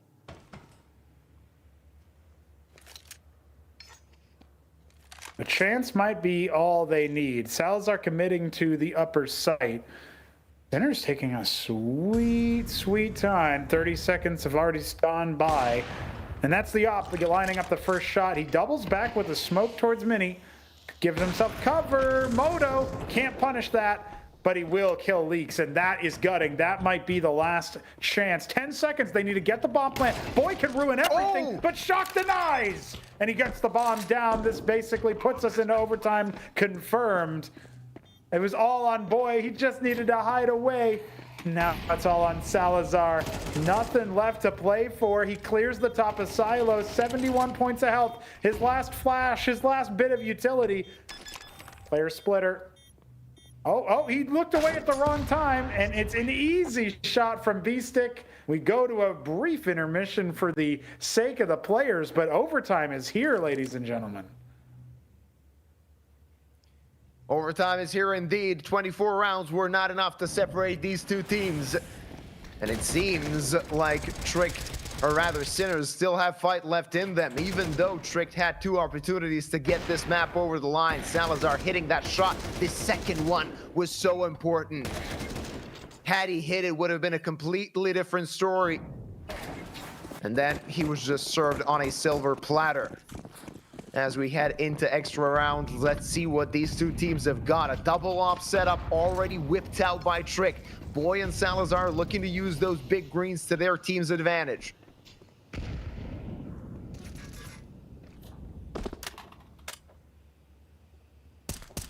Right about now, we're feeling pretty precarious. Everything's tied up. OT and Sinners. That's a minute 50 they can run down before each round is over. Think about it. Yeah. So about an hour from now, this first round of overtime should be over. Salazar's already scoped up in secret. You talked about earlier him being very proficient at this position. Kisarek is going to be seeing if he can bait out the shot. The bait is successful. Salazar bites a little bit too quickly. That's a duel that we haven't been zeroed in on too much, as Salazar's been pretty mobile, moving a ramp, sometimes outside. Only once or twice has he actually gone to secret in this map. Boy with the secondary sniper, a rarity, never seen in regulation. That's certainly something that can give Sinners pause for thought But he doesn't seem to be too comfortable holding it in ramp. And now he's given that over to the enemy. Yeah, a lot of space provided to Sinners, but 20 seconds on the clock. You want to hurry up if you're Sinners. You want to take this round. Great flash from Kisarek as Beastic finds a kill, though Kisarek is dead. So little time left on the clock as Trick need to get to that B bomb site. They should be planting the bomb. There's still a player close to the site, but Salazar, nothing he can do to stop the plant. It will be a 4-on-4 retake. Let's see if Trick can actually get close to that. Nikki B takes care of Beastic. That's the lurk dead. Salazar just making noise on the site and waiting for his teammates to pounce for the retake. Doing great job at it. Those stress are fantastic with the double. And it's a 2-on-1. Shock, very little HP to work with. Nothing he can do, but that Molly might keep them at bay for a bit. Molly was missed. He needs to fight. They're sticking the defuse. He can't stop it. It will be Tricked on 13 finally. Alrighty, they do post 13. Too late to end the map in regulation means that we're talking about a very strong defense left.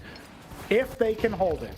They've got money in the bank thanks to overtime. They have another buy available despite this going down to 2 surviving members. It was a bold play from the op. Salazar making so much noise, refusing to go down without at least distracting his opponents. And now Sinners, they've run the clock down. Maybe they want something faster. Yeah, never nice mind. joke. Never mind. Back I thought to I the saw default it forming, for man. Sinners. Boy, that secondary op. Let's see if it's going to be more successful. Yeah. There you go. That was a nice flick from Boy. Opens things up for Tricked in this one. Do you think every time he gets a good kill, the rest of Trick says, "That's my boy"? That must have been said. Well, he's not my boy. I don't own him. Maybe one day. Maybe in Prague. Yeah. Yeah, when he fails to get to the grand final, he can show up in the show match and I'll 1v1 him. Yeah, I can see that happen. Yeah, that sounds pretty good, actually. Ooh, Boy's going to get tested with this AWP a bit more. Let's see if he's going to be quick on the trigger finger. A boost going to happen. Let's see how fast Moto is. Spots the leg. Unable to hit, though that incendiary will keep them at bay. But it's 45 seconds left on the clock. I mean, Sinners, you know that they're not going to push. Not yet. They saw a smoke and heard an op shot. They're scared. Let's go up to upper site instead. Though it would be a great little layer to their plan if they wanted to change things up and go right through that kind of smoke towards the last second of it. Yeah, what Trick we're starting to do is cheat away from positions like ramp after enough time, and it did narrowly lead them to victory. Salazar finds a very scant headshot, and Iceberg also opened things up upstairs. He's actually doubling back. He's got time. They don't have anything. They can't go. The bomb is dropped into vents. It's 5 seconds left, and Moto, well, we've been here before. He's saving the op. Yeah, for the up-teen time, Moto saving that AWP. It's 14 for Tricked, and Sinners, oh, again, too close for comfort, too close to get to the site. Frags found by the Tricked boys, and the Danes now have a 2-round lead. 2 rounds necessary more to find for them to get this over the line. Wouldn't be surprising if Sinners found another layer here in the 3rd round before switching halves, but I'm pretty worried about them. If they don't score a single round on the T side, Tricked's T side was much more successful. A tie game at the first half is indicative of superlative play on the T side. But Stress Arn and Shock are going to try to open things up in the upper site. Still this round left to play. It's flawless so far for the T's, as they are now in a 5 versus 2. Make it 1 as Leaks is the last alive. Pops the glass lower in hell, and he's actually going to need to go through it because all that utility concentrated towards heaven, there's no room for angels here. Lake's first test passed. 4 more to go, and so little time left on the clock. You can already forget about this round for a while now. A flash just to keep him at bay for a little bit longer. It will be Sinners on 13. Lake's just looking to improve his scoreline. Will be the case as he finds another. Goes through the flames, and no problem for Kisarek even through the smoke. 13 to 14, and still another round of overtime could be a possibility. Of course, we'll see what Sinners can do now on the other side, what Trick can do now on the T side. Yeah, if Trick can continue their old form, they should very easily be able to post at least one round, guaranteeing second OT, regardless of Sinners' defensive performance. Meanwhile, if they want to end it here, Sinners need to be flawless in this second half of OT1. And their defense in the regulation was anything but flawless. It was certainly a little rocky at times, but maybe they had started to solve things out towards the end. Can they remember those lessons? It was a while ago. They crammed for this final exam, and they're not so sure they remember all the details. A boosted AWP, Moto remembers how to flick. Salazar is hitting the deck early for a nice man advantage at 1:30. Yeah. Good start from the Sinners side. A flash to allow Beastic a bit more space. Going to be pulling back after seeing nothing outside. Boy in the smoke, waiting to make the next step. Kisarek moving back to the B-bomb side. It's a double-up setup on the Sinners side as well, was the case on the Trick side when they were on the CT. He'll tuck himself to dark. Midden on the clock. What's the plan for Tricked, as they have sent the player towards B, but still are interested in going to A, especially now when the Berg is dead. But 3 players defending this A bomb site is going to be a heck of a wild ride if Sinners can actually break, or rather if Trick can actually break this offense. They're still waiting. 40 seconds on the clock. And now they enter the site. Stress arm ready to pounce. Finds the first. There's the second, and the third player falls. It's 14-14. We went to all 24. That wasn't enough. Now we're going to all 30 rounds, ProNogo. Yeah, exactly. It has to be so. Not only that, but we are talking about 2 rounds back to back. The last of OT first half, the first of this one.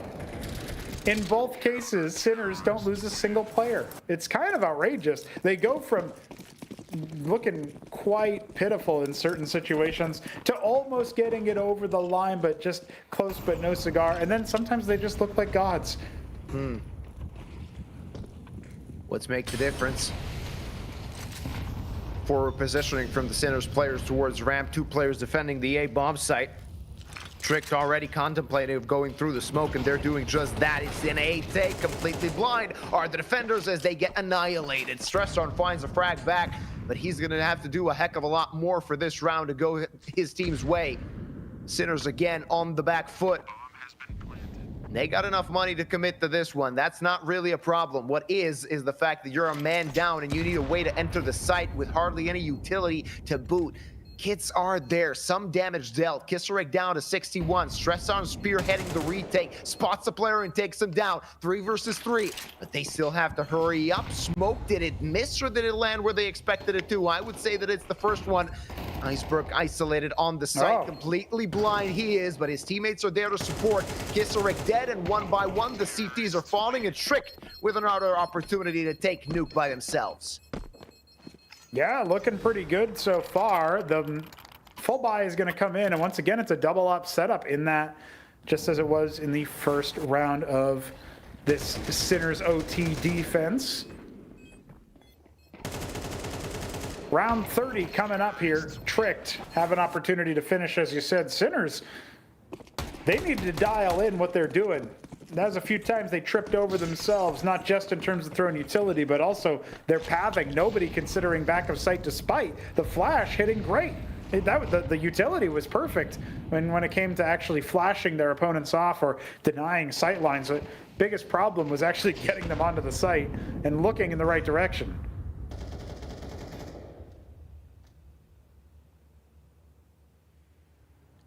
Could this be the last round of Nuke? Will we go to even more overtime? That's for the Sinners to decide. Of course, double up setup again in play. Say what you may, Tricked. They did not decide to take that big green for themselves. They want to play with 5 AKs. Yeah, I do favor this. You know, this isn't going to be one of those rounds that goes to the final second before the bomb plant is attempted or all 5 are eliminated. Held at an arm's length by the utility, but that shouldn't last them too much longer. As Tricked are setting themselves up for success outside. 45 seconds on the clock.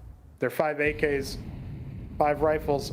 Going to be taking a little bit of pace. Moto, oh, that's too early. Rookie mistake from Iceberg. Moto just cleans him out. Sinners trying for their next round of overtime. Moto's actually gone forward. He's gone beyond the smoke. It's a little bit of a ring around. A loop-de-loop. Nikki B, chip in the night. I think that's their linchpin. Boy finding a frag elsewhere is very, very good, but they need to get rid of that Opper. Moto, he finds a couple. Nikki B is the only saving grace here, and he needs to clear hell afterwards. Leaks will find one, but it's only a layup for Moto immediately after, and there's no time. We only go overtime. All right, these two teams going blow for blow. Nobody letting the other side take this map number 1, and you can see they're tired as well. We will be looking at another round of overtime. Tricked taking a play out of the Sinners playbook and putting it down to the wire, unable to close it out. Yeah, Leaks found that frag afterwards. It was all Nikki B, but no time to try his hand at a clutch. We'll be looking for at least 4 more rounds. Even further still, we could go. No double up this time around for the Sinners side, only Moto fielding the big green. It's a full reset of the cache as well, so we will be going into round 31 with expectations of faster play from Tricked. Reason I said I don't expect this one to go down to the wire is because when 5 rifles are what you're fielding, you necessarily have less pieces that require that very, very deliberate setup. With the AWP, you could choose to play a careful round, but Tricked were actually quite careless with the time that they had. Waiting for Sinners to get aggressive and push. That never happened. Moto has a line and has the adjustment. Boy hits the deck early. 26th death of the map. And Moto almost missing that timing. A hair too late. If that peak was, Moto would have been dead. And that would have been a +1 for the side of Tricked. Iceberg clearing all the angles outside, looking for some space for his team, and space was provided. Nobody looking outside apart from Shock that has that tight angle. Iceberg expecting, Shock providing. And a +2, make it a +3 for the side of Sinners. Finally an answer back, but is it too late? As Nikki B is only left on 5 points of health. Stress on murdering in the molly, but still will find a frag nonetheless. And it's Leaks against 3. Should be expected to be on Heaven. And a bomb quite far away from him. This looks like a Sinners round through and through. Let's see if Leaks can actually clutch this one out. Doesn't see B-Stick from his own gun. And Sinners get themselves in front. Turns out Sinners are pretty good at dealing with Heaven. Easy, easy. There's a tactical timeout for Sinners in extra rounds. They're only 1 for this round of OT. I believe each team just gets 1, even if they didn't use them all in regulation. And now we're looking at 1st to 16 with Sinners. We're looking for 3 more after the fact. If they can get to 19, we'll call this one good after 2 overtimes. Definitely a lot of things to talk about for both teams. It being a nail-biter of a first map. And let's not forget, we still have 1 or 2 more after this one ends. So sorry, Pronogo. You can call in sick for work today, it seems. Especially with the way these teams are playing some slow, grueling Counter-Strike. Well, this just means that I go into work for like 2 hours, so that's pretty good. Yeah. I don't know what benefits you got. I heard some awful things about, PTO in American companies, so, I don't want to get into that. But the attack is starting with the Ward A bomb site. It seems that the Trick boys have heard us, and they're entering the site. B-Stick, unable to find more than one. Kisserek there to lend a helping hand, but he was a hair too late as his teammates are dead. It's going to be 16 for both teams. Sure is. Leaving a little bit of sauce with that repeated bomb plant. Yeah, we like that kind of thing. We like the faster round. It almost feels like we just had a random light show. Yeah. I didn't even process what was happening. I was like, "What? Huh? They're going?" Breath of fresh air. Is this a replay? What's I don't understand. It says a minute 30 on the clock, and they're shooting each other. That doesn't sound right. But All right, let's see how this is going to look like. Again, maybe want to strike the A bomb site. Let's see if they're going to be successful at that. Shot burning in the flames, finding a double at that. But all of his teammates are dying left, right, and center. Beastic on the rotate finds a double himself, and it's only Salazar now against two. And now they know exactly where he should be, going through the smoke, looking for the bomb, and he's found it. Now back through the smoke, maybe to vent. Is that the case? No, he's going to main. Looking for his next victim, Salazar, or rather his first victim of this round. With so much time left on the clock, if you're Sinners, you're asking yourself, where could this boy be? Yeah, definitely a puzzling route. Most likely going to be heading on downstairs over yonder towards ramp. The silent route into the lower site. Moto and Beastic will be anything but silent, and honestly, it feels like these initial attacks forgot that they left the kettle on back out home. They need to get there quick. Forgot who they were playing.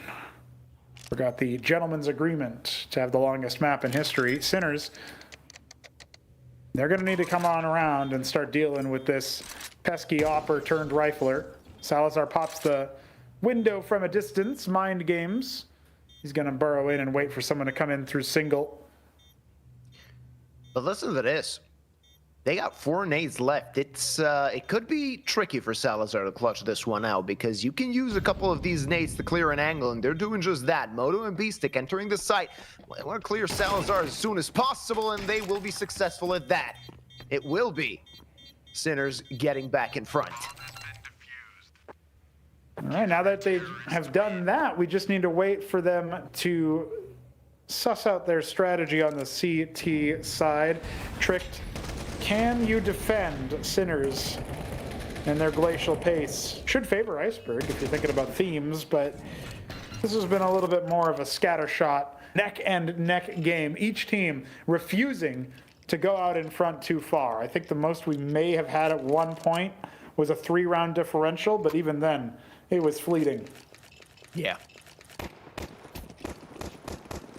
Keeping each other at an arm's length. Now the sides have switched. Let's see if Sinners can finally get this one over the line. Would be a bit of a heartbreak for Trick, as they had multiple opportunities to finish this map number 1, and it is their map pick.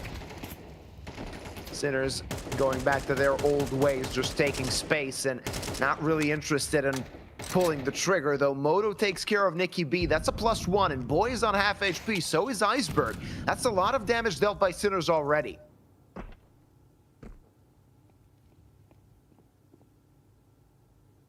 A lot of damage indeed. Is it confirmed? Nicky B's corpse sure is. Salazar holding this angle. Very, very deep. This should be good for at least 1 to get the numbers back even. And Moto is going to have to think twice about peeking that. He needs some help. Shock might be able to ambulate. Checking everything out. Iceberg next to be tested, it seems, as Sinners are looking set to strike towards A. But look at Salazar again. Oh, aim punch. Getting shot in the head, unable to connect the kill. Moto finding a frag, and all of the Danes are dying. It's Boy against 4. And he needs to pull a rabbit out of the hat here. Might get himself an opportunity as they're getting towards him, though. There's Kisarek to take care of Boy, and it's 2 map points for Sinners. This is the most that we've had. Luba, nobody would expect 2 map points, not since of course, we're still in regulation. Maybe Sinners can actually do this. You thought that Salazar had the angle, but the aim punch ruined him on that second shot. Yeah. And from there, it was just a little bit too discombobulated. He needed to get that frag and leave. Instead, he missed the frag and stayed, and there was no way for him to exfil after that point. He was expecting to be able to rebolt and get a rearmament for the next one. Nicky B out early here. Kisarek is an easy drop, and look at that. This is a 2-man push. Him and Leaks just finished off 2 of the Sinners players. 3 versus 5. Iceberg not checked. Easy kill onto Shock. Wow, I guess we're going to have only 1 map point after all. Yeah, it seems like it. Nicky B connecting. Moto finally bringing a frag back, but it's too little and too late. On half HP against 4 players, you can't expect him to convert this one. Would be impressive, though.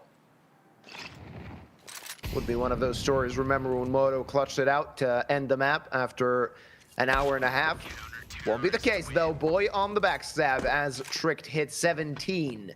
And one more necessary for another round of overtime.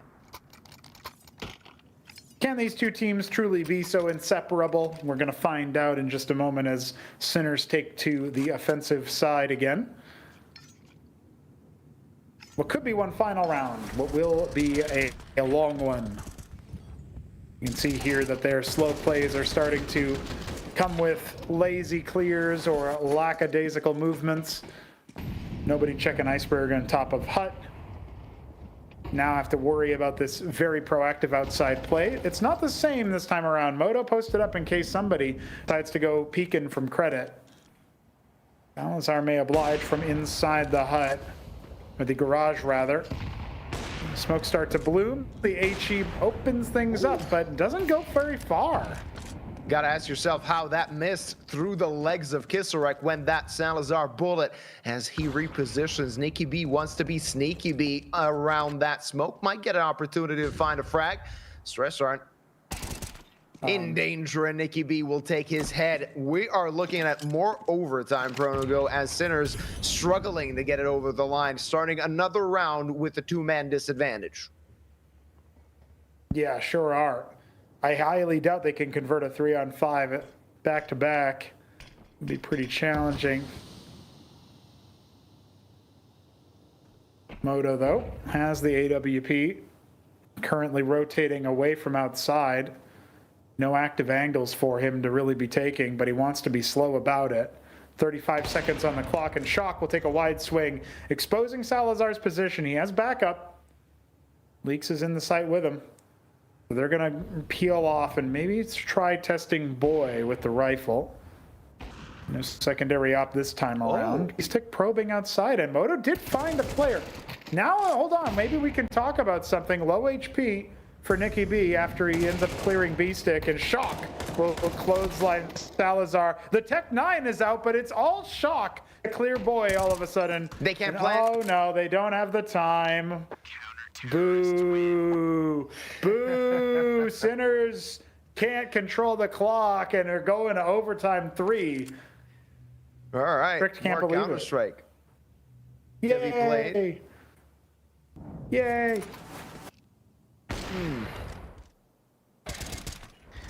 This has become. I have a great big smile on my face, just so you know. I'm being a bit of a shithead, but it's on. It's all for fun and games. 36 rounds have been played, ladies and gentlemen, and these two teams are still bear hugging each other. As Tricked were unable to convert 3 map points, Sinners unable to take this map after 2. Let's see who will be on the receiving end as we open things up in OT3. Salazar could be first on the chopping block, could be the first that gets an opportunity to find an opener in this one through the smoke. Not going to fire off a shot. Smoke break, not seeing anything behind it. And now the mind games are coming in. 3 times you break a smoke. 1 time somebody is going to have to be behind it, but not going to be the case, as Sinners have been disciplined enough not to peek, or rather not to be in Salazar's crosshairs. That's one way to put it. Slow approach here. There's no surprises. Oh, whiffed nade might be. Motor doesn't take the opportunity to make Boy's moves a calamity. Not sure that smoke fell where he expected it to either. Yeah. Well, it's been a long day, okay? Yeah, he's having a tough go of it, boy. Nicky B gonna get forced off the angle, needs to pull back. 35 seconds on the clock. Let's see what Sinners have in store for us. Well, in another 20 seconds when they actually start to approach the site. All right. B-Stick finds an opener. Salazar dead. That's the op out of the picture. And now where do they want to go? Is it A? That's the question. It seems to be the answer yes. 3 players guarding the site, though. Not going to be easy to take it. They're trying to trickle in the site, and they find their way in. Iceberg dead lead with the multi-kill. Finds the 3rd in the round, and it will be 19 for Tricked. When you take an hour and a half, I mean a minute and a half, to clear through the entire map and then choose the site that still has most of the players, you know you're on the Sinners squad. They are having a real tough go of figuring out where Tricked are. As it turns out, all the Danes have to really do is stick it out in a position where they're looking for common angles that could compromise their defensive play, and otherwise they're just hanging back and letting Sinners mind game themselves. There needs to be some clarity of mind here from the Czech organization. They need to take things by storm. There you go. Shock opening things up, though. Iceberg gets a double and puts a man advantage for his team. Smokes on the outside positions. Two Sinners players there. Nicky B through the smoke does not connect, at least not enough to find a victim of his own. They will be sending those two players down secret.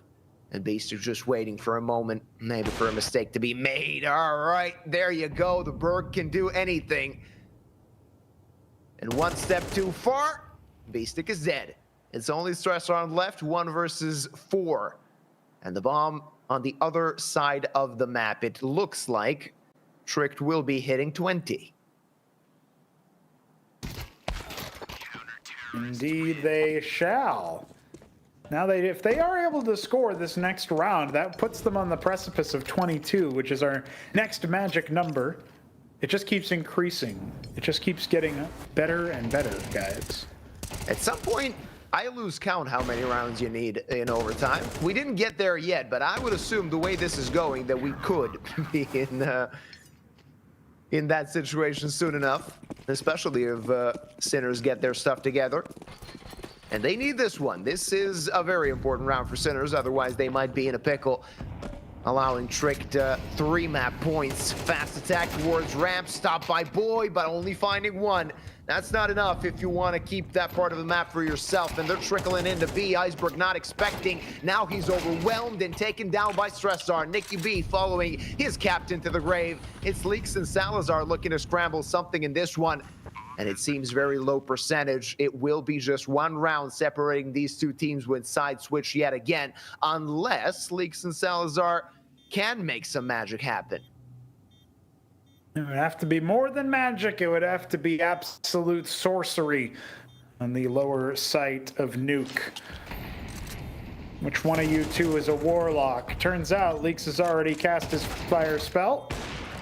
He's going to be cut down immediately by the Inquisition. Shock will finish us off with lightning. And honestly, a very quick pace, all things considered. Refreshing. They just storm right through that Molotov, and they pay it no mind at all, that incendiary grenade, rather, at the ramp position for Boy. Only good to confirm 1 kill, and then it's over. So, looking at the way that Tricked have been assembling their defense, Sinners absolutely gobsmacked them, because you think about the way that they take such a slow percentage everywhere. They didn't rotate with the utmost speed, and when they did, they thought, oh, well, they won't be there yet. All in all, a fair point to assume, but not working out for them in that last round. Now we swap sides. Sinners back on the defense. Get a perfect defensive side in order to post 22 and win the map. Otherwise, Tricked, they're looking for 1 to confirm at least more play, 2 to finish the job. And all this for map 1. Oh yeah, we got a lot of Counter-Strike left to be played. I wouldn't be surprised if we go to all 3 maps in this one. Moto gonna have his hands full toward the outside positions. Already a player close, and Leaks takes his head, a +1. There you go. Beastic strikes just in the nick of time and gives a +1 to his team in a single spray, bringing down 2. Now what's the plan for the T's? What do the Tricked boys have in store for us? Boy being quite passive, his teammates looking for an opening, and Salazar, oh no! My God, that was close. Leaks finding 1, Salazar the other. They do make it work, and they enter the side. It's a 2 versus 2, as they're planning to plant the bomb. Nobody there to stop them at that. Kisselrek ready with the AWP. Will he be fast enough? Ooh. No peek coming in from Boy, at least not just yet. Bomb has just been planted. They do have a kit. 2 pieces of utility to use for the Sinners side as they're looking to make their way to the A-bomb site. Kisserek just a slow peek with that up. Will be fast enough on the no scope. Now Salazar against 2. Can he put his team on 2 map points? The answer seems to be negative. Tagged down to 28 and finished off by Shock. 40 rounds played and nothing to separate. They just can't stop winning and losing and winning and losing. Tricked have now been tied up what feels like maybe 15 some odd times throughout this whole map. Very rare for them to lose a round and it not be within spitting distance of the other team. I think we said the most we ever saw a lead so far this whole map has been 3 rounds. Yep. And most of the time it's been 1. So overtime has been no different. May not yet need to see even more rounds to decide. Our first map here in 2-2. Well, what's the definite? One of these 2 teams will have a map point, an opportunity to finish this thing off once and for all. Smoke break, didn't find anything. Beastic considering going through said smoke. So many T's on the other side. Beastic stand no chance as Leaks takes his head, a +1. Now for the side of Tricked. Boy is tagged down quite low.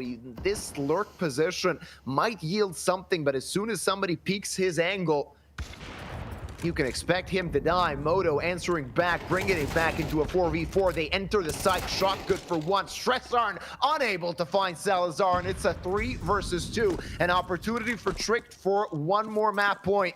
Moto and Kisserek looking to salvage this round. First one through the smoke, wild spray not connecting. Salazar left on 15 points of health. Another smoke in main. And he's going to have to go through it should he want to win this round. Kisserek looking to make some space for his teammate. Utility usage enough to bring them off of angles. Not able to find even 1. And Moto against 3. Not a hope in the world. Not a chance to do anything. Just carry that AK over to the next round. You can't buy it on the CT side. It will be 21 for Tricked.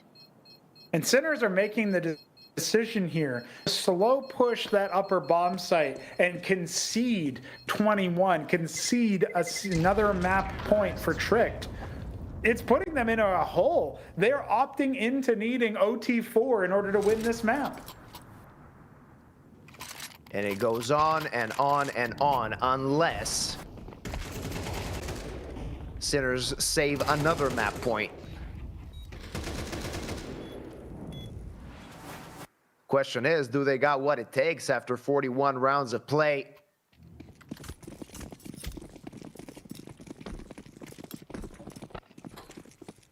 That's a question we may not want the answer to.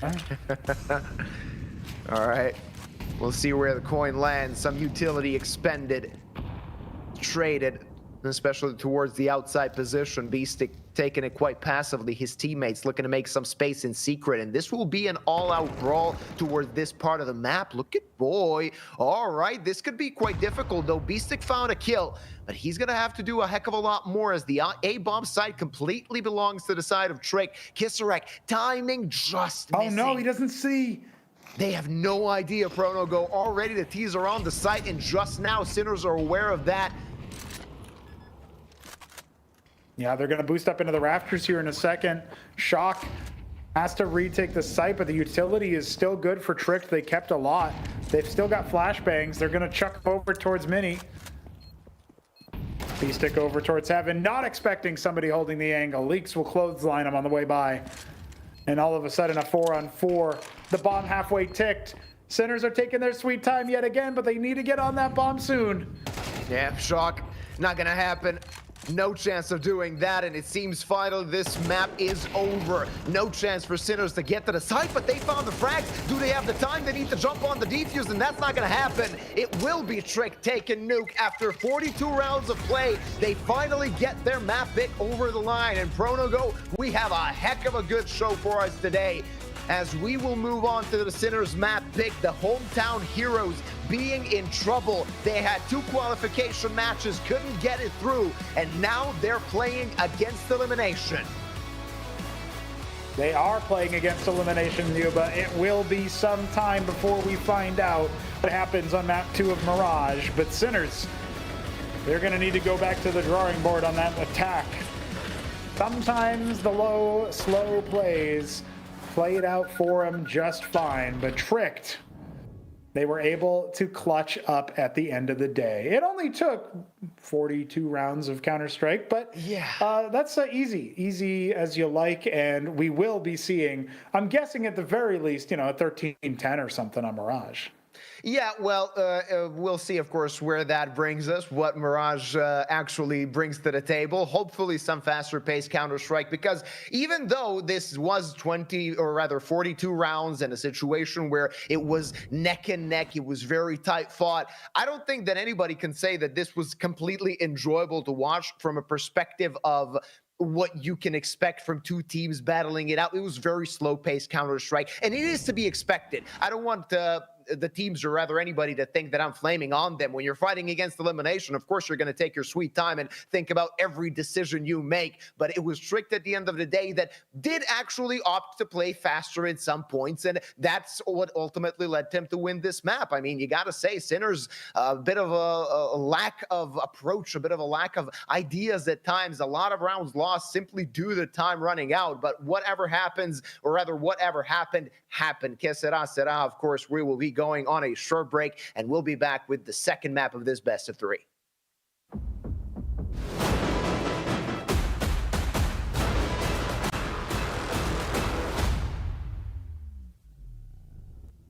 Nový Straight Wild Beat. Zažij divokou jízdu. Zažij to napětí. Zažij ten beat. Zažij Wild Beat. Novou vůni od Straight. Tipsport je tady i pro tebe, Chameleone X, který dokážeš bez mrknutí oka sledovat současně 6 hokejů, 3 fotbaly, 1 tenis, MMA, košandu, šipky a párek, co ti právě žere bez. Nejvíc exkluzivních streamů na jednom místě. Tipsport, největší komunita sázkařů.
Well, Pronogo, I think we can both agree that that was one of the longer maps this season when it comes to, of course, the Conquest of Prague. 42 rounds played at the end, going the way of Tricked. Sinners now moving to their own map pick and hoping to take us to Ancient. Hoping as our next map will be Mirage. Sinners losing after so many overtimes played, hoping to pay back against Tricked. How are you looking at this second map?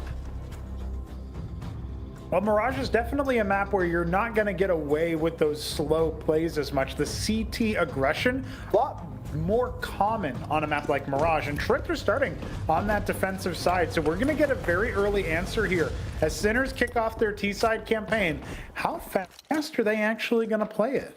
The question is that. Mostly grouping toward that B bomb site is the side of Sinners.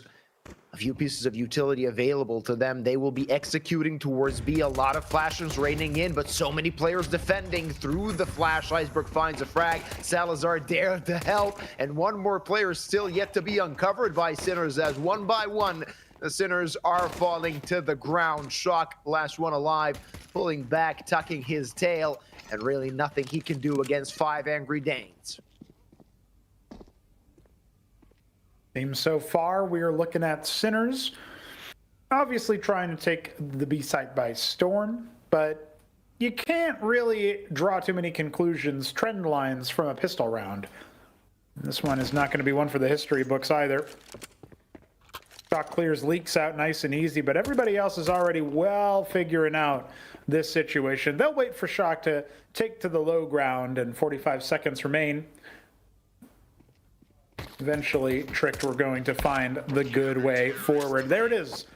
One frag to Shock's name on the way out, and that, my friends, is an easy enough move from the Danes. Yeah, very simple setup for the side of Tricked. You'll leave one player on A, one player on mid, 3 players toward the B bomb site where you can expect sort of an attack coming in from the side of Sinners. Not only that, of course, you'd rather retake the A bomb site than the B one, right? So it's one of those very clear-cut situations for Tricked to allocate all of their players to where you think that the opponent is going to go. Back just on pistols, or rather still on pistols, is the Sinners side. Only Shock will have an upgraded one. The rest of the team just going to get annihilated. Shock as well, dead on the floor, and a quick and easy 2-0. 40 rounds to go. Tricked are on to a good start. Feels like with the way that Sinners are gearing up for this third round, they knew that without a bomb plant in that first round, there was no way that they were going to afford an effectual buy.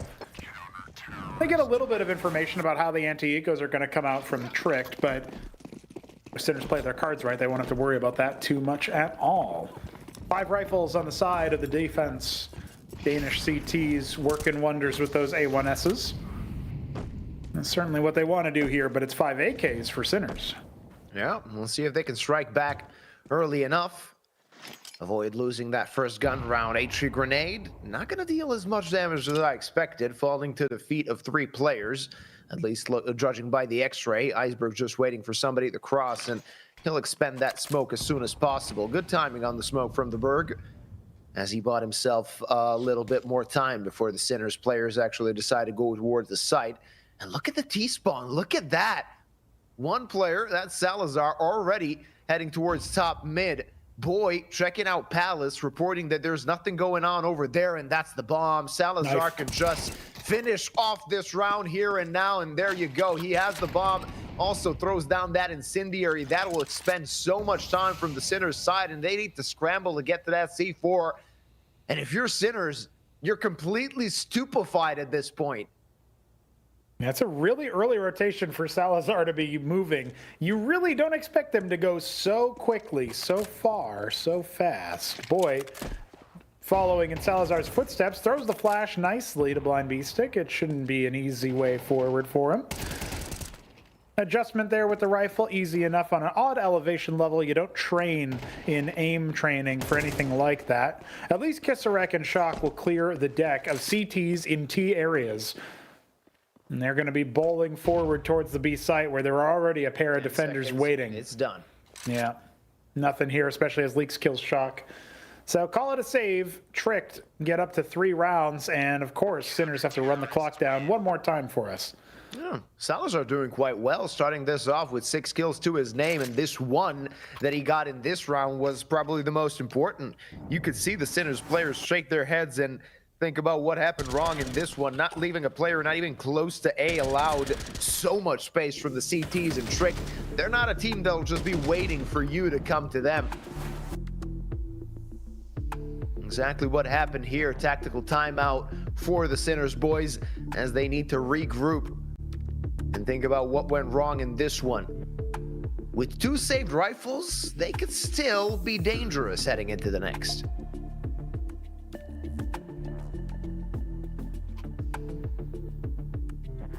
I would always expect danger. The problem is, where are Sinners going with this tactical pause? What strategic moves are they planning on implementing? Shock could be tip of the spear. Honestly, this is looking like a mid play to me, but we'll see how many of them end up filtering out towards underpass or towards apartments. Missed window smoke. I actually like that they are abandoning the A site, but you're right that missed window smoke is just making it a little bit too easy for the CTs.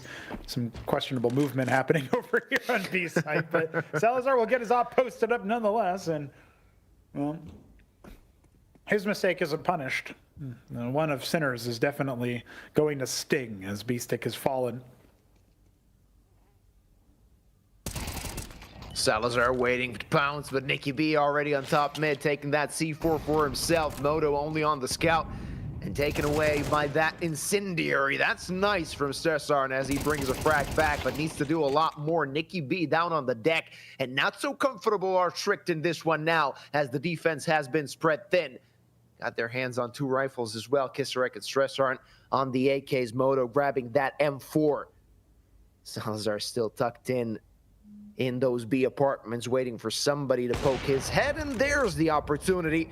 Opportunity missed as Salazar can't hit a shot. Another kill goes the way of Sinners, and somehow they're digging themselves out of what looked like to be a very difficult round to take. 30 seconds on the clock as they're hitting A. Leaks, the only defender of this site. He'll be looking for a chance to find a frag, missed timing, and now they know exactly where the biggest threat is.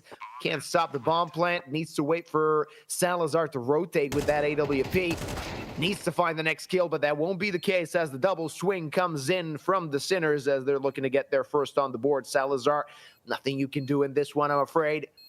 As the crossfire has already been set up, you poke your face to the side, you'll lose your face in that situation, and he'll be looking to save that AWP.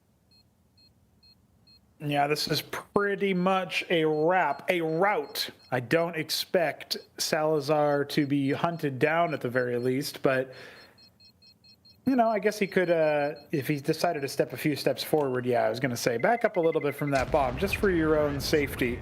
Only takes 26 points of damage to it, so he's fine. Keeping 3 alive for Sinners is great for their economy. They're going to have a nice setup going into round 5. Get a replay of the highlights here. Boy finding B-Stick thanks to that missed window smoke, but the tactical timeout still ends up working out. Sinners score the dub at the end of the day and just needed to slow down. No strangers to that here. Salazar keeping that AWP. Couple rifles here. Begs the question is, you found 2 frags. Why not disengage? Nicky B overstayed his welcome on top mid. Expected maybe a worse off buy than Sinners actually had with those AKs in hand.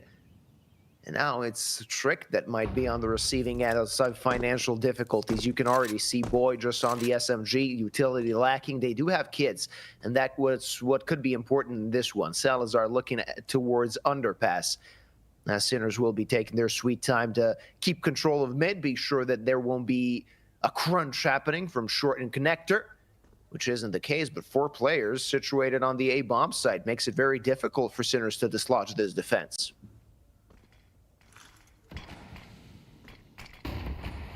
He's got the angle. Oh, he almost had the timing. Decided not to take the shot. Gonna lay himself up with that smoke break, but he's actually leaving that for his teammate to clear. Information gained, but nothing in the form of frags. Boy, he's actually flashed out. He's burning alive and he doesn't know it. That should be an easy frag for him, and Shock elsewhere has been traded. Ooh, frags keep rolling on in. It's a little bit too easy now for the attackers to isolate these fights.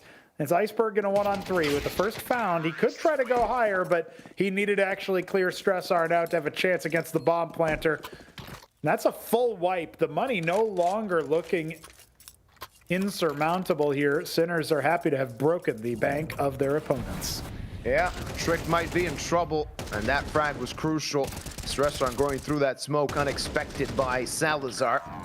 And a good round from the Macedonian as he picks up a triple in this one.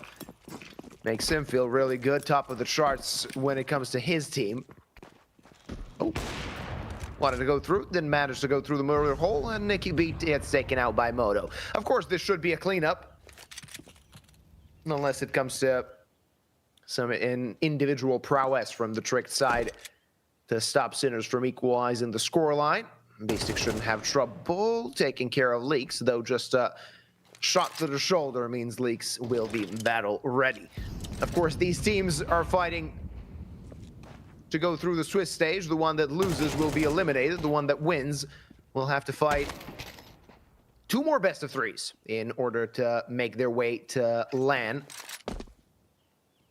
Very unfortunate for each and every team that didn't go 3-0 in this Swiss stage so far, because the ones that did have already booked their ticket to Prague.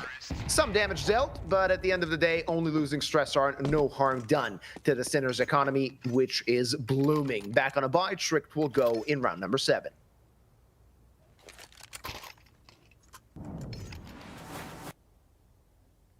You have to wonder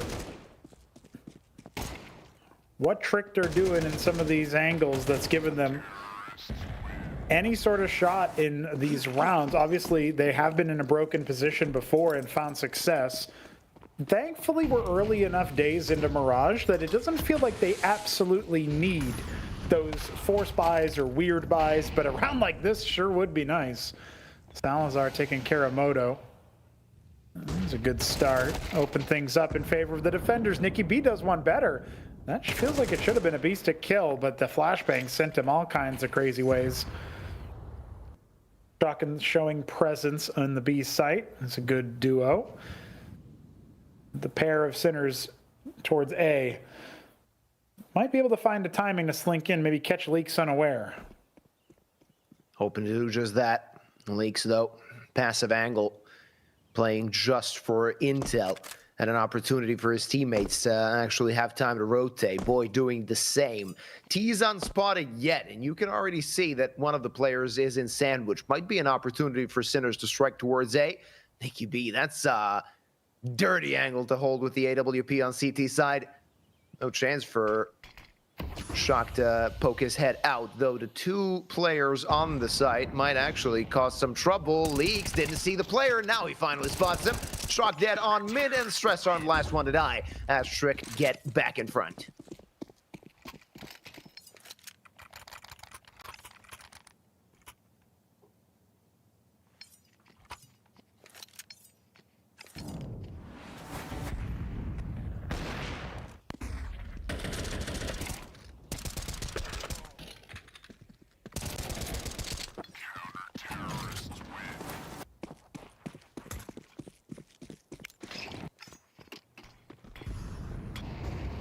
Let's see what they got in this one. Bit of an uncomfortable situation for Sinners, money-wise, as they're facing a reset should they lose this round. Not a lot of grenades for them to expend either. Moto got his hands on that AWP. Let's see if he can use it the right way. Looking to take some map control. The problem is, if you don't have nades, you can't really keep mid to yourself for a long time. And Tricked, they will have the decision to make. Do they actually want to go forward and maybe poke their heads out of connector, see what's up over there? Looks like an A split looming, though 4 players could be defending that part of the map, and it seems like Tricked are ready yet again for this Sinners offense. Minute and 5 left on the clock. Moto just clearing angles, looking for the first hit. Ooh, just sees the arm of Nicky B, and that was enough for Moto to connect that hit One player down for the Tricked side. Best he could do is actually find that one frag, though 2 kills more go to the side of Tricked as they're now with a man advantage. Moto and Kisarek looking to find something in this one. 40 seconds on the clock. Time is not of the essence. They really need to plant the bomb as soon as possible so they can plant themselves in good positions. Moto taken out. Kisarek not even good for 1. It will be another round for the Danes.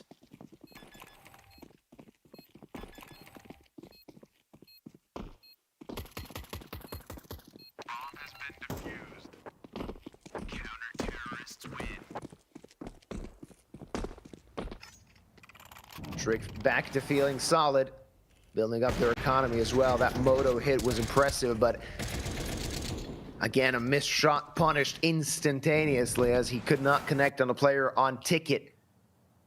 Back on pistols they go. With the loss bonus the Sinners boys have, and the bomb plant that landed, of course, they will have some upgraded pistols, but nothing too flashy. A few Deagles, a Tech 9, and the sole player with the Kevlar gets taken away at the beginning as Salazar hits his shot. Nicky B looking to take some forward momentum towards top mid. Should be an open and shut case this one, Pronogo, as the Tricked boys basically have all the control they need, everything they need to get another one over the line and at least secure a tied result at the half. Of course, looking to have more when the halftime ends. Always want more. Went from 2 rounds, now looks like 3. Is a nice shot from Moto. But 3 rounds separating it. This is the most we've seen in all of Nuke. Maybe we could even see more if they want to score more than the half would necessarily mandate. I gotta say, that last rifle round where Tricked end up, making the scoop happen as Sinners assault the A site really reminded me of those upper site hits that would come in after a lot of probing for weakness only to find maybe 1 or 2 kills and then just charge into a stacked site. They just can't seem to clear where Tricked are at ahead of time. And they weren't expected to win that last round, but they don't even get that much damage dealt. Stressarn, though, actually clears Salazar, and Kisarek charges way ahead of the pack to clear Leaks. And I just feel like this is a different look for Sinners. Definitely changing up the conversation here. But is it enough? 4v3. Yeah, man, disadvantage now for Trick. They're looking for the next kill. And should they find it, they might think about the retake. This way, just playing some passive angles, maybe waiting for Iceberg to strike. Kisarek waiting for Murder Hole and not going to find the kill, as that was a fake from the player that wanted to maybe jump towards window. Nicky B, good bait, 3-on-3, still something to fight. Bomb down, tick to half. They still have utility to use, though. B-Stick chucks Iceberg out of the round, and that's a save call for the side of Trick. They'll be pulling back to save their guns. Nicky B grabs a hold of that AWP, but won't be transferring it into the next. Sinners will be taking round number 4 for themselves. Damn. All right. That's not really how we expected that last round to go. Definitely felt like Sinners were going to have to pay a higher price to enter into the site. Part of that due to the pace. I did say earlier when we were starting things off on Mirage, you don't get away with all of what Sinners were trying to do on Nuke. CT aggression is just blatantly more common or successful. It seems like Sinners crossed their T's, dotted their I's. They just needed to get their players into the right positions for that. Time around, it will be another full buy. So proper gun round coming up for round number 11. Sinners looking to tie things up, or at least get things closer with this round win, while Tricked want to secure more of an advantage on their opponent's map pick of Mirage. Let's see where that takes them. Nicky B, he's in the smoke, and he might be dangerous here. What was that? No, that was an incendiary. Thought the molly landed to Stressarn's feet. There's Nicky B, grabs the double. Gets traded back, though, but that bought his team enough time to reposition. Kisarek looking to find something toward the A-bomb site and see how successful he will be at that, and that next kill could be of essence. Should he open up the site, might be completely different, but actually it's B-Stick finding the next kill, and there you go. Kisarek connecting to Leaks' head. Now it's a +1 for the Sinners side as this round has been turned on its head. Yes, indeed. And Kisarek will accept Boy into his open arms. Salazar alone, marooned on an island. Best he can really do is save this gun while the bomb gets picked up. Moves over to another site. Otherwise, it would be quite a strange 1 versus 3. Wait. Okay, never mind. I thought B-Stick was moving towards B for a second. Yeah, for a moment there, you would think so. The bomb was just marooned on that part of the map. No trouble, no problem for Sinners to claim this round number 11 and make it a one-round game as we head into the last round of the first half. Pronogo? It seems like a very similar map as before, as both teams are going blow for blow and nobody actually making a commanding lead. Yeah, Tricked had an opportunity, but couldn't really hit the landing. It's really difficult for Tricked to expect Sinners in all these different positions so far. AWP whiff from Salazar. Remember, he wants to hold on to this if he absolutely can, so he tosses the smoke and switches to the sidearm. Yeah, I'm not so sure Sinners are going to go through that smoke, but they'll put the fear of God in him at least, and 1 away from a tie game. Of course it has to be a tie game, or at least potentially so. No blowouts here in our 2-for-2 games. Teams matched neck and neck. So far, I am liking Trick's position a little bit more overall, but I'm fully aware that that could change. You know, it took overtime, it took extra rounds before. Ooh, a technical pause. Not something we've seen so many times in this best of 3, at least. The previous one was riddled with a lot of technical issues, players having trouble connecting their cameras. I think we've only had sort of 1 tech pause so far this series, and a long one it was so far. Hopefully it should get solved and we will be getting back on track.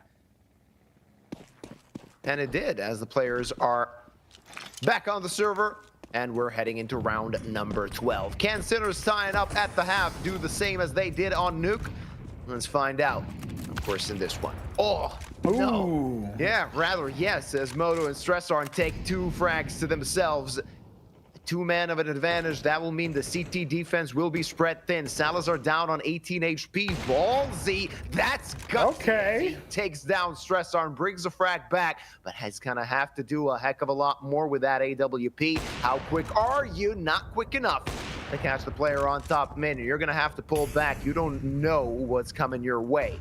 Luckily for him, nothing is. Leaks brings it back into a 3v3. And we have a round on our hands. Let's see who takes it. 1 player only defending the site. Boy will be the sole defender against 3 Sinners players that will be walking into his crosshair. Soon enough, he'll get the intel of what's going on, as they have a lot of utility to expend, and expend it they will just as soon as they're ready to pounce on the site. Boy, he's going to find a multi-kill. He's not even going to find a kill. Salazar and Leaks looking to save themselves in this one. 2 versus 3. Op, low HP. He's actually the only survivor as Moto sails Leaks on through. No hope for anything here. This is another situation where Salazar is up against insurmountable odds in a clutch attempt. His previous 1v3 he could save. This one he could not. And another tie game at the half. Sinners fight back.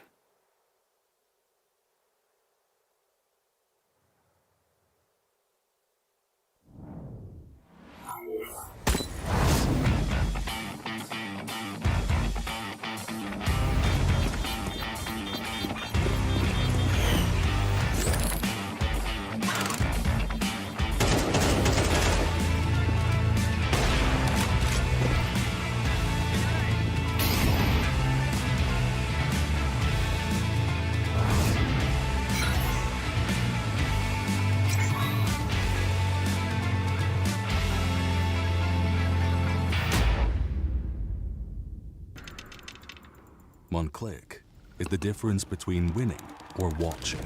And this is the fastest click in the world. Powered by revolutionary hits technology.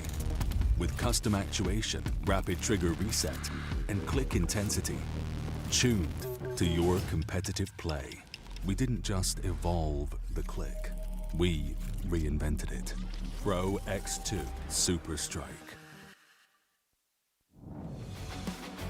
All tied up after 12 rounds played on our second map for our second best of 3. Tricked going blow for blow with Sinners, and Sinners unable to get themselves in front. It's Trick that had the lead, but that lead had melted, and the pistol round will provide a round of an advantage for one of these two sides. Tricked on the offense now. 2 pieces of utility for them to expend. On the other side, you got Kisarek with the kit. Everybody else armored up. Let's see if that armor is enough. Aim has been on point for a lot of the Tricked boys. Their side certainly looking for some value here. They're slow going, but they have decided to go A through underpass. That connector is going to be a hot spot, and B-Stick, he heard the rotation over. He can give his teammates the necessary early info. A retake onto the A site will be required here, but Tricked are kitted out to contend with Sinners' defense. They actually run him down before even planting the bomb, and all of a sudden it's a 3-on-5. Yeah, and will B-Stick's flank even be of consequence in this one? Because he took his sweet time going over T-spawn. Now they can actually expect somebody to come over from ramp. Stressarm picks up a kit. He also has a smoke. Is that smoke on the bomb? B-Stick now strikes from ramp, and he's using it. He's just taking it. No way of stopping it. Can they do it? The answer is no. It's Stressarm stealing away the pistol round.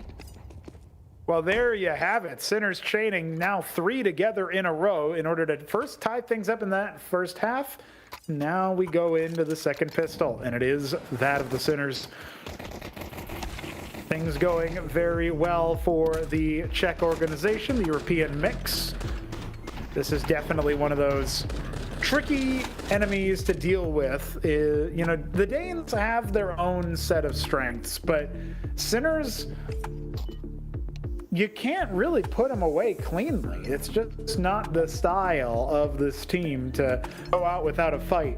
But I will point out, they have yet to win a series of Counter-Strike Global Offensive. Hold on, I'm living in the past. Counter-Strike 2 in Conquest of Prague. It has not happened. So this particular round, we're talking about the last chance to do so. If they want to continue playing with Prague on their lips, if they want to continue making it to their hometown, their home nation, I mean, they don't have too many opportunities to play a LAN in the Czech Republic. That's just not what happens all the time. You know, thanks to our friends at Tipsport, thanks to our friends at PLAYzone, it can happen a little bit more frequently than maybe one would expect. But Sinners don't get odds and don't get chances quite like this too often, and they need to make the most of it. Down a map, but not down any rounds, at least not yet. We'll see if they can get their map pick over the line and take us to Ancient. Though you mentioned that they didn't really have many opportunities. They actually will have a few more this year, as PLAYzone is planning a few more lands. But the attack has already begun toward the A bomb site. Iceberg's flank will not pay dividends. 4 players still alive for the T side, but they have not yet stepped foot onto the bomb site. B-Stick strikes, and all the kills go CT's way. Nikki B alone against 5, not gonna happen today. And it will be 8 rounds for Sinners. That was very clean, very easy. The Danes have to consider their options going forward. Obviously, the pistol round did afford them a bomb plant. They're thinking about maybe going for a buy as a result of that, but can't really shoot back, not against what Sinners are set up for. They're using the cover well. They're using all the different off angles and being tricky with it. Tricked are going to be kicking themselves for that. They've got to take a deco with the exception of Iceberg's Tech 9. Call that a Tech Go. Nah, never mind. I'll workshop that later. Yeah, back to the drawing board on that joke. Let's see if they can pop a few heads, the Trick boys, and already start to close out this gap. The answer seems to be a resounding no, as one by one they will all be hitting the deck, though 1 kill and another goes to their side. But his boy against 3, and the bomb nowhere to be seen. I also have some bad news. I just heard the in-game chat, which might mean that we will be looking at a pause before next round commences. And boy, will get dude, his it was head just them blown off. saying nice shot. Oh, man. Good job, dude. I mean, a couple of pretty good nice shots coming in from Tricked. And if you're Sinners, you'd gladly get shot in the face, of course, in the game, just to get a round go your way. Sure would. One of the things that you're really hoping for here is Sinners doing some nice moves in the early stages of the game, and then being able to actually finish it off after. Because Tricked have never conceded more than 4 rounds apart. Same can be said the other way around, but this is an opportunity for Sinners to get to 10 before Tricked have any chance at reprisal. Good opportunity for Sinners. A very good chance for them to extend their lead even further. And at the end of the day, we might end up saying that this was a commanding performance for Sinners on map number 2, unless Tricked can actually pull something out of their sleeve, which doesn't seem to be the case, as Kisarek finds a freebie. Salazar tucked into that smoke, hoping to exit it on a proper timing. Might be the case as he catches Kisarek dead, though Salazar falls and it's only Boy in a 1v3. Still needs to recover the bomb. Ooh, for a moment there, I thought this stress arm presented himself to him. The stress arm is the one getting the final kill, and it is Sinners on double digits.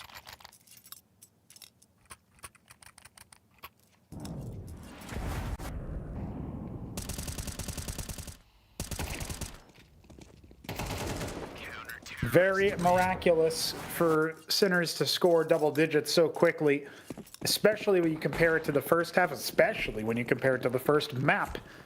Ancient seems like a looming likelihood, but there's a chance Trick can make something work with this pistol buy. They got the Kevlar to back it up as well. They should be able to do some straight shooting. But Moto, oh, he exfils for a moment, then tries to go back in. It's just Salazar to fill the kill feed for his team, and Leaks is all that remains. Quite a sinking ship right now for Tricked. Gonna be down 5. You can't do anything here. Tech 9 in hand, facing off against Rifles. Sinners will be on 11. Leaks just looking to make some magic, or rather damage happen. There you go. Finds one, dinks the other. Hold on for a moment. Hold your horses. Maybe Leaks is cooking. Might actually get a chance to get his hands on a rifle. Tagged up just a little bit, but still battle ready. Still an opportunity here for Leaks, as he's going to pick up that C4. The side of Sinners looking to regroup. Both of them trying to face Leaks at the same time. With 50 seconds on the clock, he can still make this an active round. Already has, for that matter. And now it's just a matter of confusing the side of Sinners, making them over-rotate, make a mistake, isolate the duels. And he's looking to do just that, going through the smoke, not expecting a player in jungle. Connects at the end of the day. And now an opportunity for Leaks to clutch this one out. It was a 1v4, now a 1v1, but catches out. Shock takes care of Leaks. It's 11 for Sinners. Hard-fought round. And nice try for Leaks, but still a 5-round differential. 5-round differential. Welcome sight for Sinners fans across the Czech Republic and the world. It's got to be said, I mean, there's some straight shooters on Trick. They are very, very strong when you give them an opening. But there's just too many angles to expect in a 1-on-3 in the open site. No utility and no information on where the last guy is. So very low percentage to even get that far is commendable. And Tricked are likely going to have to dig deep on Ancient at this point. 2 rounds away for Sinners. But at the very least, a proper buy now afforded to the Danes. They've got 5 rifles and reasonable utility to make this work. Taking it slow.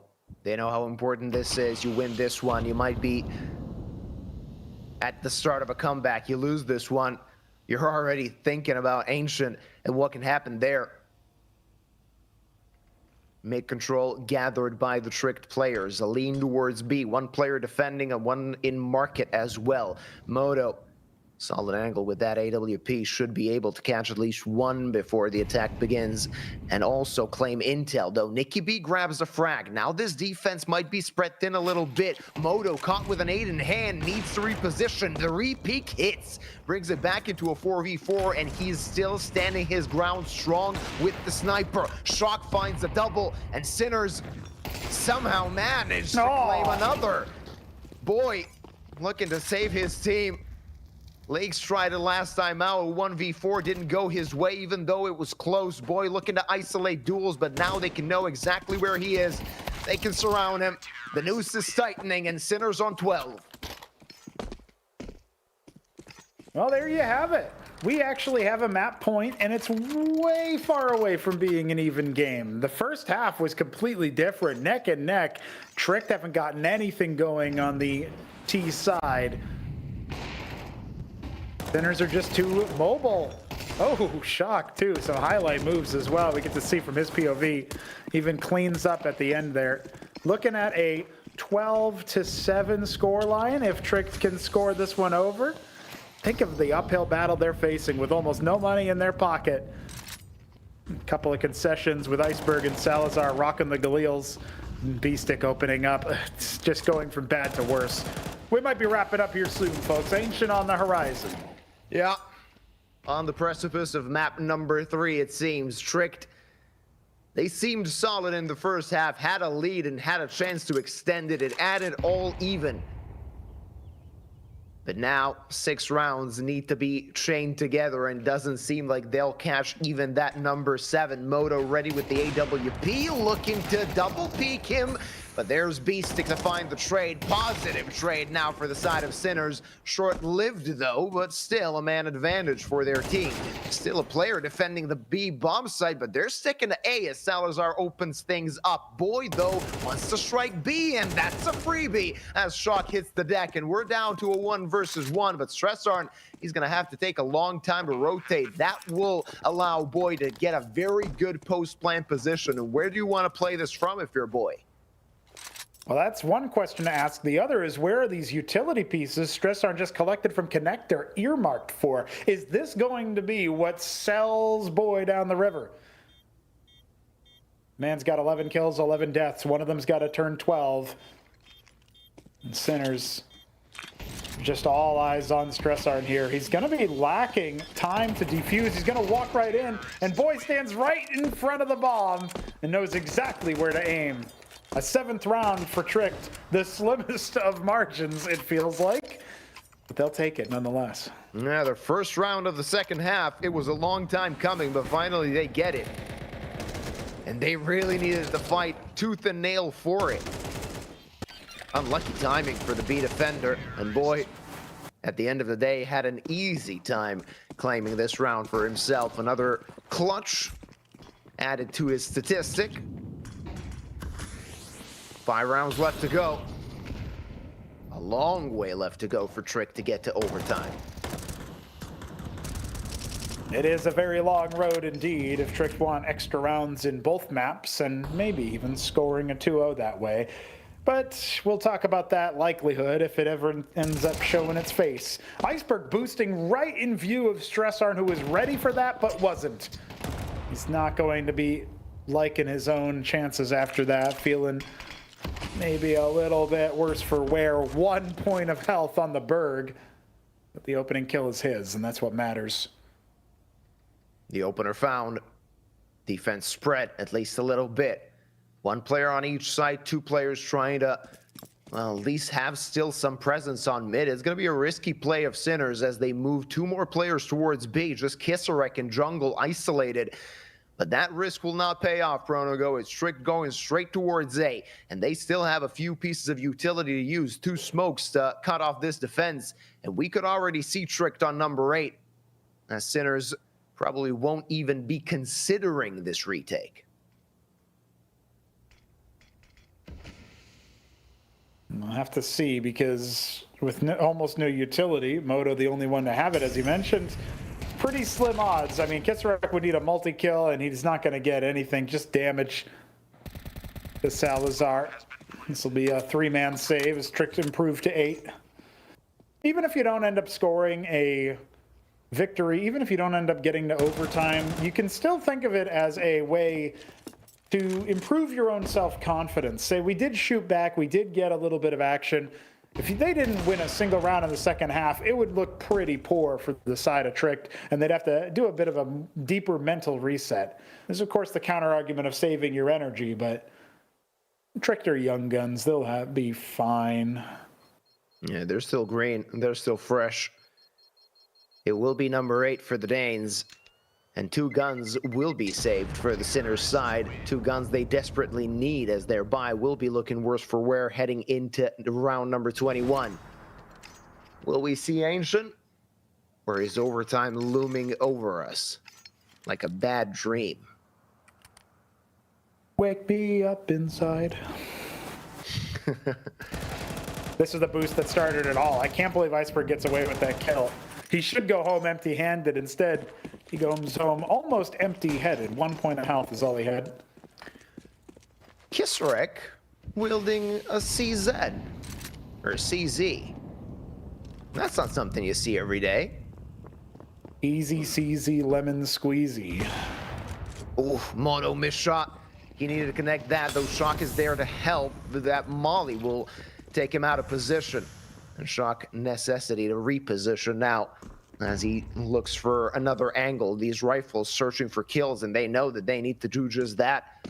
They'll have a buy in the next. That's no trouble. Problem is, you want to put them to good use as soon as possible. Oh, Nicky V, great timing. Finds the trade and a bit more to the tally.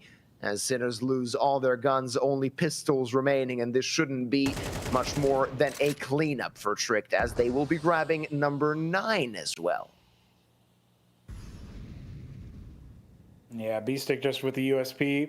You mentioned the CZ for Kisarek. Not looking good here for Sinners, but they're happy to concede a round like this if they can full buy into the next. Or at least buy improved into the next. They're so close to victory, they can almost taste it. Yeah, AWP recovered. That makes it a lot nicer. Suddenly this round is a bit more successful than you would think. I mean, they only killed 1 player, but getting away with the AWP and a premium rifle to boot, not something that you initially thought would happen. So Tricked will get the bomb plant, will get their 9th, bring the score line a bit closer.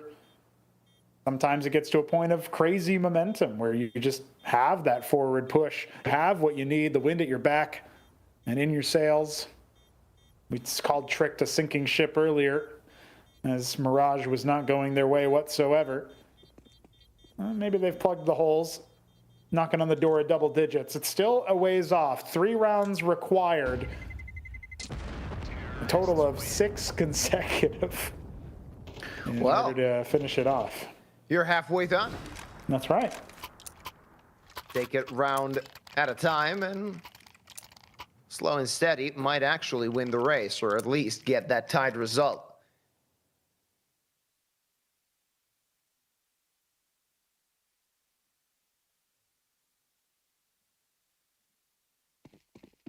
I think if Tricked make it to overtime, you can probably call it their map and their series as a result. The Sinners haven't really shown the ability to stabilize in a situation like that. Just play as good as you need to extend play until Tricked finally find the solution. But Moto might have a solution of his own. Hopping down Iceberg for the man advantage. Remember, that sniper was recovered. I don't know if Tricked knew that that was the case. Well, now they do. That's a definite. A +1 for the side of Tricked as they're looking to close down Mirage. Let's see if the Danes have a trick up their sleeve. Boy seems to be quite interested in peeking from Palace. B-Stick, deep smoke. might allow Nikki B some space towards mid. Beastic maybe even overstaying his welcome in this position, and they're slinking toward the site, but Kisarek will be ready. A +2 now, and the T's need to reply. Finally a frag found, but they're gonna need to do more. Nikki B manages to connect at the end of the day. Now it's a 3v3, and things are looking a bit dire, though. Shock bringing it back. A man advantage, and the problem is Trick needs to go back for the bomb, and that makes this round all the more confusing. Boy, isolated on the site. Soon enough, the CTs will be crawling through CT spawn.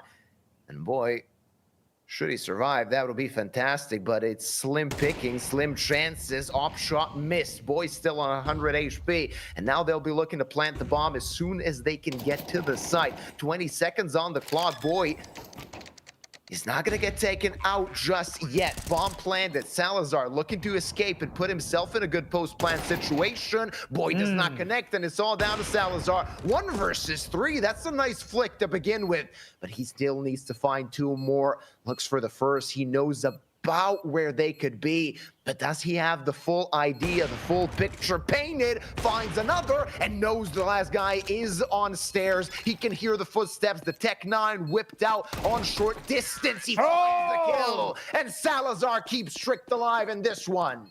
Unbelievable, getting the first 2 frags. He almost had Moto in the jungle cross to begin with, and timing himself away might have not mattered. At that point, a rifle could easily run him down, but that is a perfect point for a tactical pause. Take a breather, take a bow, and focus on the next 2 rounds for overtime. Salazar keeps them in it, where Leaks tried and failed, where Boy was cut down before he could.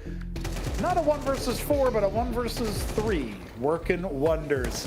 The Danish offer for the Danish squad, looking for a Danish victory in this match.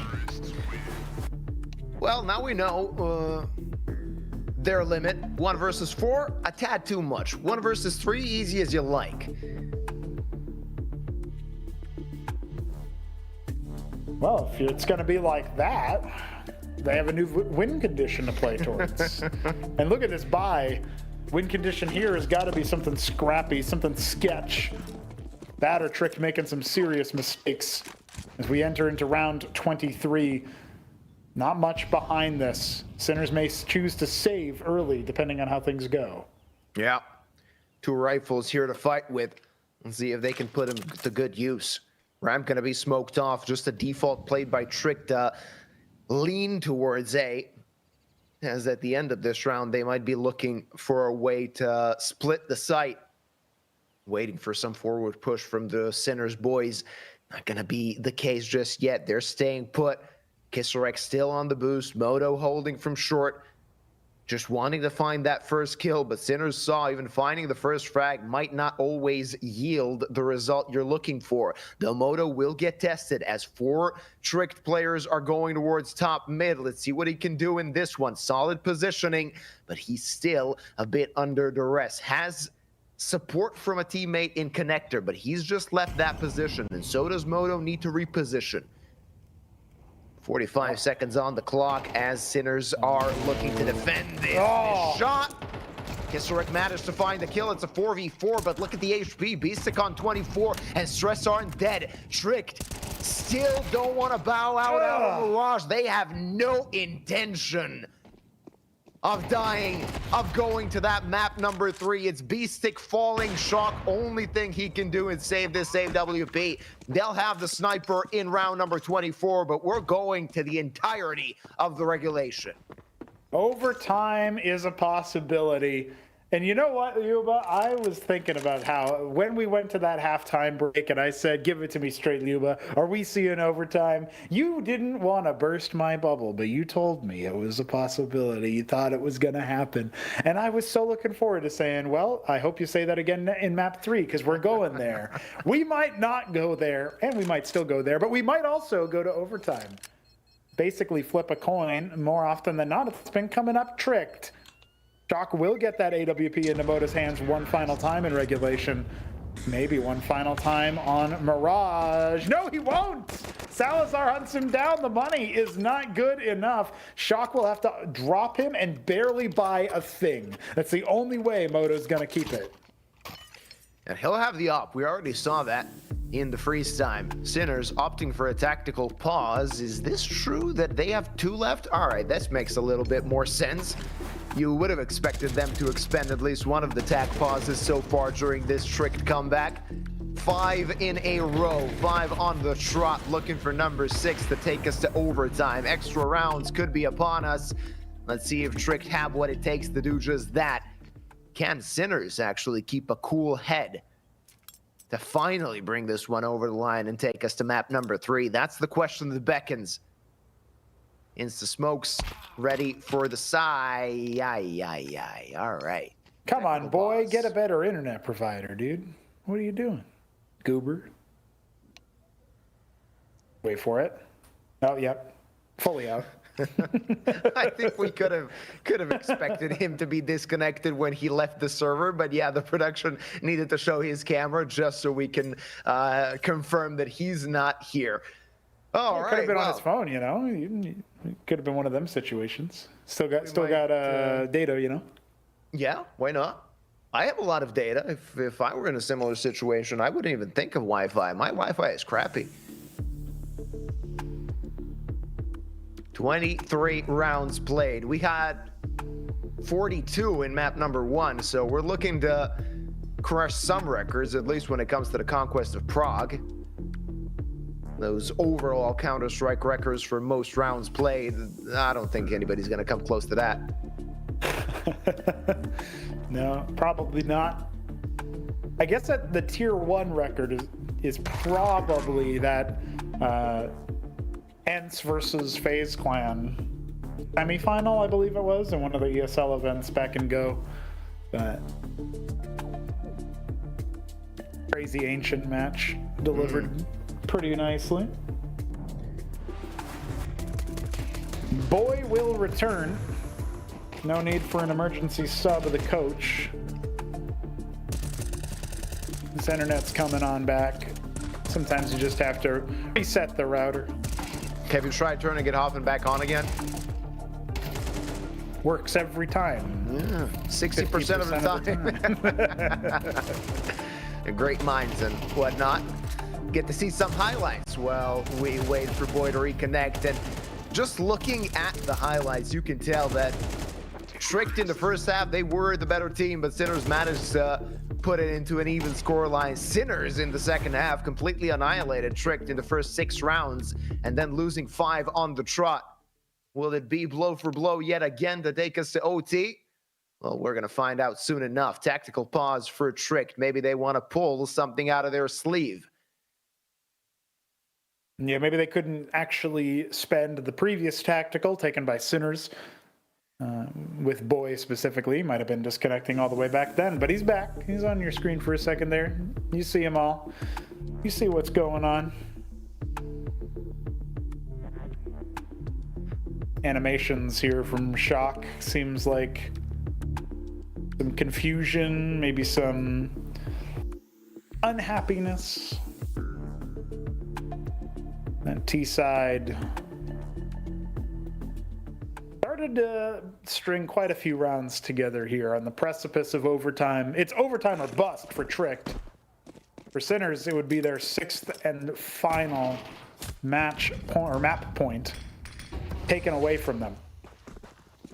Salazar already looking to make some space, quite deep on short with that AWP. Smoke break, not going to catch anybody through it. It's a B split through and through, and Prologo, it seems like Tricked have read Sinners like a book. Only one player defending this side. It's Moto on the off. Let's see if he can do it all by his lonesome missed shot. Now they know exactly where he is. A lot of trouble for Moto, and Salazar's op strikes him down. It's a player advantage and a sight advantage for the side of Tricked. Salazar through the smoke catches Kisarek as well. Shock looking to make a play, incapable of doing that. And it's only Stressart and B-Stick trying to stop Tricked from heading to overtime, but I can see already extra rounds being secured. B-Stick, all right, he might get a freebie here, but he does not want to show his hand. Stressart only got calmed, and now they can proceed to the side, but still a man disadvantage, and Bomb has ticked down too much for them to get close to it. They're going to have to hurry up, and there is simply no chance with so many Tricked players in and around the site. Basic alone, not gonna make it work. It's 12-12. A comeback from Tricked, and Danes take us to overtime. We'll be looking at extra rounds on Mirage. Goodbye regulation and hello some bonus rounds. Counter-Strike action continues on Mirage, one of the most fundamental maps of Counter-Strike history. Tricked looking to knock out the hometown heroes in the 2-for-2 stage of the Swiss bracket. They'll do so in extra rounds here and now if only they can score 16. For those watching at home, every time you go to OT and you need another phase of OT, just add 4 to the tally, and that's the number you're looking at. So for 12-12, we need 16 rounds. If you end up going to 15 all instead, plus 4 is going to be your 19, and so on and so forth. That's just how the math works out. Tricked are very familiar with this process, so too are Sinners. We went 3 overtimes deep. That meant 42 rounds played in total before Tricked finally clinched it out. They made it on Nuke. Let's see if they can make it on Mirage. Tricked's T side looked completely toothless in the first 6 rounds of the second half. Everything else went to their favor, and some of those rounds were very difficult, very close. That Salazar 1v3 is one of the steps they needed to take to be in this position. Let's see if Sinners can finally get to that number 13. Most usually is the case. The team that chokes is the first to get to 13. Then you restart play and see what's up. Let's see, will that be the case again? 3 players toward the A-bomb side from the Tricked side, and Salazar is crispy. Kill number 24 for the Danish Hopper. Beastic looking to bring a frag back, but Iceberg on the back stab. Takes out a player, though, brings it back into a 3v3 Beastic. Still there an opportunity for Sinners to get this round here. Another backstab as Nicky B is looking to get that kill. Shock didn't spot him. Big trouble now. Beastic, though, takes care of Nicky B. And just a tad too late, tad too slow is Tricked as the Moto op already posted up. Leaks in a 1v3. Can he clutch this one out? Percentages are against him, Pronogo.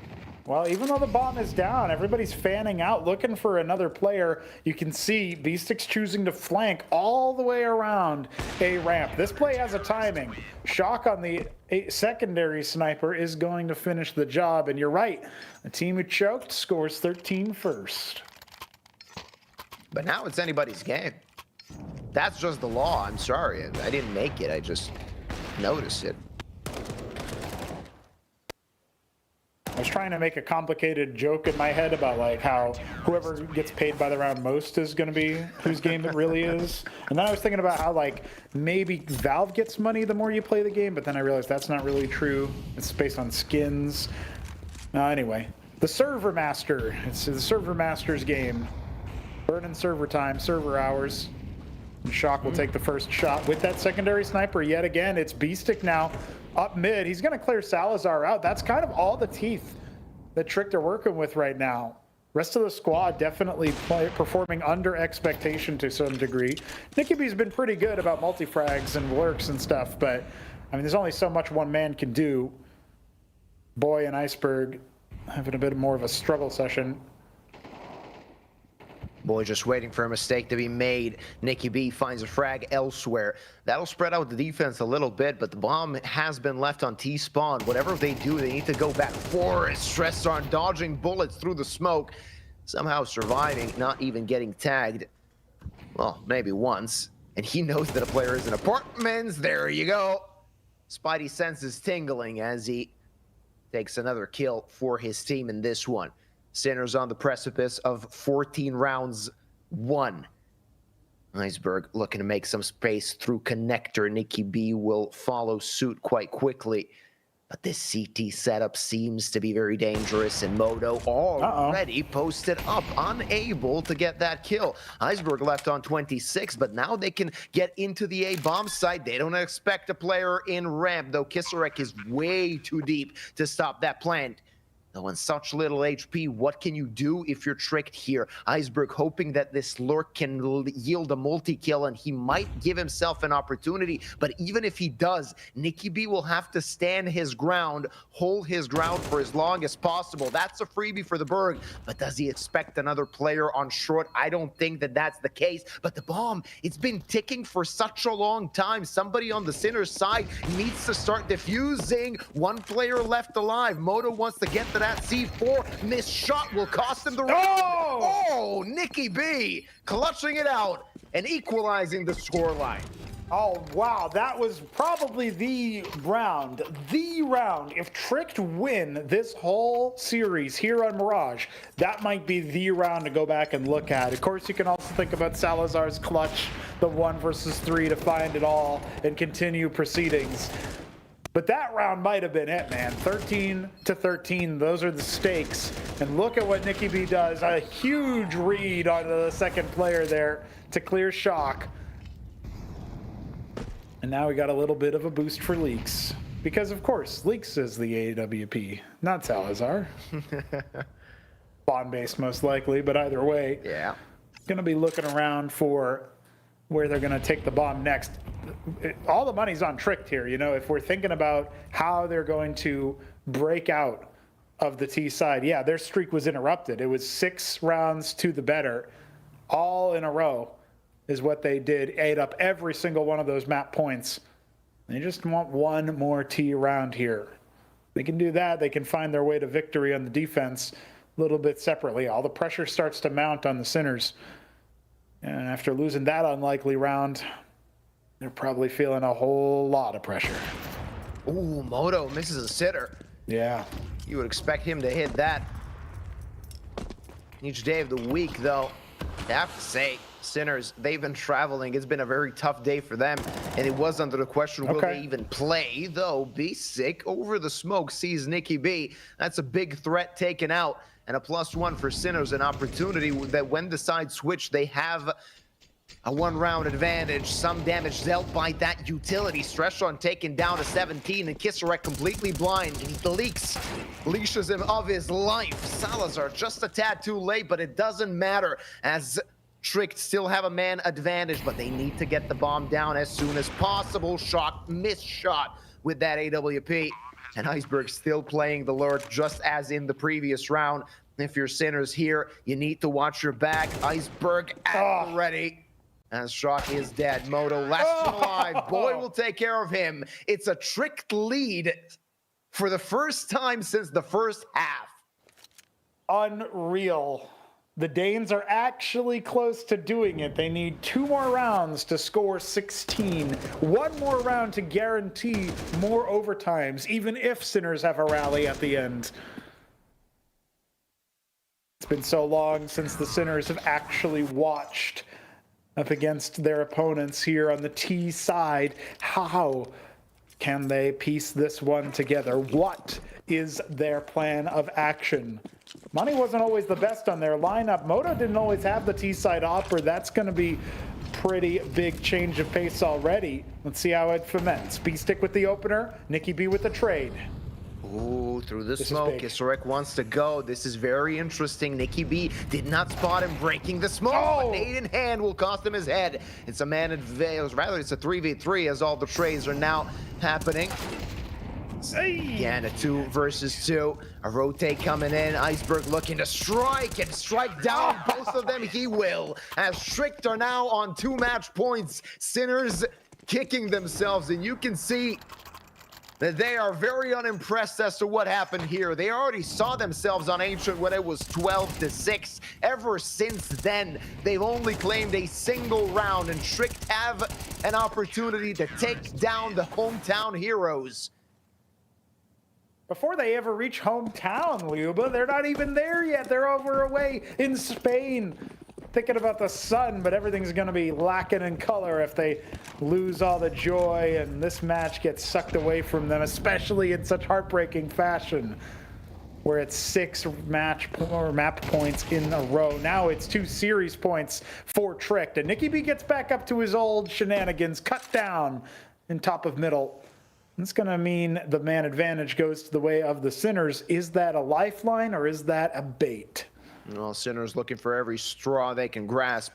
Stressor on left on 12 points of health. Defense spread thin for Tricked. We might see this going to all 30 rounds. Stressor on just waiting for somebody, but boy will delete him. Now the attack sneaks the strike towards B. Salazar blind catches shot, though he will die to Moto's up.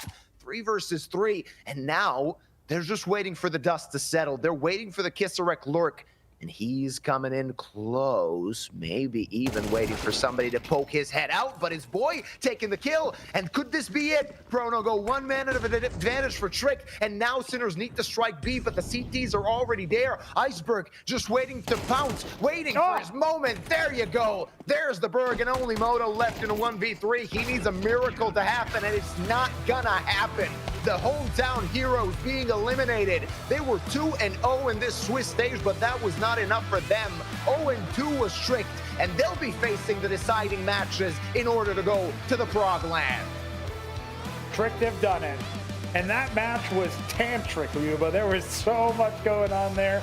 So many storylines, all trying to compete neck and neck, just like the teams. And in the end, it's heartbreak for the hometown heroes. It's heartbreak for the Czech Republic as their own very organization is dropped out at the last chance to move on to the play-in stage. The Danes of Tricked will move on instead. It took overtime for both maps. Maybe not quite a record breaker, but certainly a good attempt. It's Sinners in trouble. It's Sinners being eliminated.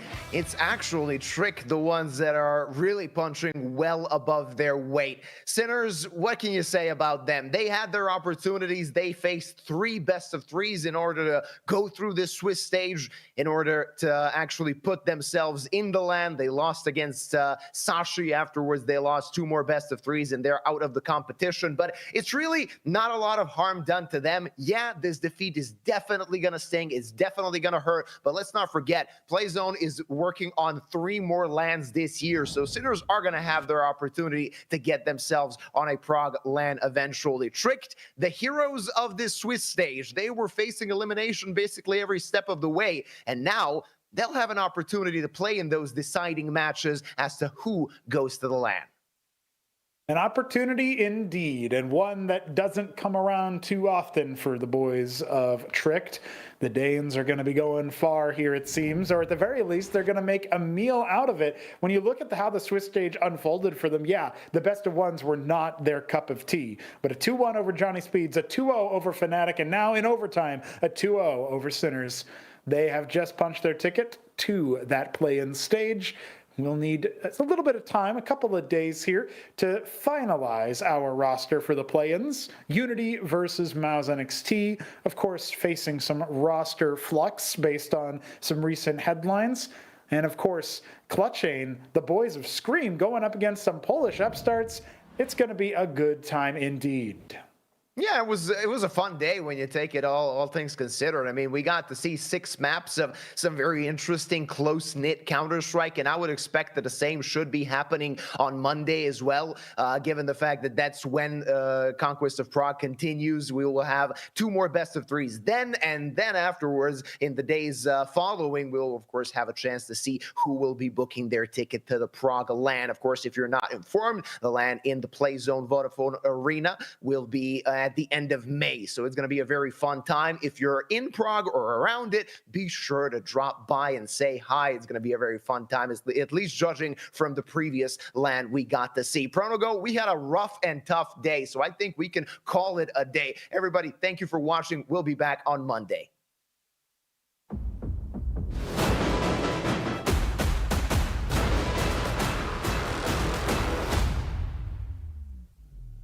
Nový Straight Wild Beat. Zažij divokou jízdu. Zažij to napětí. Zažij ten beat. Zažij Wild Beat. Novou vůni od Straight.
Tipsport je tady i pro tebe, Chameleone X, který dokážeš bez mrknutí oka sledovat současně 6 hokejů, 3 fotbaly, 1 tenis, MMA, košandu, šipky a párek, co ti právě žere bez. Nejvíc exkluzivních streamů na jednom místě. Tipsport, největší komunita sázkařů.